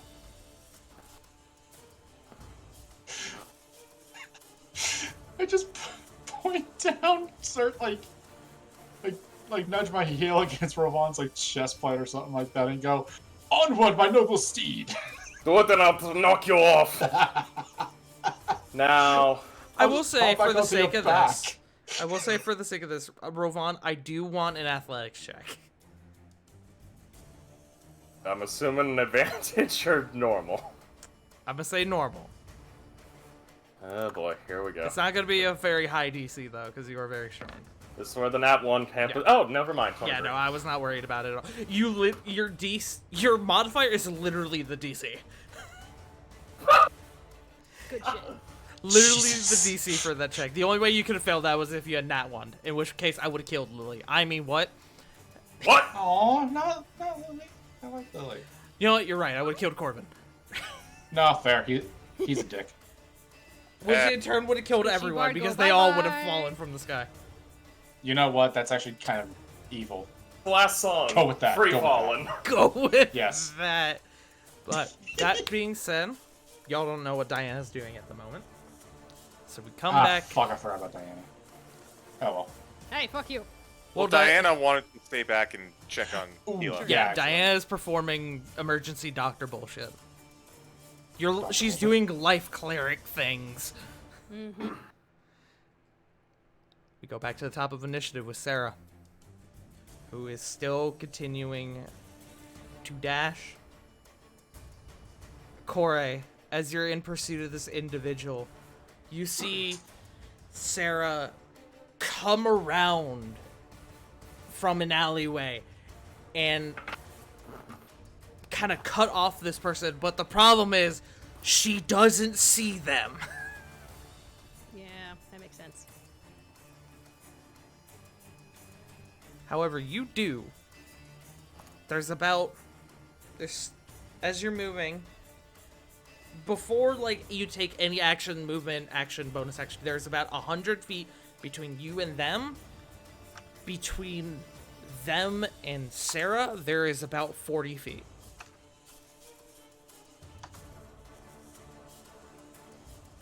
What do? You still see this individual as you round around another corner. Alright, spending another key point. First step of the wind. To get that full 80? Yep. Okay, you begin to narrow the gap.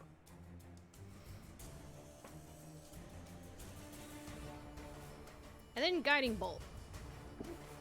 Guiding bolt. Okay, let's go. So that's a That's- spell attack.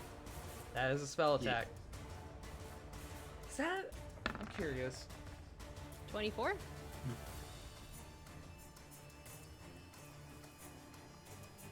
Interesting. Interesting that this doesn't have like any extra effect on someone who's invisible. It just says they glow dim light. Yeah, it would cancel out any disadvantage that they would get from being invisible. Okay. I like it. 24 does hit. So roll me some fucking damage. 11. Okay. You throw out that guiding bolt and it hits them square in the back. You watch as they drop forward and tumble in the sand. And they begin to glow. Sarah, now seeing this, prepares to grab them as they approach.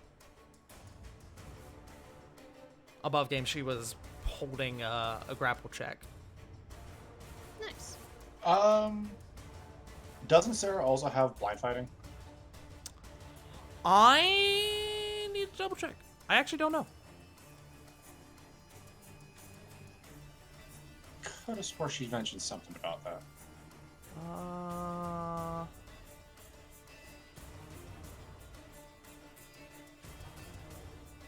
She does. Well, that only applies when they get within 10 feet. However, Aw. what that does mean is that whenever this individual gets within 10 feet, she will have advantage. Well, except it's a grapple check, which I guess realistically would just...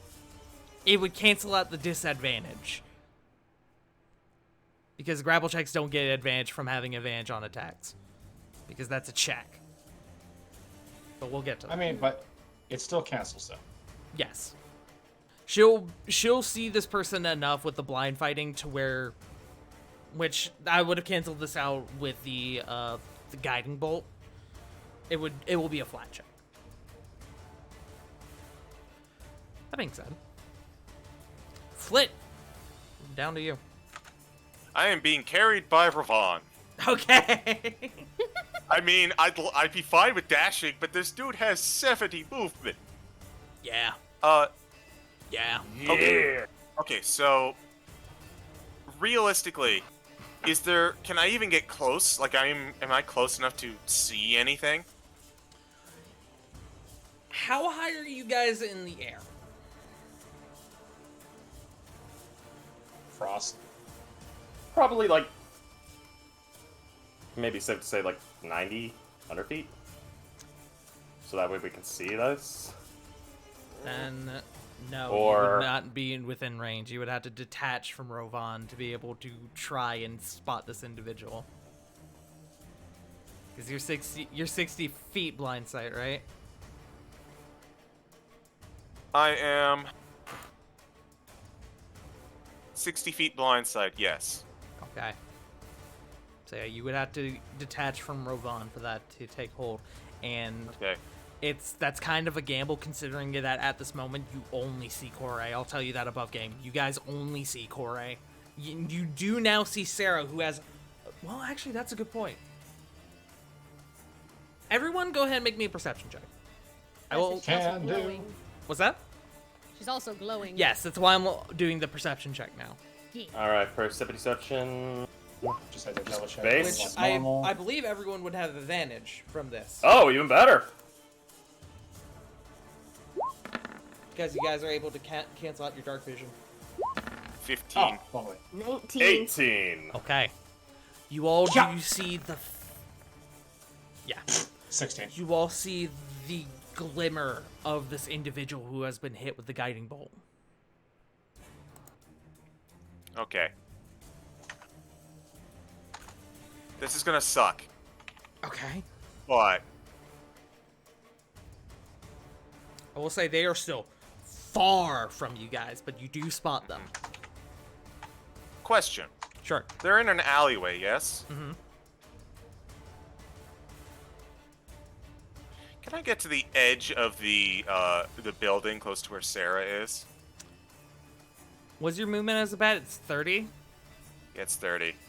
Even with the dash, you would still be pretty short. Yeah.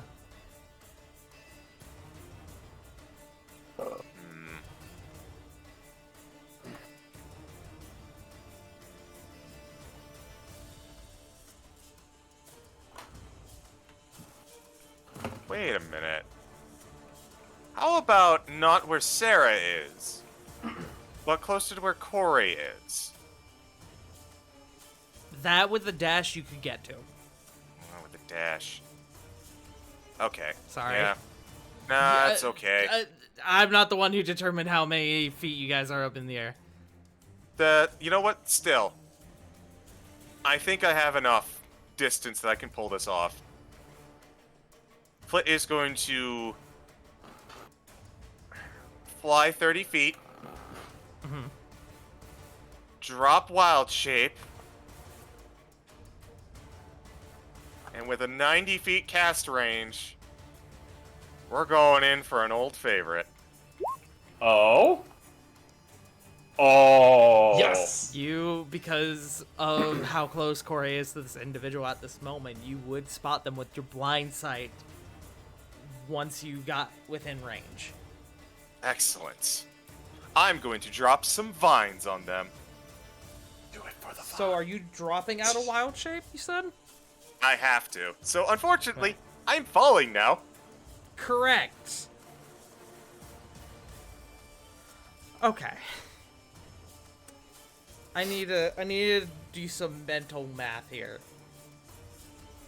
So you went 30 feet and then dropped, yes? Yep. Okay. So we will get to that. I can see why you said it sucks Yes. for you. Just a bit. Just a bit. We will get to the falling. But technically you don't do the fall movement immediately.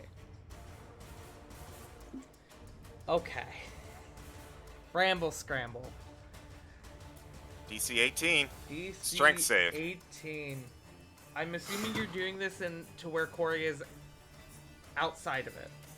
Correct. If possible, most of it in front of Sarah so that they have to go through the difficult terrain as well. In between Sarah and Corey, I presume. Yeah. And catching this guy. All right. Strength saving throw. That is a natural 20. It's okay. It's okay. That's okay. There's still... I'm a However, burner, this I'm person is burner rolling inspiration to fucking make a roll again. stupid tonight. Holy shit. Still has difficult terrain to go through, so that's going to cut their speed substantially. Mm-hmm.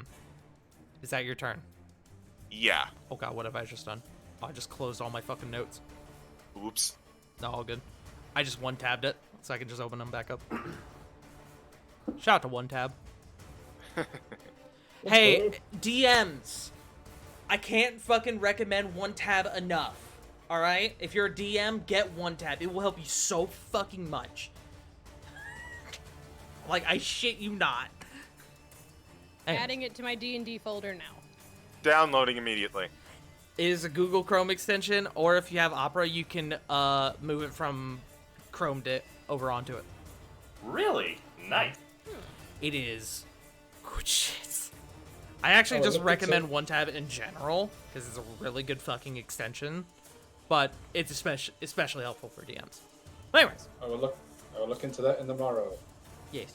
We go to Lily. Lily, you are watching Flit plummet to the ground. You have just seen a bunch of vines emerge in the center of this alleyway. So, unfortunately, I'm up on Ravon's shoulder, correct? Mm-hmm. Unless you wish to be hanging from his feet. No, absolutely not. I figured. Hey, don't smell Lily that would bad. probably be, like, holding on to Ravon's head for, like, dear life.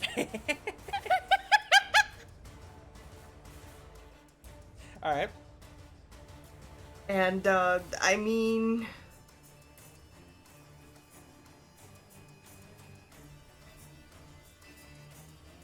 I can't see this individual. Fuck. No, but you do see your friend Flit falling.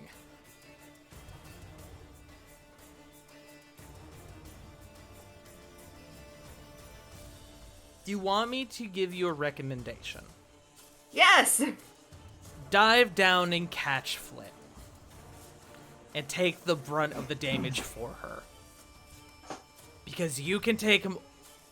Well, actually, no. Fuck Flit. Flit's got 20 constitution. Let her fucking fall. So, hey, No, do what you hey, want. everybody. I will say I did take, like, 20 points of lightning. I just remember, Flit has the highest fucking health pool of the party. Just gonna go ahead and Yes, add you do. fuck Flit to the bag and the mental folder and I'm proceed.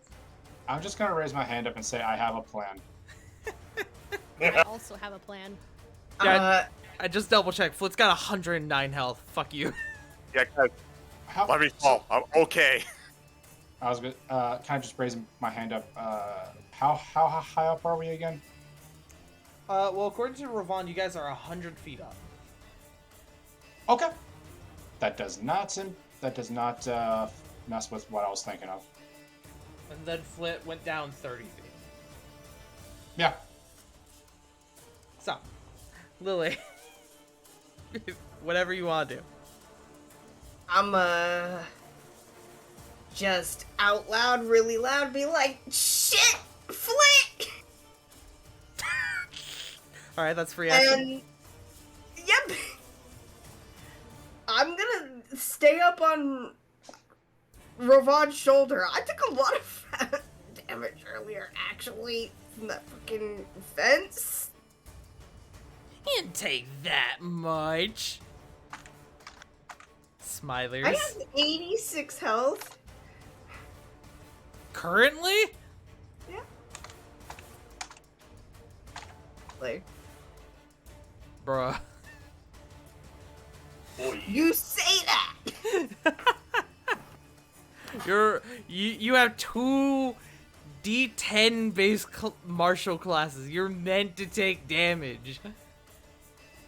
Tis true. Look, even J Frost is judging you.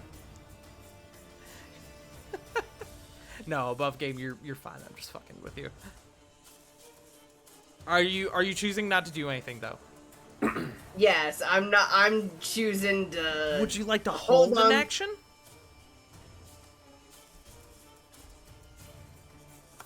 I wouldn't even know what I would do.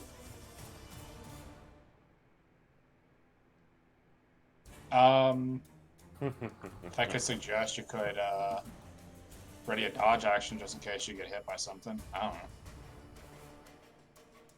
Tuck and roll. Actually, yes, I will do that because the idea of poison dart scares me. Okay. Alright, you're holding your action. We go Yes. to the assailant, Kore. You watch as vines erupt from the floor and begin to sprout around this individual. And you're thinking, yes, awesome, they're gonna get caught. And then the next thing you see baffles you. As you watch as their form completely dissipates and sinks into the shadows of the alleyway. And you watch as it slithers forward and reappears 20 feet behind Sarah.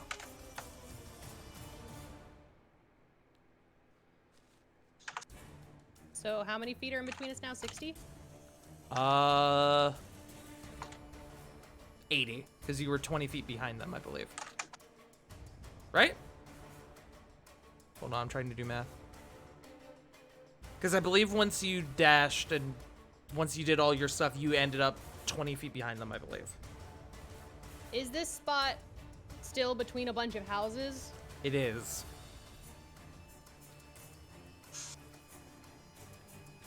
And you watch... CG?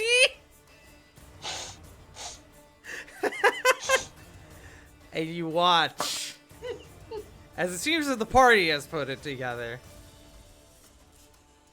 as they then begin to gun it.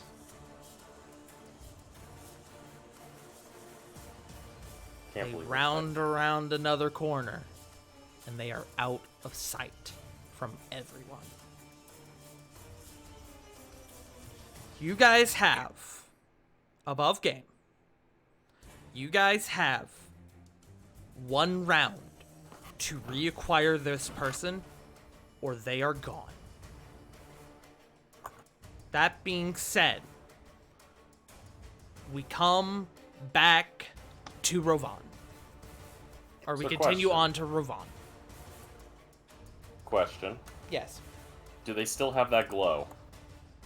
You don't know. You can't see them at the moment.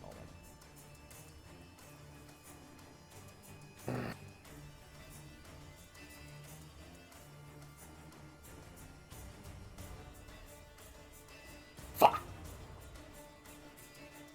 Even 100 feet in the air and I still can't see shit. Unfortunately, that's the downside to it being a bunch of buildings. You can make a perception check if you want. I would. Okay. Well, fuck me. Oh, unfortunately, you don't see them. Corvin, I will allow you to as well. Would Lily also be able to? Yeah, actually, I guess any of the three of you can roll it if you want.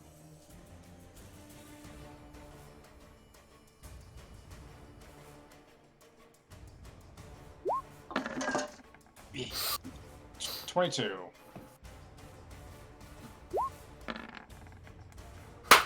Nat 20. Okay. Get him, Lily. What's your movement again, Ravon, with your speed? 70? Because we were dashing the last time, technically 140. Alright. I am going to allow this person to stealth roll, as they did get out of your sight. However, a 26 is hard to beat.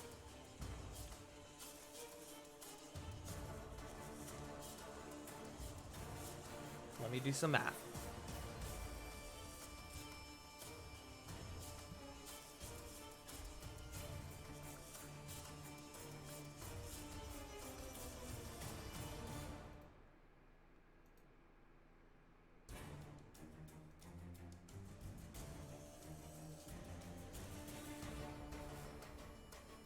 Lily, I am so sorry for you. Oh, No! no. What? No.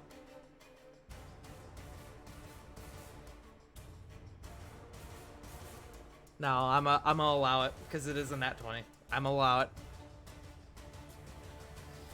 As you guys continue forward, Lily, you notice the faint glimmer, a very faint glimmer, as someone continuing to move down the alleyways. They seem to have stopped and sort of ducked into an alcove to hide, but the glimmer is able to give them away a bit. Only you see We this. immediately point. Ravon, there. Above game, this person got a 27. I shit you not. Fucking. But I'm gonna let it slide because it was a nat 20, and only because of that. Fucking monks.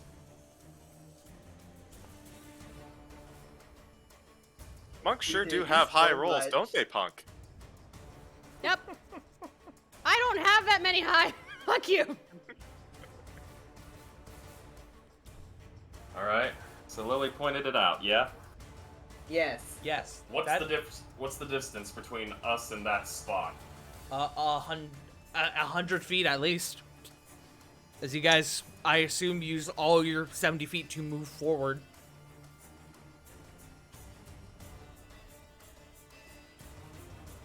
Cordovan? On it. Good. And immediately... Wait, hold on, I just want to make sure we're talking. Are you going with the original idea, or are you wanting to go improv? I thought we were doing the latest idea. Arcano? We're doing the Arcano? Yes. Got it. That name scares me. I love that name. I will state before anything happens, it is Rovon's turn. Yeah, that's why I was a little hesitant on replying. Okay. So if anything, if you are waiting for Corvin to do something, you have to hold your action. No. This will still work. You want me to go that full? You want to go? Or you want me to Mach 2? That's the real question. Yeah, I'm just gonna close my eyes and just whisper a soft prayer of "Please don't kill me, God." So you do what you think your character would do best, my man. I'm not gonna say anything. This conversation is scary. Oh, Well. trust me. No, Trust it's me. pissing me off. I You want to don't- see the thing. You don't want it. It's Oh. coming. It's coming. Coming in hot! Booming! Mach 2 speed into that area. Going hard at that glow. I'm coming in like a fucking predator missile. How?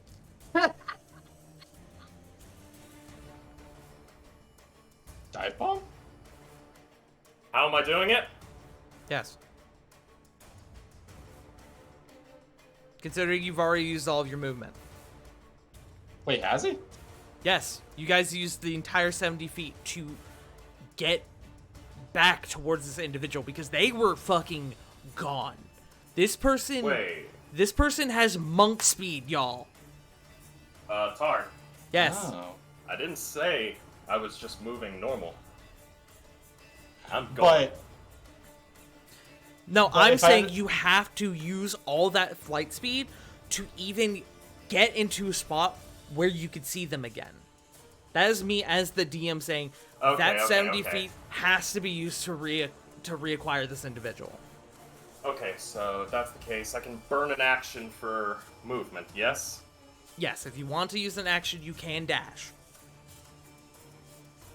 that'll get you 30 feet above him. I'll do it. Okay. You are dashing down towards this individual. Yep. Out of curiosity, I'm gonna just see if this person spots you. More or less because I find this funny. Just watching 3 people fucking dive bomb towards this Oh, the person. question is, Lily's fucking does- screaming. Does he know Does- anybody's up in the air is the real question. That's why I'm does- rolling the is- perception check. Is there like a faint whistle of something entering orbit? The sound of extinction level event. Okay. This dude Corey- just like Real quick, throw up the guiding bolt again for me. I just had to check something.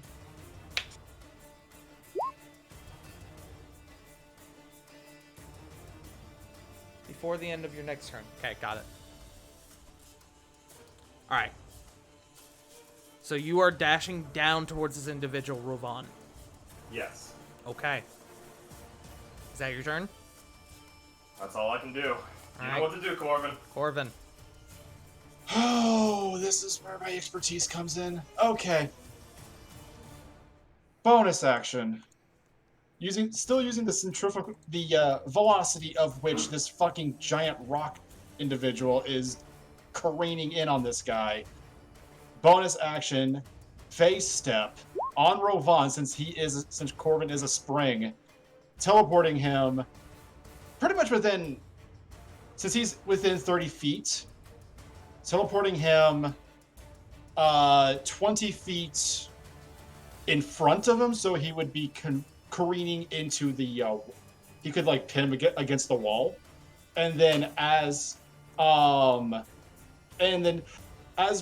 teleports away, Corbin grabs like Lily on the back of her like armor and uses Dimension Door and brings them both to the ground. Your spring today, you said? Yes, he is a spring today. Okay. I had to I have clarify not- because that is a very important distinction. I was gonna say he has not shifted away from spring for months. Okay. It's been a while. It's been way more advantageous than any other season. Yeah, got it. So the 3 of you are now on the ground around this individual, yes? Silly question. Mostly because of physics. Since Ravan's was dive bombing down and kind of like just using his speed and whatnot, would he still kind of come in at 20 feet towards him or no? Or would he just be in front of him? That's a very I'm- difficult question to answer because I don't know in-game if teleportation carries momentum. I assume no, since we were I'm technically going falling. to assume the same thing. As much as I would love that idea, I'm Yeah, going to me too, presume but I had that to be it's fair. hard stop. Yeah, that's what I've been thinking as well. I had to ask for, fun flavor shit. Okay. Ooh, hold on. Question. Yes. Would it technically be using the rules on falling when teleporting? No, because teleportation is usually used to negate falling.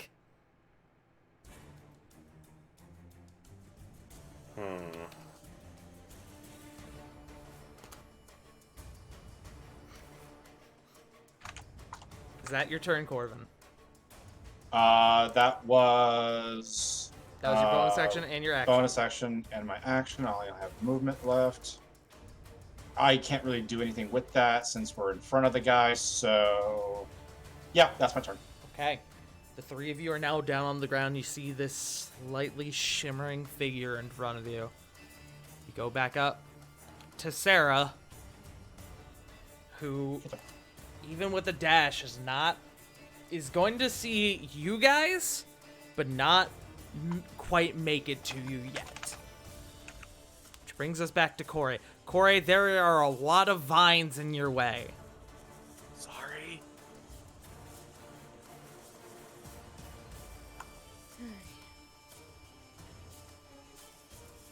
It's just difficult terrain. It is not like it won't grab you and restrain you. No, yeah, but it's. Yeah, she's just gonna do her best to round the corner. Okay, you're just gonna go through? I mean, unless she can do like, it's an alleyway. She can't. I don't think she could do the wall jumping thing because of the vines. Let me check something real quick. Hold on.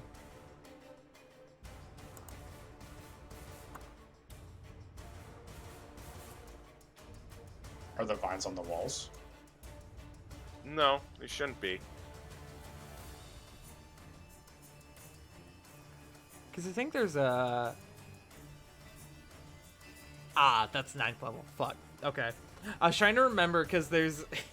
At 9th level, you gain the ability to move along vertical surfaces. Ah.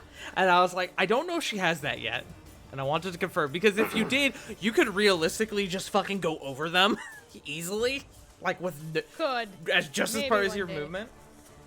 In this, you have to either attempt to go over them, go through them, or go back the way you came.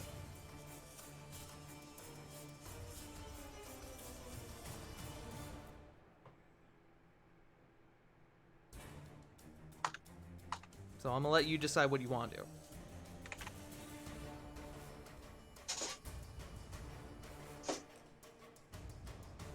She's gonna go through them, trying to cut through things with her scimitar as well to help. Okay. You are able to, with your movement, get through them. Unfortunately, because it is difficult terrain, once you get through them, that is where you stop. That being said, you are a monk. I don't have any more key points. You don't have it? Oh, no! Yeah, there's only 3. Yeah, I was gonna say she only has 3. Fuck. Alright. Is that your turn then? You can still dash if you want. Yeah, I guess, yeah. Okay. Use your action to dash. You were able to get past Sarah, but not quite to the rest of the group yet. But you are now from... God, I gotta do mental math. From you to Rovan, Corvin, and the rest of them, as well as this figure who you can still see, you are it'd be about 30 feet, give or take. That sounds about right to me. Is that your turn? Still me? I thought we said yes. Okay, just confirming. At the end of your turn, the glimmer fades. The rest of you cannot see her. Corey, you still can. Flit, is your go. I'm falling. You are falling. So, I have an answer to that. okay. So first, the falling would take precedence first. However, because of the way you are falling, you don't hit the ground yet. You are drastically close, though. At the very last second, before she hits the ground, she instead lands on a scaly backside. Oh god, what are you doing? Oh my fucking god! Yes. I see. As a large draconic spirit kind of catches me out of the air. Do I see where the others dashed off to? I need to check this a little bit. Hold on.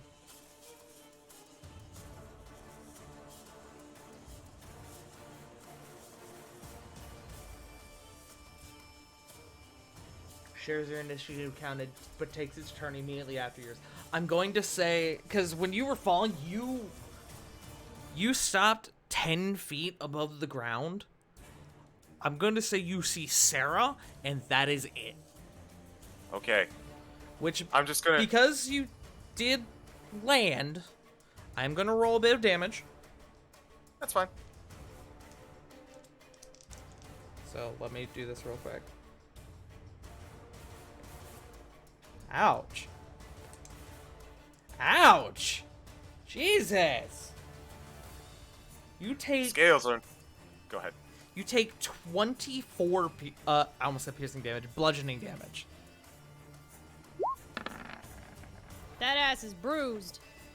But the dragon is still up. The dragon is still up. Yay!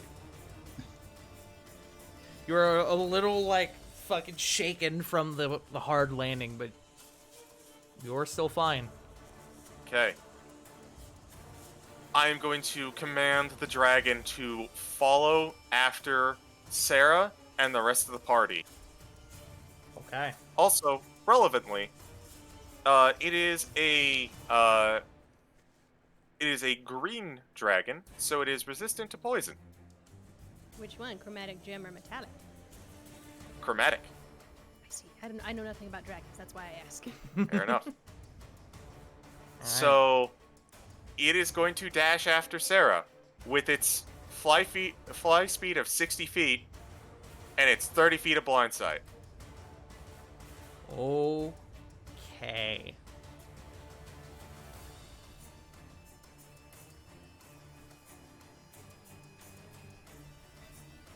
That's my turn. Okay. All right. You're able to. How much movement did you say it had? It has 60-foot fly speed, so I'm commanding Okay. it to dash. You are able to catch up just short of Korag. All right. That being said, Lily, it is your turn. You no longer see this individual in front of you. But wait. Yes, you do. I do? Because you too have blind sight, if you remember. Oh. Wait, yeah, I do! Because of your two weapon attunements, because of Dandelion's Call. Right! Yeah, boy. So, I need to determine something with DMs. Does blind sight allow you to make out the appearance of the individual, or does it just let you know that someone is there? Let me look at the Let me rolling. take a quick look. Because I got blind sight. I've always kind of ruled it that it just allows you to determine that somebody is there, not actually see them. It's like echolocation, which is in Yeah. the thing. So it's basically the equivalent of like Toph's Earth sense. Yeah, okay. Mm-hmm. So Lily, you know this individual is in front of you.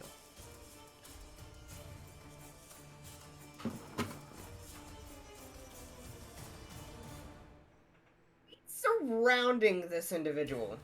They are trapped in a corner as they sort of ducked into an alcove.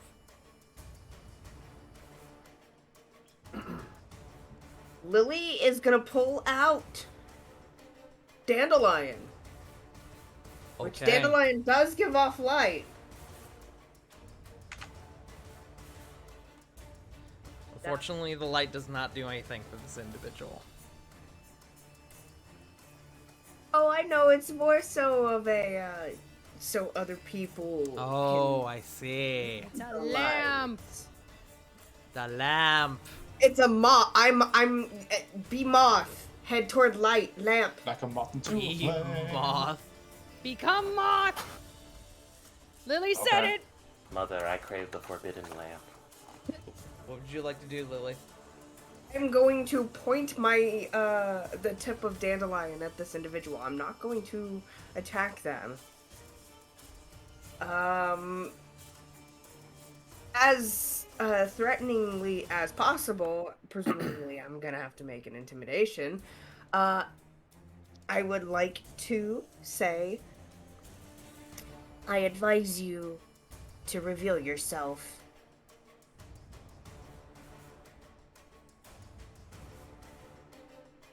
Okay. Is that your whole turn? Yes? Okay.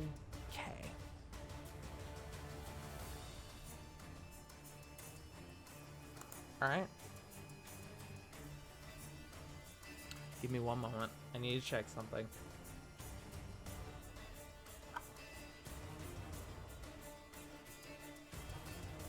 Okay.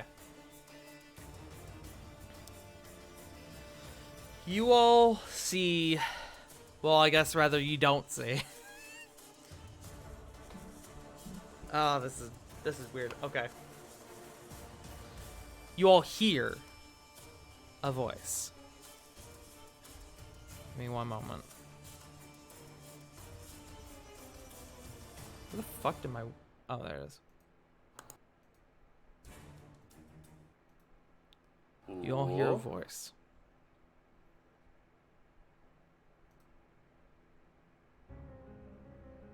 No, that's too much. That's too evil. I was about to be concerned for Wait, 2 what? seconds there.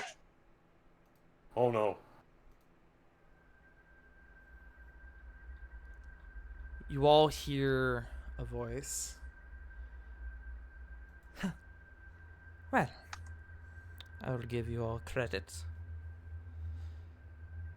You're able to give up a good chase. But I'm afraid that our game has ended.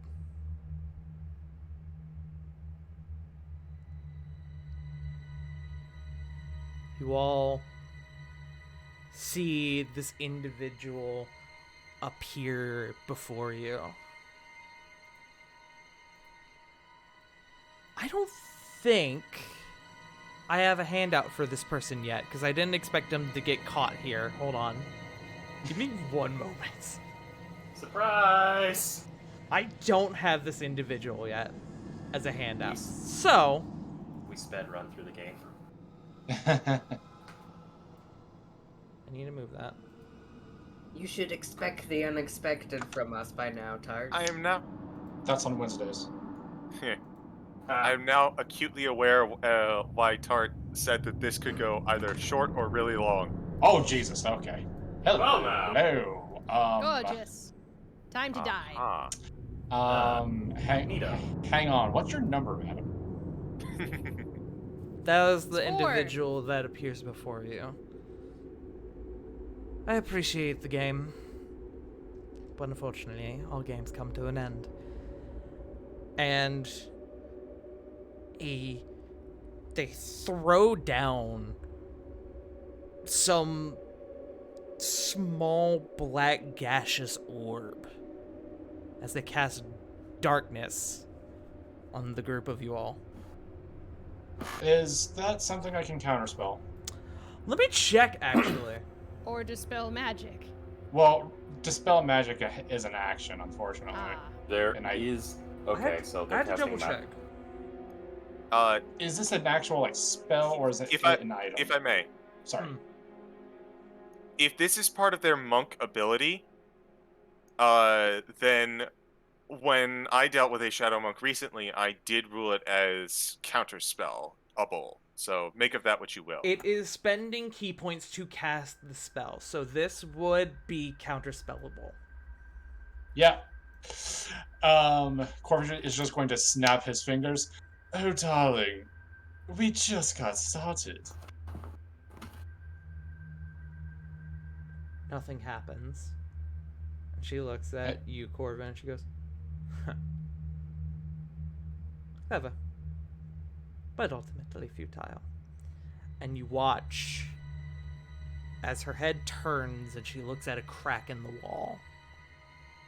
And you watch as her form sinks into the shadow and goes into the crack in the wall. Slithering along. Would that proc attack of opportunity? I'm actually trying to see.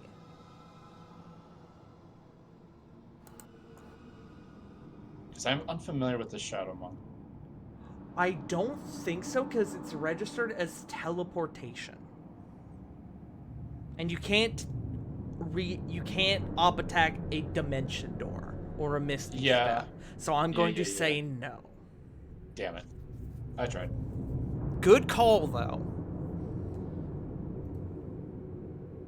But this individual does disappear into a crack in the wall.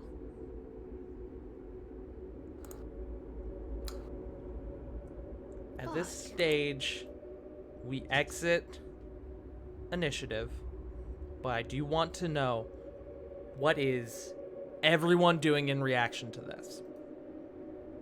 Because while we are exiting initiative, that doesn't necessarily mean that this event is over.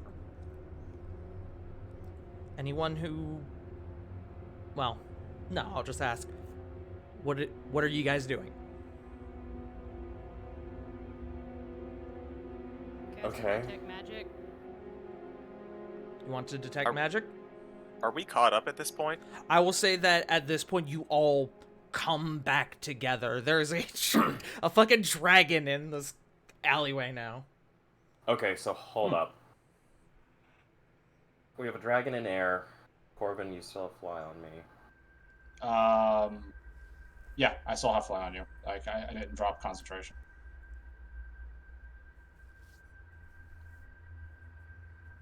Okay.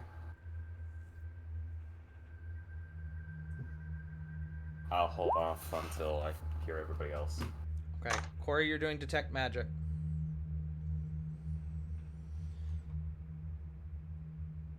Spell can penetrate most barriers, but is blocked by 1 foot of stone, 1 inch of common metal, a thin sheet of lead, or 3 feet of wood or dirt. Corey, you do not detect this individual with detect magic.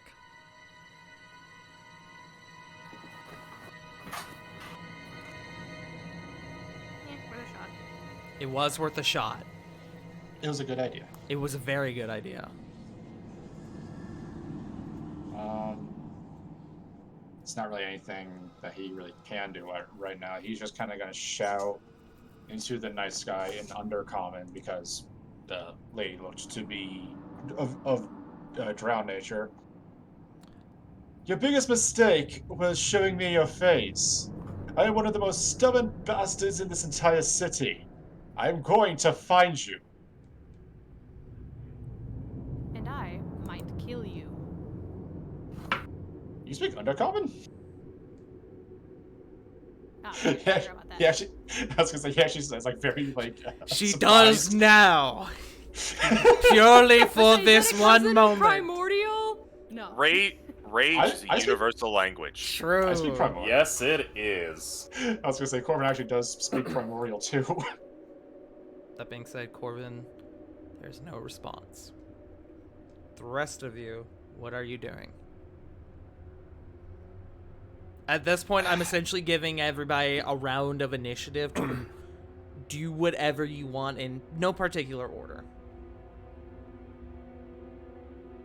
Foot, I guess, would have the dragon land on the building and try to scout around for her. Okay. What kind of vision does this dragon have? It's blind sight, yes? Correct. It also has dark vision, if that matters, but I'm pretty sure it doesn't. Okay. Go ahead and make a perception check. Perception check with the dragon, the Durgan. Shark. Jordan. Cora will be flying, wild shaping to another bird and flying back to Diana. Okay. I'm just trying to see what its rolls are.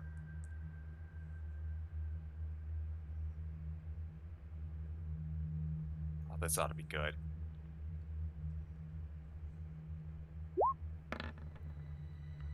That's a 12.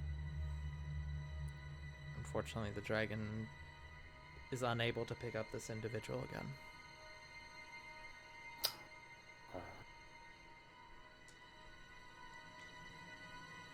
Corey, you said you're flying back to Diana?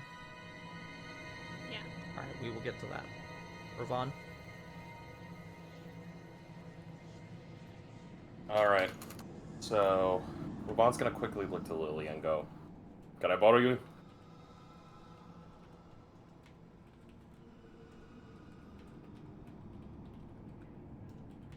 Kirk? River. River? River. Bro. It was muted. I poked it apparently. So, Yes. I need to borrow you. Picks Lily up. He's going to, still having that flight, bonus action casting. See if this is the right one. Yes, it is. Zephyr Strike. To be able to move an extra 30 feet.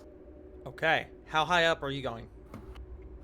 How high is the building right here with The two you are in between? the what, Not where they managed to get through the crack? About 40 feet high. Alright. It's a bigger one.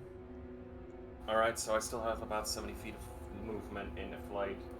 Plus the 30 feet bonus, so that's 100 feet up. So I'm gonna be going at least 10 feet, 20 feet higher than the building. So you're going about 60 feet up then. Yeah, Okay. that's just movement. Okay. With Lily, he wants to kind of see if he can do a double spotting, and he'll even get Raikiri out to help spot, if need be. I'll allow it. So that's like 3 sets of eyes. Yeah, all three of you go ahead and roll me perception checks with advantage. Okay. Well, I guess in this circumstance, Raikiri's helping Ravon. So 25. perception. 17. Okay. You all begin to perceive. You look around. Ravon, you don't see anything. Lily. Unfortunately, you don't either. You're unsure as to whether or not this individual is invisible again, or if perhaps they are hiding out inside of a building. But you do not see them.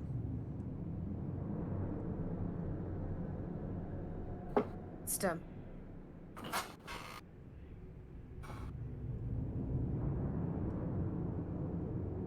Okay. He is going to look at Lily and say, "Check the building that they would escape into. I'll fly around. 3 to 4 block perimeter sweep." And he is going to let Lily down.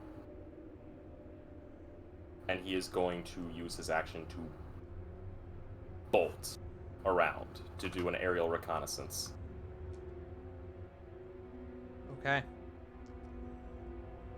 Lily, you are let down, and when you touch your feet along the ground, you see Sarah, who is actually peeking into the crack in the wall where this individual snuck off into. I'm gonna make a perception check with Sarah real quick. Okay. Looks like there's... I don't know. It looks like there's a lot of stuff inside.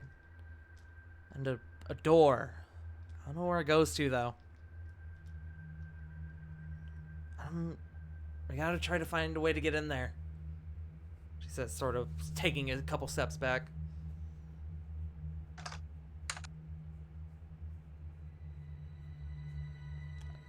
At this point, we're gonna cut to Corey. Corey. You make your way back to Diana. You see Keela, who is on the ground once again, but not in a distressing manner. It looks like he's resting after the event that just took place. Diana's cautiously looking over him. You can see she's pumping some healing spells into him. As she sees you approach, I assume you drop out of wild shape once you get close enough, yeah? Yes. Okay. You pop out of wild shape, and you approach, and she goes, "Hey, did you get them?" No. Damn it. Keela kind of sidles up from the spot. It's all Corey looks right. pissed. It's all right. Like put her fist through someone's head pissed. It's all right. They made the mistake of revealing themselves. They'll come around again. Pretty lady. Gray skin, white hair. Really fast. Blended into the shadows. She got out through a Corvin. crack in the wall. Corvin using minor illusion. You're not there. Kind of. Oh, I'm not there. Shit. I apologize. No, you're good. The party will probably show you. One of them's got illusion magic to give you a full rendition of her.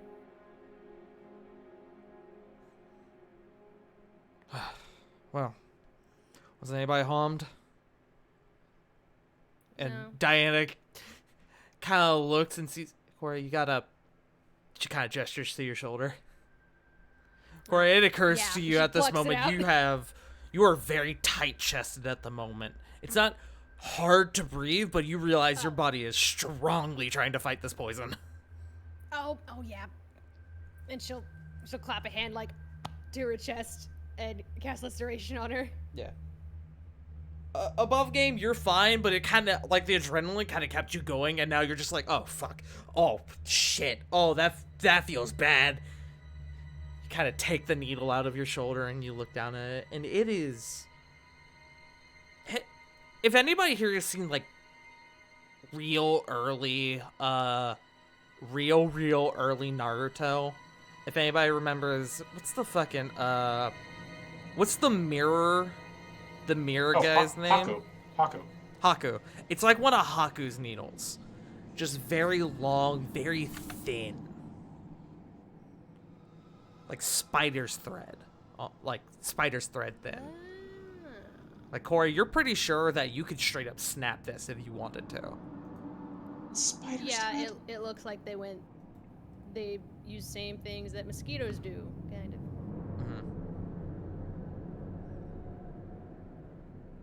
No, it's not a spider thread needle. It is as thin as spider's thread. Okay. It is a metal needle. I was having an aneurysm over what it could be. Also, thank you, CJ. But the rest of you, Sarah and Lily, are able to you're able to find your way into the building itself. You find that inside this building is an entrance into the city's sewer system. A relatively new project, but one that has been highly sought after by nobles and politicians, considering what it could mean for the city. But there's no sign of this individual. They seem to be gone. But you all have seen her face So we can scry. You can potentially scry. Fuck this bitch. More importantly, now that you have some semblance of what this individual is capable of, next time, you will be ready. As you guys go to bed, tired, as the next few, well, I say go to bed, as the next few hours of searching go on, you guys become more and more tired. And the dark, quiet night fills the city of Haven. That is where we are going to end tonight. Oh, I know boy. we didn't succeed, but good job, everyone. You That guys was did like, not. seriously. You guys did not succeed, but holy shit, you did not fail either. Like, legitimately speaking, everybody was on their freaking A game, and I did not realize that half of this party had blind sight. I am going to tell you right now what the saving, like, what the one thing in this that made it, the rest of it, not only go so well, but just happen in general. It was putting true sight on Corey. Yeah. good shit. Because What am I Corey has the perception checks to make that invisibility fucking, like, has the perception checks to make alongside the true sight to just completely bypass that invisibility. Not only was this person invisible, they have incredibly high stealth rolls, but putting the true sight on Corey was really what negated that. And what Hell yeah. was able to give you guys access to the chase at all. Woo! Ooh. I'm so glad I picked up that fucking spell. True Seeing is a great fucking spell and a wonderful spell for bards. I had it on my bard as well, and boy, howdy, did it do shit. This is the first of many, I am sure. Also, as you all have been able to determine, this person, yes, was a shadow monk. Yep. I fucking knew it. These shadow monks. Shadow monks are they are fucking nasty. Bastards! They're fucking nasty. That being like said, It's like rogues, but with fists. pretty much. That being said, this did go longer than I anticipated it to because of that whole chase sequence. So let's I didn't go. even realize. Was that? I didn't even realize it was already 11 for me. Fuck. Yeah, that Damn! chase sequence was serious. Like that was good shit. That was That good was shit. good Noel. Like- shit. We were on their ass and barely let them breathe. Also, Which is how CG, it should be. I'm sorry again about the draconic spirit. No, it's okay. I'm not upset because I got a lot of mileage out of it in the Goblin Camp. Mm-hmm. Yeah, like, I'll say it again because I don't want you guys to feel bad that you didn't catch this individual. You guys did not fail this at all. This was not a failure in any fucking semblance of the word. So, hey, Frost, did you want to tell everyone what you were planning on? I'm so sad we weren't able to catch up with this person. I know. It's I was okay. pissed too. I had a plan. It's We were gonna It's fucking okay. flying RKO them or teleporting lariat them. Yeah. Yeah. But it was good shit, y'all. Let's go ahead and blast through these outros so people can get to bed. We're gonna start with Joe because Joe, I know more than A1 needs to go to bed. Well, what are you talking about? It's not like I gotta be up for work in about 6.5 hours. Anyway, Twitter, the Joe Mojo, where I post mostly a bunch of nonsense and screaming at people who think I look like the Office guy from, well, The Office. What was it?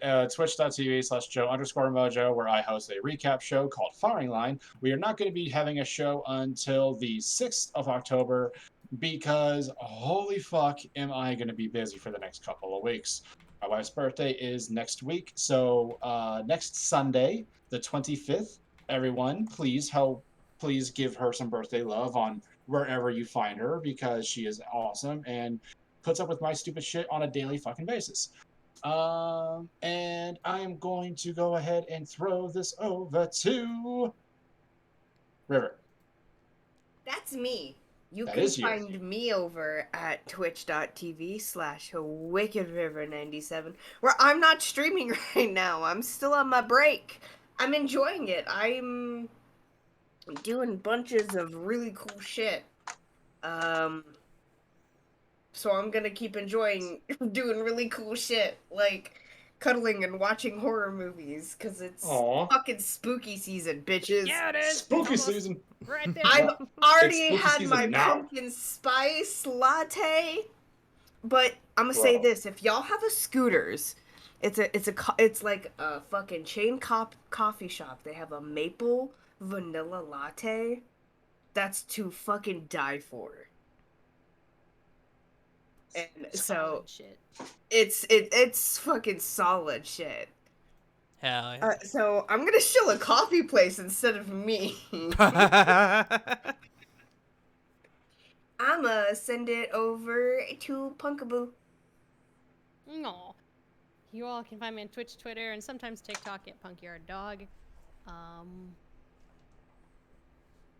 We just finished up Pack Tactics, our all Warlock adventure, so you can find that on YouTube at Burnout Vaughn's channel.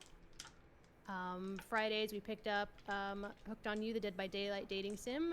We're finishing up Muscle Waifu Huntress's Route. Ooh.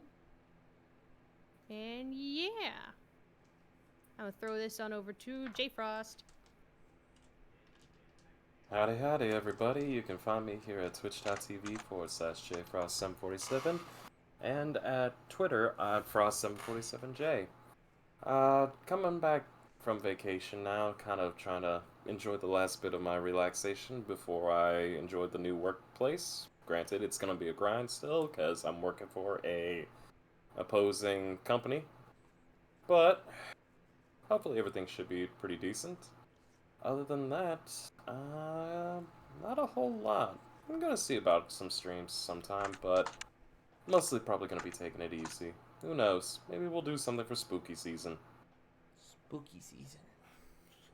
Let's pass it Spooky off season. Can't see it, but I'm HG. dancing. Spooky season.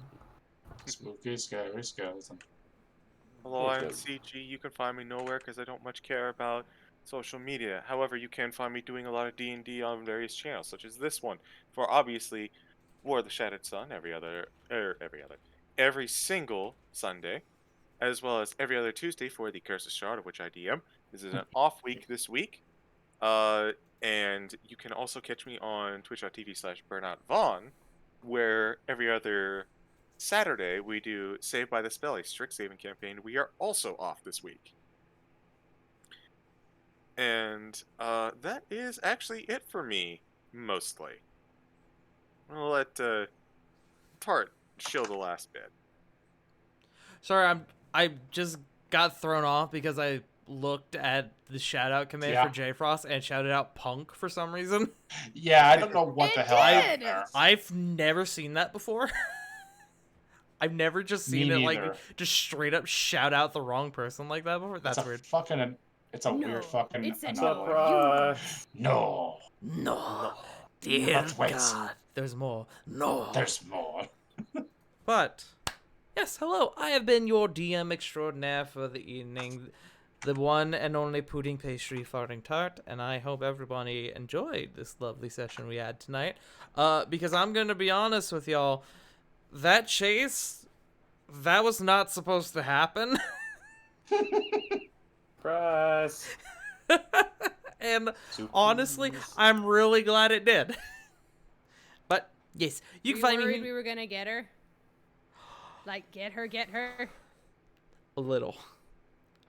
I just need You 30 should minutes. be. I just need 30 minutes alone with her and a bottle of wine. Here's the thing. You're taken, mister! Here's the I think he means Yeah. Joe needs 30 minutes with her and a bottle of wine. But Oh, Joe's taking it- too. Fuck! Anyways. Yeah, no, here's the thing. I know that D&D parties are capable of fucking bullshit nonsense to completely ruin any plans that a DM has for them. I know because I've done it before. And so, yes, I was of course worried that you guys were going to be able to catch this person and what that was going to mean for the future. But I don't have to worry about that right now. I don't have to worry about that right now. Smile. Next time Next time, though, we'll see will what be the happens. last time. Smile. She has legs. But that being said, you can find me at twitch.tv/fartingtart, where I do D&D. I do variety games. This week, I don't know what the fuck I'm doing yet. I think tomorrow I might do more Wildflowers, or perhaps I may finish up Ape Escape. I don't know yet. I'm gonna kind of play it by ear.